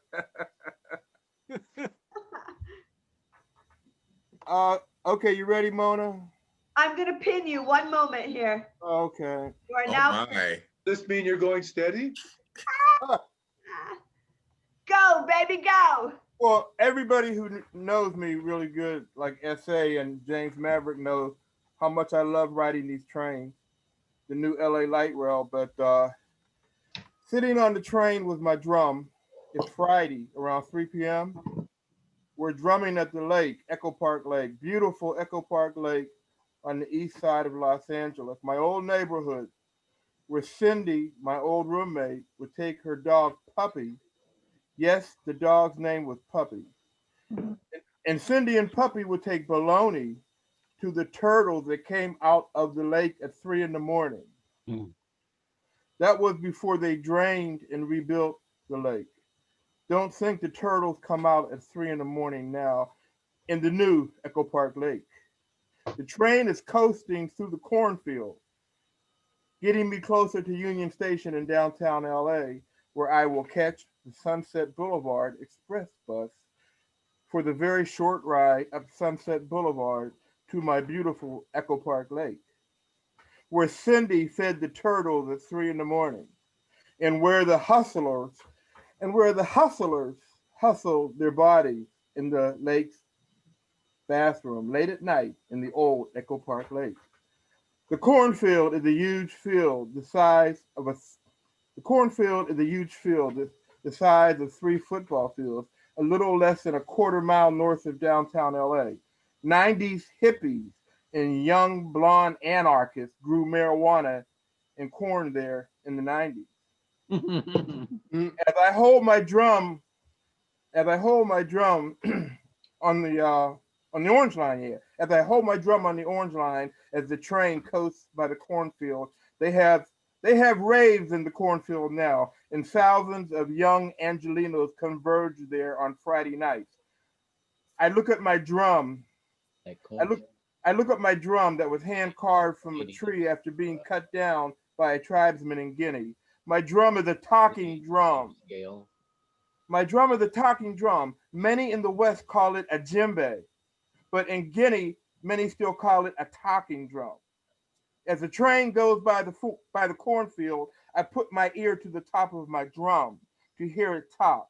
Ponky pong, ponky pong, ponky pong, ponky pong, ponky pong. City Hall, You did a beautiful job rebuilding the lake, my Echo Park Lake. City Hall, you're bleeding money. Clean the bathrooms at the lake. Please, wait. I hear my drum again. Ponky ponk, ponky ponk, ponky ponk, ponky ponk. Jim Bay. Going to sit in the middle of the cornfield one day and drum and sing for the artists and cry for the wise fools. Ponky ponk, ponky ponk, ponky ponk. Jim Bay.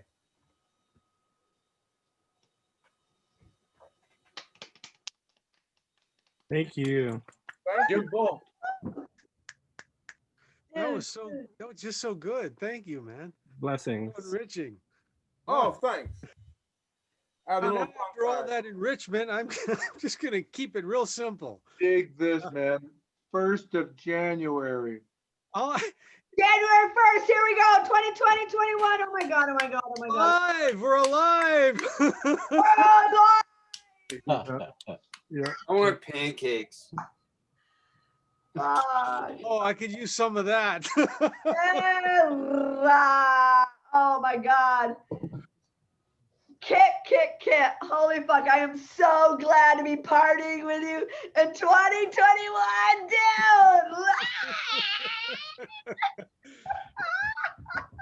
Who would have fucking thought?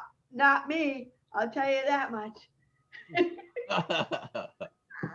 Well, we said when we did Electronic Cafe in '84 that if people don't figure out what they want, they're going to get what they deserve. And of course, all of this is great, except for the fact that it's proprietary sort of operating systems owned by centralized corporations. And we still need to get out of that and reinvent the world and by people who define what they want rather than what they get. And we know that the truth has suffered because of this global network that has ushered in, without surprise, all the pathologies of the human race. So a lot of work to do. I want to be in the army. Boy, I love all those eyeballs in your space, man. Yeah. I have a. This is only some of them. Yeah, I have a warehouse full of eyeball collection. Really? Very cool. Those eyeballs are great, kid. What was the name of that band? The Residents? The ones that came out Yeah. with eyeball? Yeah. It's like a bunch of people. It's like a bunch of people are standing behind. 415 Records, I believe. I love the Residents. Yeah. Oh, it's so good to see everybody. It really is. Yeah, this is great. Thank you, Mona Jean. This has been spiritually lifting. Certainly. I don't know if I finished that Oh, sentence. look, there's Doug. I came back. I can't see anybody except I see Mona Jean as a still. I but see I'm you, Doug. okay. Well, I'm happy. I'm back. Says hello. Jump boat, read your poem. Do a thing? Okay. Here in lockdown. I'm gonna pin you, Jim. Just a second. Wait. What? I'm pinning Jim. Go. Okay. I'm alive. Here in lockdown, aside from the bigger concerns of the world, my immediate issue is the changing of the seasons, and my enemy has returned. The wind. The birds are flying sideways today. Their telephone perches have become chattering madhouses. Trees are in a constant state of alarm. Branches akimbo. Danger, Will Robinson. Danger. Finely tended streets teem with floating grocery bags. Defiant doors must be shouldered open with all of my body weight, will only capitulate to being shut with an unavoidable gunshot slam. Papers take flight. Hats take flight. Umbrellas take flight. Nothing stays.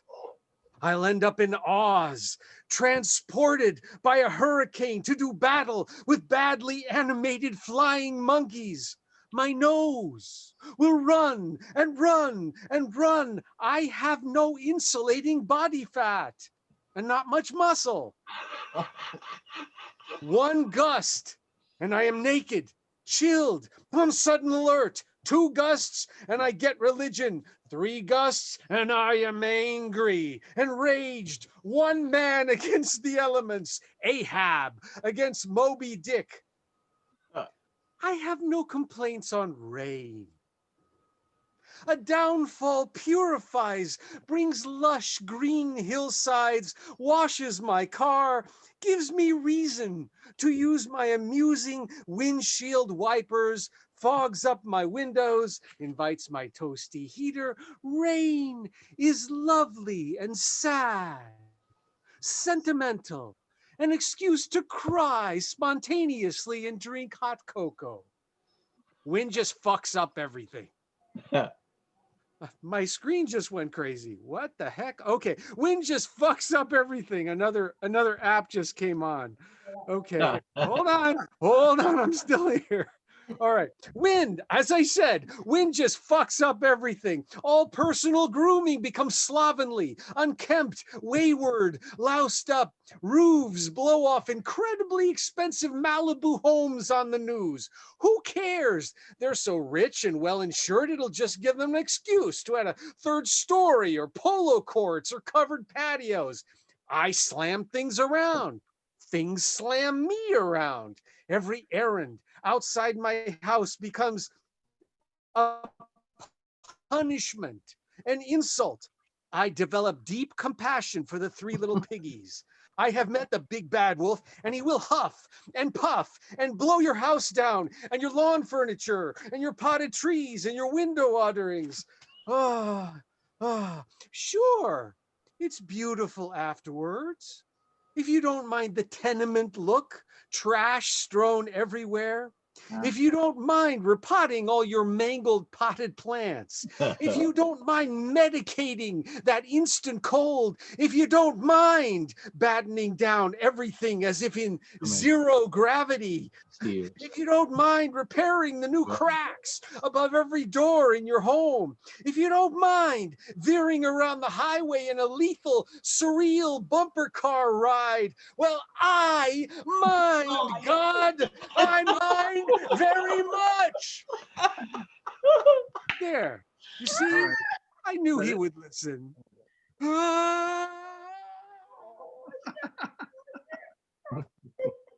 Everything went blank. Everything was blank here. That was great, Jim. Just thought we'd have some fun with it tonight.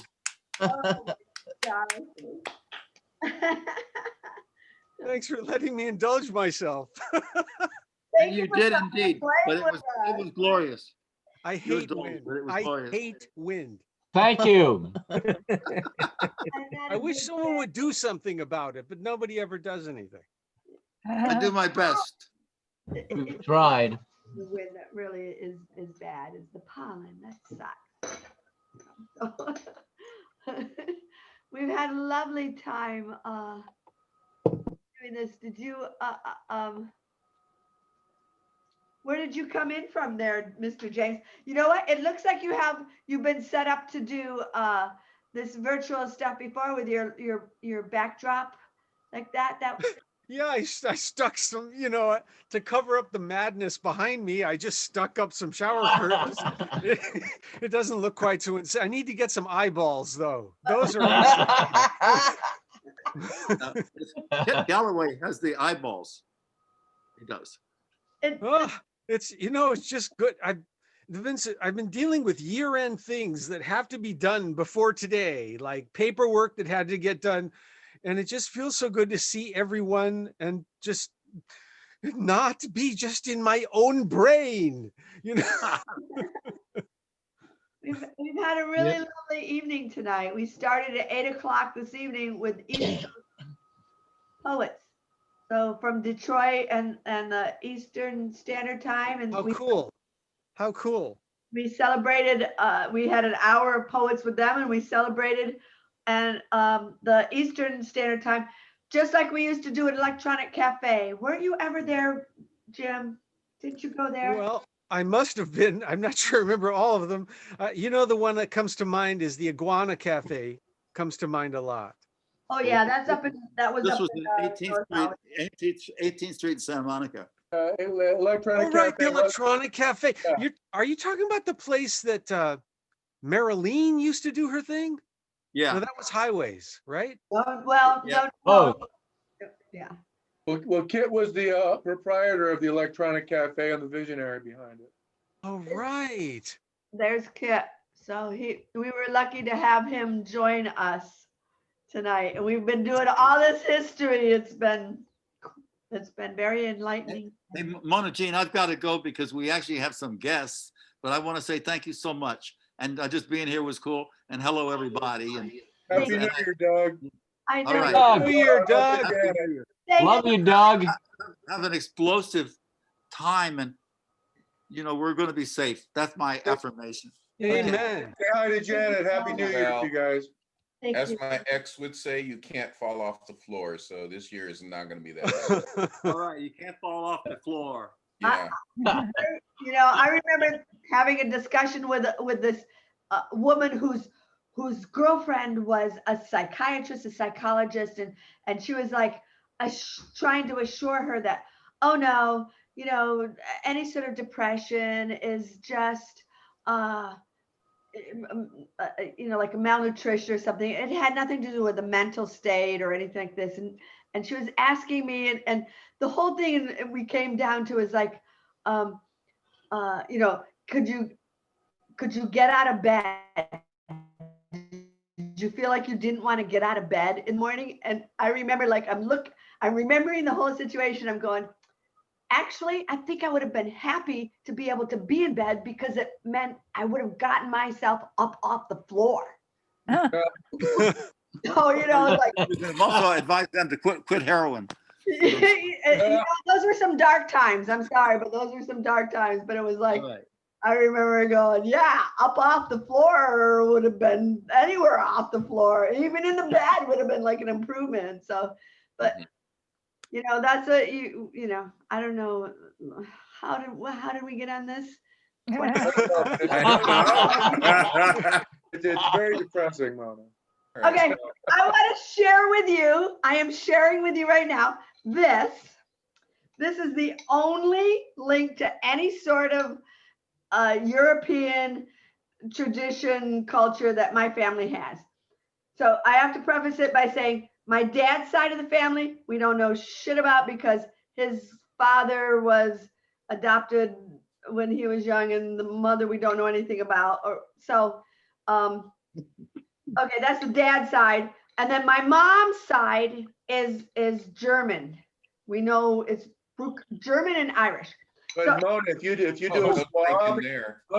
swab, you'll find out. And Bruckert. But Mona, if you do a swab, you'll find out everything. I know. I'm sure. Oh no, you'll suddenly have thousands of cousins you didn't know existed. Literally.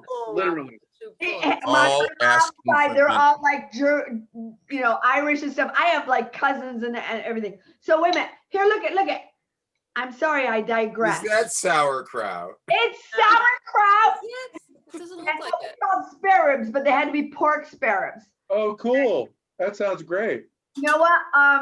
What's I it called? do this every year of my life on New Year's Eve.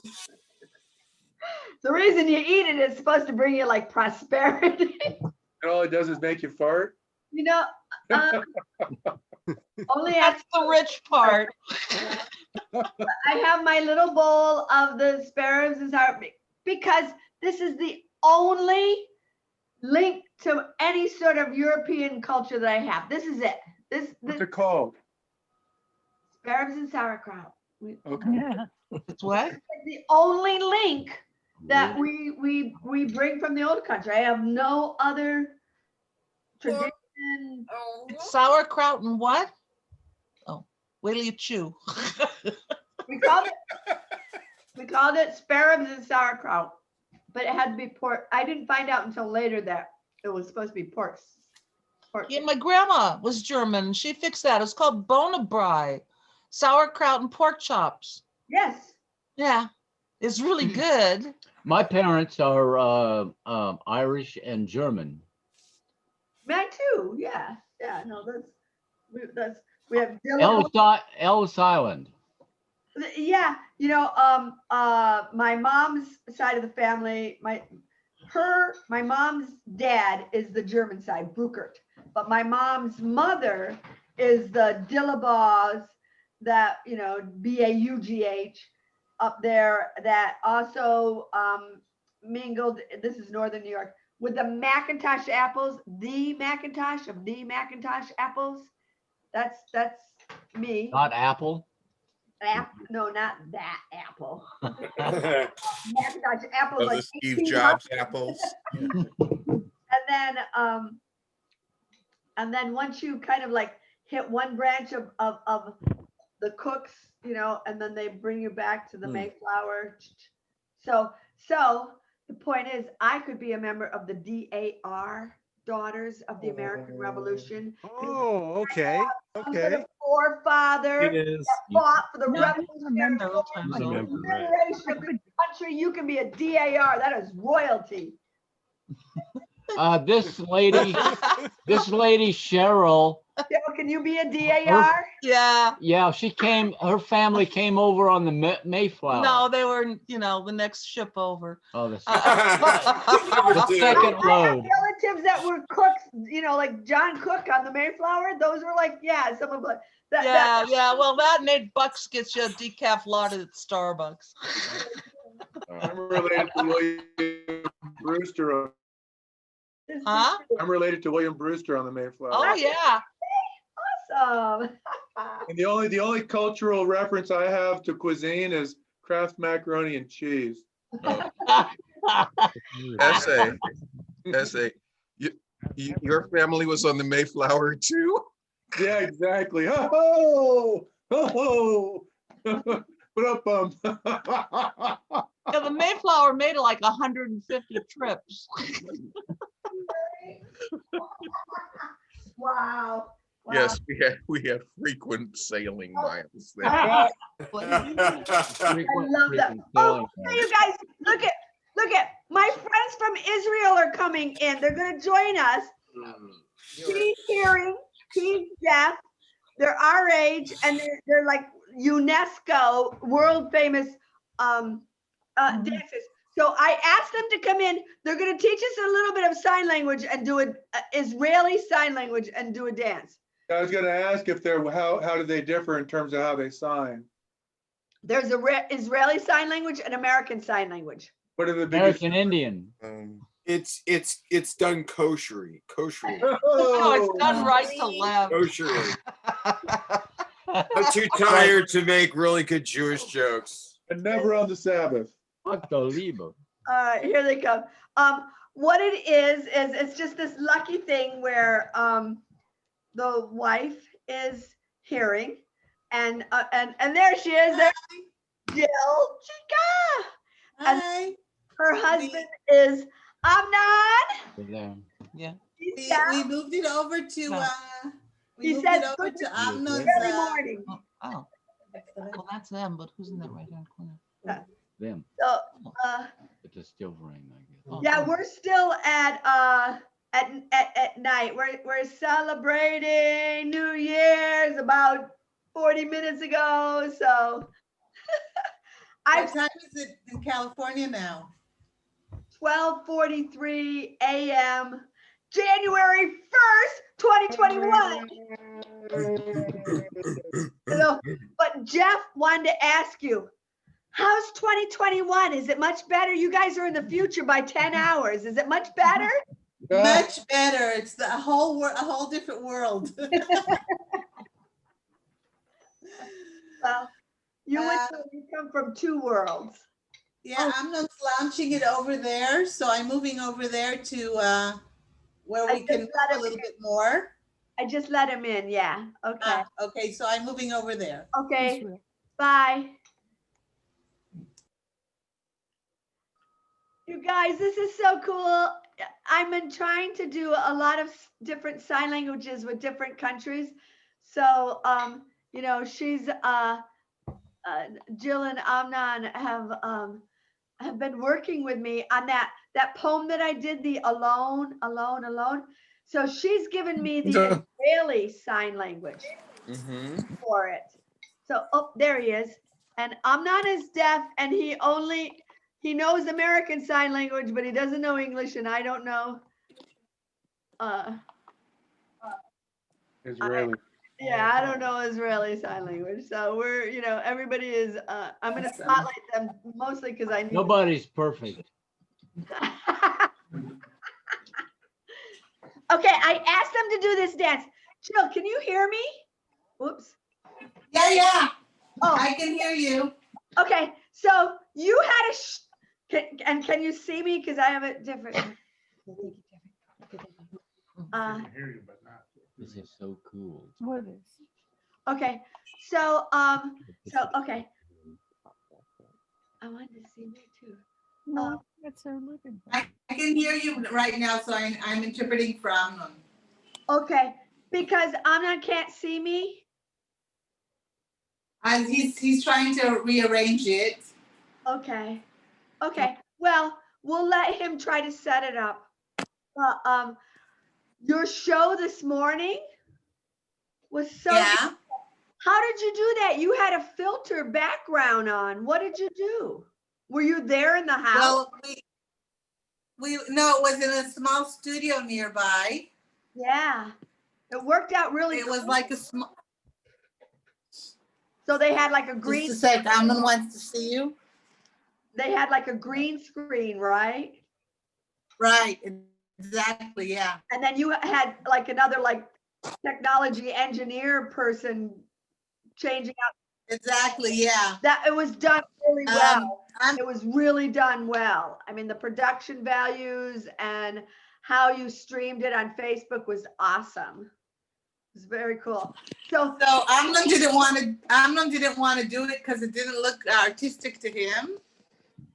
You know what? I know what he's talking about, but you know what? When you're in 2020 and it's either that, which is less than perfect, or nothing, and they have a saying, I don't know if it translates, but don't let you guys help me out. Don't let the imperfect be the enemy of the perfect.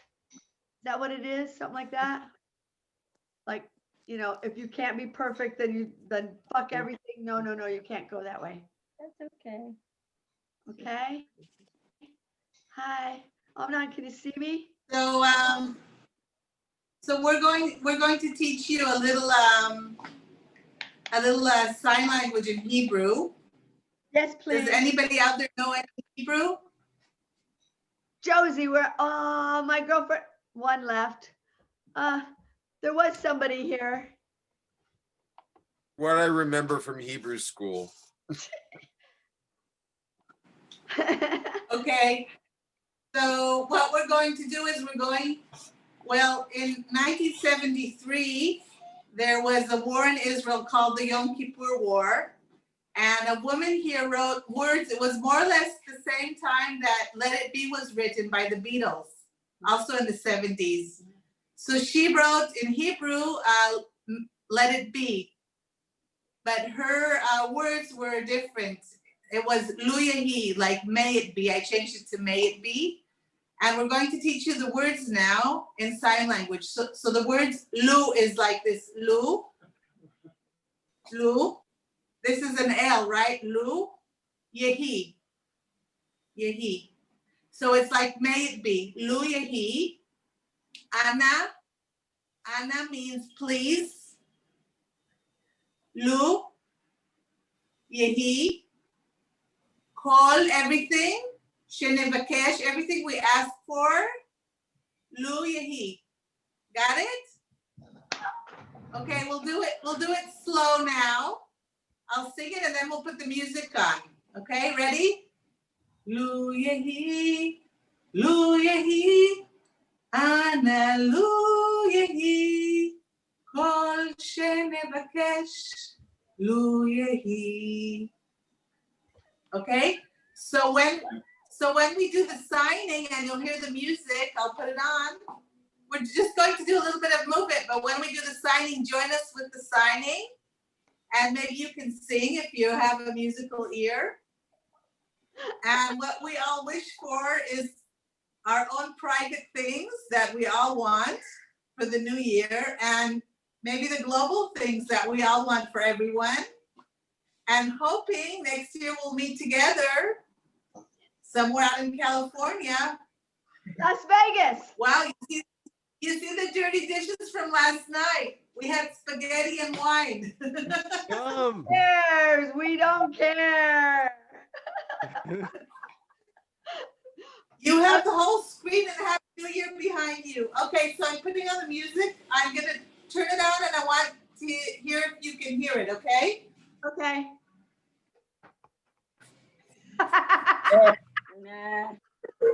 Can you hear? Can you hear? Louder.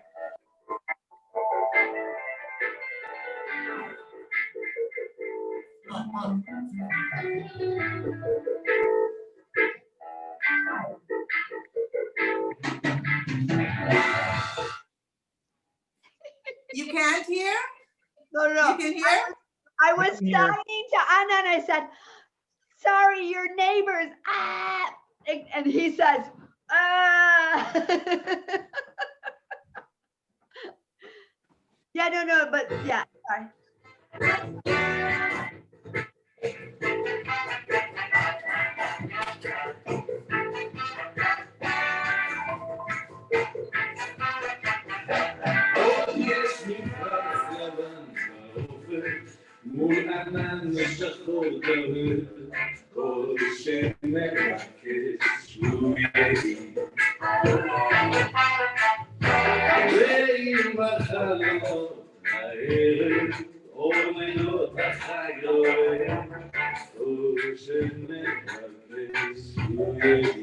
Ready, get ready.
everything that we may ask for, may it be. So these are our personal blessings for the new year. Oh, Jill. You guys have been hanging out together for the past hour or two? 4 hours. Oh, Mona. 4 hours. Well, there was a lot of different people. We had there's probably like 40, 50 people that came and went. Mona, can I say something for a second? Yes, yes. Go ahead, Jill, Rod. will you want to interpret? Go ahead, Rod Woodson. No, the gentleman in the gray shirt with the glass, just put his glasses on. That was the most beautiful dance I've ever saw in my life. It was beautiful. Wow. No, really, it was like a moving, painting. Hey, great dancer. Yeah, beautiful dancer. It was like, and I had to leave the room for a little while, and I was in my bedroom and I heard him. So I missed maybe the first quarter of it. And then I heard him singing and it drew me back in, and that dance. Okay. Your dance mesmerized me. Yeah. He's not dancing. So I don't know if you heard, but Amnon can hear the music, which is quite amazing. He Oh, dances wow. exactly with the music. Wow, I didn't know Does that. he feel the Wow. rhythms? Does he can feel the rhythms? Yeah. Right now he doesn't feel it, but I was giving him signals of the rhythm. So he's dancing to your motions, to your movements. Right. Usually, Wow, I usually didn't we know that. wouldn't. Oh, that's interesting. Yeah. He's so in the rhythm, I wouldn't have guessed it. Wow. Wow. Okay, but he's And known Aniel. this music for a long time. He's a professional trained dancer. He's like the top of his skills. Wow. So, But still, Mona, the idea that he knows the music is not exactly correct, because he never heard the music. Wow. So he gets the rhythm and he dances with it so he can internalize it. But at the spot, according to the feel, he internalizes it and he knows the rhythm, but he's never heard the music actually. The two of you are so naturally in sync. Yeah, I just, when I said no, I think I really meant no, and it's kind of a lot because Jill, you help him to know that, And the interesting thing about can you hear us well? Yeah. The interesting thing about rhythm, it has nothing to do with music, it turns out, because there are hearing people that are even dancers that don't have a sense of rhythm, but rhythm is something internally. And I always say Amnon can't hear the music, but he has some kind of internal rhythm. We all That's fascinating. That's truly fascinating. The power of the intuit. Well, rhythm is in everything. Rhythm is the glue that holds the whole universe together. And it was Mozart that said that the music is the silence between the notes. Wow, that's the first I've never heard that. That's interesting. That's what I always say. So, that's all I say about John. when are you all coming to Israel?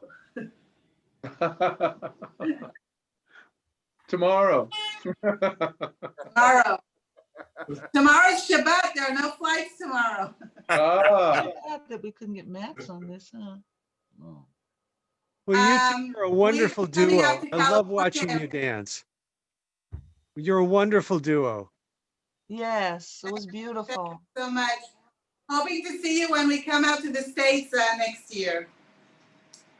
Well, looks like you're having a beautiful day there. Amnon is saying that he's hoping for a better new year for everyone. Yes. Abundance. Amnon is saying abundance. Shefa in Hebrew, abundance. Yes. So Mona's left. Are we saying goodbye? Do something else. You guys. Amnon was saying Happy New Year to everyone. A better, healthy, cultural, happy. I'm gonna use the word abundance. How do you say abundance? Abundance? Oh, that's a good one. Abundance. Abundant. A whole lot of stuff. Oh, Jill. So in Hebrew, like this. Shifa. It's abundant. It's abundant. Well, thank you all. Thank you. Thank you. Goodbye. Bye. We talk maybe soon, okay? And January, you two teach dance my company, okay? Well, okay, can we do a shalom together? Yes, please. Shalom. Yes, please. Okay, so shalom in Hebrew means hello, goodbye, and peace. And I think it's the best way to say goodbye. And you say the word shalom, and in sign language, it's two hands together. So we can put our two hands together. We can put them right here on our hearts. Oh. Say the word shalom. Shalom. Shalom. Shalom. Shalom. Shalom. Wait. Everybody do it again. I'm sorry. Shalom. Shalom. Shalom. Again, take two. Take two. Shalom. Shalom. Shalom. Shalom. Shalom. Shalom. Sherry's brother and sister migrated to Israel, and that's where they lived. Oh, really? Okay. Okay. That was really cool. I like those guys, and I'm working with them, and I want to work with them more in the future and stuff. So they're like UNESCO, United Nations, like world entertainment kind of things. They're very famous. They're He was a great dancer. He really was. He does double. I mean, he's older, but he's like, he pulled off double pirouettes, just like. Whoop, whoop. Oh, he's in great condition. Yeah, so he's still trained. It's lovely. It's lovely to know them. They're fun. How did you meet them? Well, through kind of just the deaf community, the sign community. I saw them out there. You researched kind of deaf dance. They've been around for quite a while. He's darling, and I love them, and I want to work with them. This year there was supposed to be a international deaf expo in Las Vegas, and so they're making it to be next year in Las Vegas. This international. Everybody froze. Yeah. That was weird. That was like Twilight Zone. Everybody froze but me. That's what I saw. That was bizarre. But what was really interesting was hearing how Let It Be was interpreted musically. It was like completely different. It was wild. Yeah. Through another culture, through the lens of another. Exactly. It was interesting. Yeah. I'm getting a kick out. I'm getting a kick out of watching Jeff and Mono, eat from the bowls of food. They're always posting these delicious dishes they've cooked on Facebook. Yeah, of course. We post his dishes. Jeff is such a good cook. I'm trying to do something, get work done, and I check out Facebook, and then I'm completely hungry and suddenly starving because your food looks so good over there. Well, I already told everybody this is the German spare ribs and sauerkraut. We eat very little meat. I mean, during the week we have meat like maybe 1 or 2 times a week. Right. Yeah, meat. Maybe 3 if it's a holiday or something. What do you guys eat? A lot of vegetables, tofu? What do you eat? So I make there's like this Ethiopian cabbage dish that I make, and it's a vegan African stew. It's like yams and but they have like peanut butter or peanut butter, chickpeas a lot. Yeah. I can't do kale. I like kale if it's chopped up really finely, then it's edible. But and it's and when it's not chopped up, it's too tough. Yeah. We have to prepare it. Yeah. I thought you Yeah, took. look, I've been a vegetarian since I was 16 years old, and I do appreciate the fact that it's easier to find vegetarian food now than ever. No matter where you can go, you can get an option. But the fucker that started putting uncooked kale on top of food as a somehow added garnish to the food Must die. should be punched in the face. I love vegetables, but raw kale, I'm sorry, it's just not that good. No, it's like leather. 18th Street started growing kale on the property, and it was just evil. And they chopped it up. I went to that Silver Lake ramen, and now I again, the kale is one thing because kale ended up on the top of that ramen, right? But somehow some idiot decided that putting a cold salad on top of your hot ramen as being some sort of good vegetarian garnish. It's just no. The horses on the ranch here will not eat kale. Oh. No, they said nay. I like kale. I like kale if it is chopped up and it is cooked kind of like collard greens with some garlic or some spice. That's good. But on its own, fuck no. I like kale salad. If the kale is really chopped up, like in the end, that's actually really good.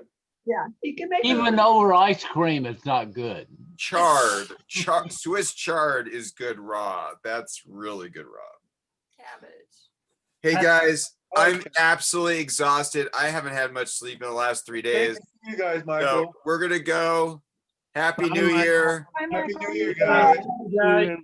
Happy New Year. Happy New Year, Michael. Indeed. Thank you. Take care. Great everyone. to see the both of you again. I hope you never run into any more kale this year.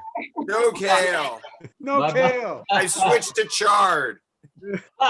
Chard. See you later, guys. Love you. Happy New Good Year. night now. Good night. Take it easy. See you Happy guys. New Year. Or the 20th. Never leave. Take it off, Jen? You're up. Bye.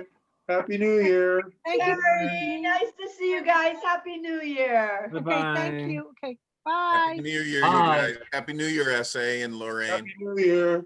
Love Bye. you guys. Love you. You're out of here? Okay. Yeah. Bye, James Melvin. And love you too, Mona Jean and Jeff. Yeah, you right guys. back at Miss you. you guys like crazy. All of you. Thank you so much for coming. Thank you so much for coming. It was my pleasure and privilege. Thank you. It was, Good to see you, Onward. James. Good to see you. it's good seeing you too, Jim. How you doing? Getting there, bit by bit. Good. We'll catch up. Good. Okay. Happy New Year. Happy New Year, brother. Happy New Year. Hassan? Hey, We gotta- John. Yeah, we gotta touch base one day. Oh, a lot's happening. Yeah, okay. Have Onward. have a very safe 2021. I know I'll see you in a couple months. Yeah. I'll see you before. I know I'll see you before the summer, or before Okay. the. Oh yeah, before the definitely. spring. Before the spring, I know I'll see you. Okay. Good. Be safe, bro. Prevalent You too, man. vaccine. Give our love to Amelie and Lynn. I certainly will. All right, And man. Kit, it's pleasure to listen to your stories and getting to know you. It's great. This is a great way to start the new year off, man. Here we go. 5, 6, All 7. right. Nighty night. Okay. Love you guys. Bye. See you guys. Bye. Bye-bye. Okay. Okay. Love you guys. Everybody who came. Kisses. Thanks, Mona. Hey, this has been wonderful. I'm glad I dropped in. It feels like this should be my little bowing out here for, and is your name Ulad? What's your name, sir? Kit? Not Kit. The gentleman who did the poem right before mine. Hassan. Hassan. Your poem was just so wonderful tonight. It's so good to hear your comments and so on. I'm just so happy to check in with everyone. Jeff and Mona, you guys look great. SA, you just always bring it strong. I'm just happy to see everyone. I wish you all a wonderful new year. All kind of blessings coming back, like the waves have gone out for a while. Now it's time for them all to come back in. So good night, everyone. Take care. Yeah. Night. I agree. Oh, I hate to spoil this too, but I'm right behind those guys. Okay. I'm right. I was actually trying to sneak out behind James Maverick. Okay. Yeah. Good night, Rob Woodson. Hassan, just keep in touch, dude. If you need anything or whatever, just know that we're here. Let us know what's going on, okay? Oh yeah, Onward. these next couple weeks are going to get so busy, Mona. That's okay. I don't mind if you're busy. You don't have to talk to me. Just know that I'm here and you can reach out to me. Well, I want to know that you and Jeff are there. We are. We're fucking here, man. We're not going anywhere. We're 45. We're 18 blocks up the street, man. Oh, I'm sure Josie heard the same fireworks I heard. It was quite loud out here. Well, she's just around the corner from me. Yeah. I can't believe it's quieted down already. Yeah. I thought it was gonna go on and on and on like 4th of July. Yeah. It lasted quite late, 4th of July. Oh, the 4th of July in Los Angeles is crazy. It's insane. Yeah. Yeah. I mean, all over the city now. It used to just be in certain parts, but yeah. Okay, kids. Night, night, dude. Take care. I'll see all you crazy kids. I'm going to bed too. Good night, all. Good night. Happy New Year. Good night. Yeah. I love you for so much. You enriched my life in so very many ways. I'm forever grateful, and it's fabulous that you joined us tonight, and you really made the event exactly what it should have been. And I don't know why I felt it needed to be done, but if ever a year needed a virtual round the time zone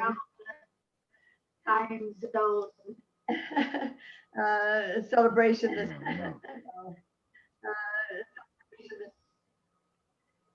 Kit, you're frozen on me. I can see Amber. Amber's moving.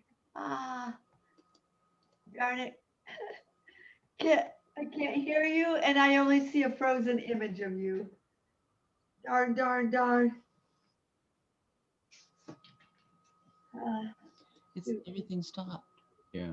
Yeah, I can hear you. I just heard you, but I don't. Maybe turn Hello. your video off and on again. Just your video. Turn your video off and on again, because I can hear you. Can you hear me? I can hear you. It's just I have a frozen image. That's okay. There are, it's not all perfect yet. But Mona Jean, you were the anchor of the Electronic Cafe New Year's Eve celebrations, and we love you. It gave me so much great joy. Sherry was the epitome of joy, and you guys were so welcoming and just embracing and totally fucking always ahead of everybody on what was going on electronically, technology-wise, and heart-wise, and globally, spiritually. You guys had it all, man. So I'm glad to have played with you. It's an honor. I And wish you were the anchor. Happy 2021, dude. Come on, we can do this better. Onward. Upward, here we go. 5, 6, 7, 8. Happy holidays! Happy New Year! Oh my God, happy fucking New Year. Okay. I'm gonna turn everything off now. So it was lovely to see you. Amber, I'm gonna go. I'm turning it off, doll. Kisses to you. Thank you. Thank you. Thank you. Nighty night, you guys. Bye. Good night. Merry New Good Year. night. Nighty night. Good honey. night. Here we go. I'll turn it off.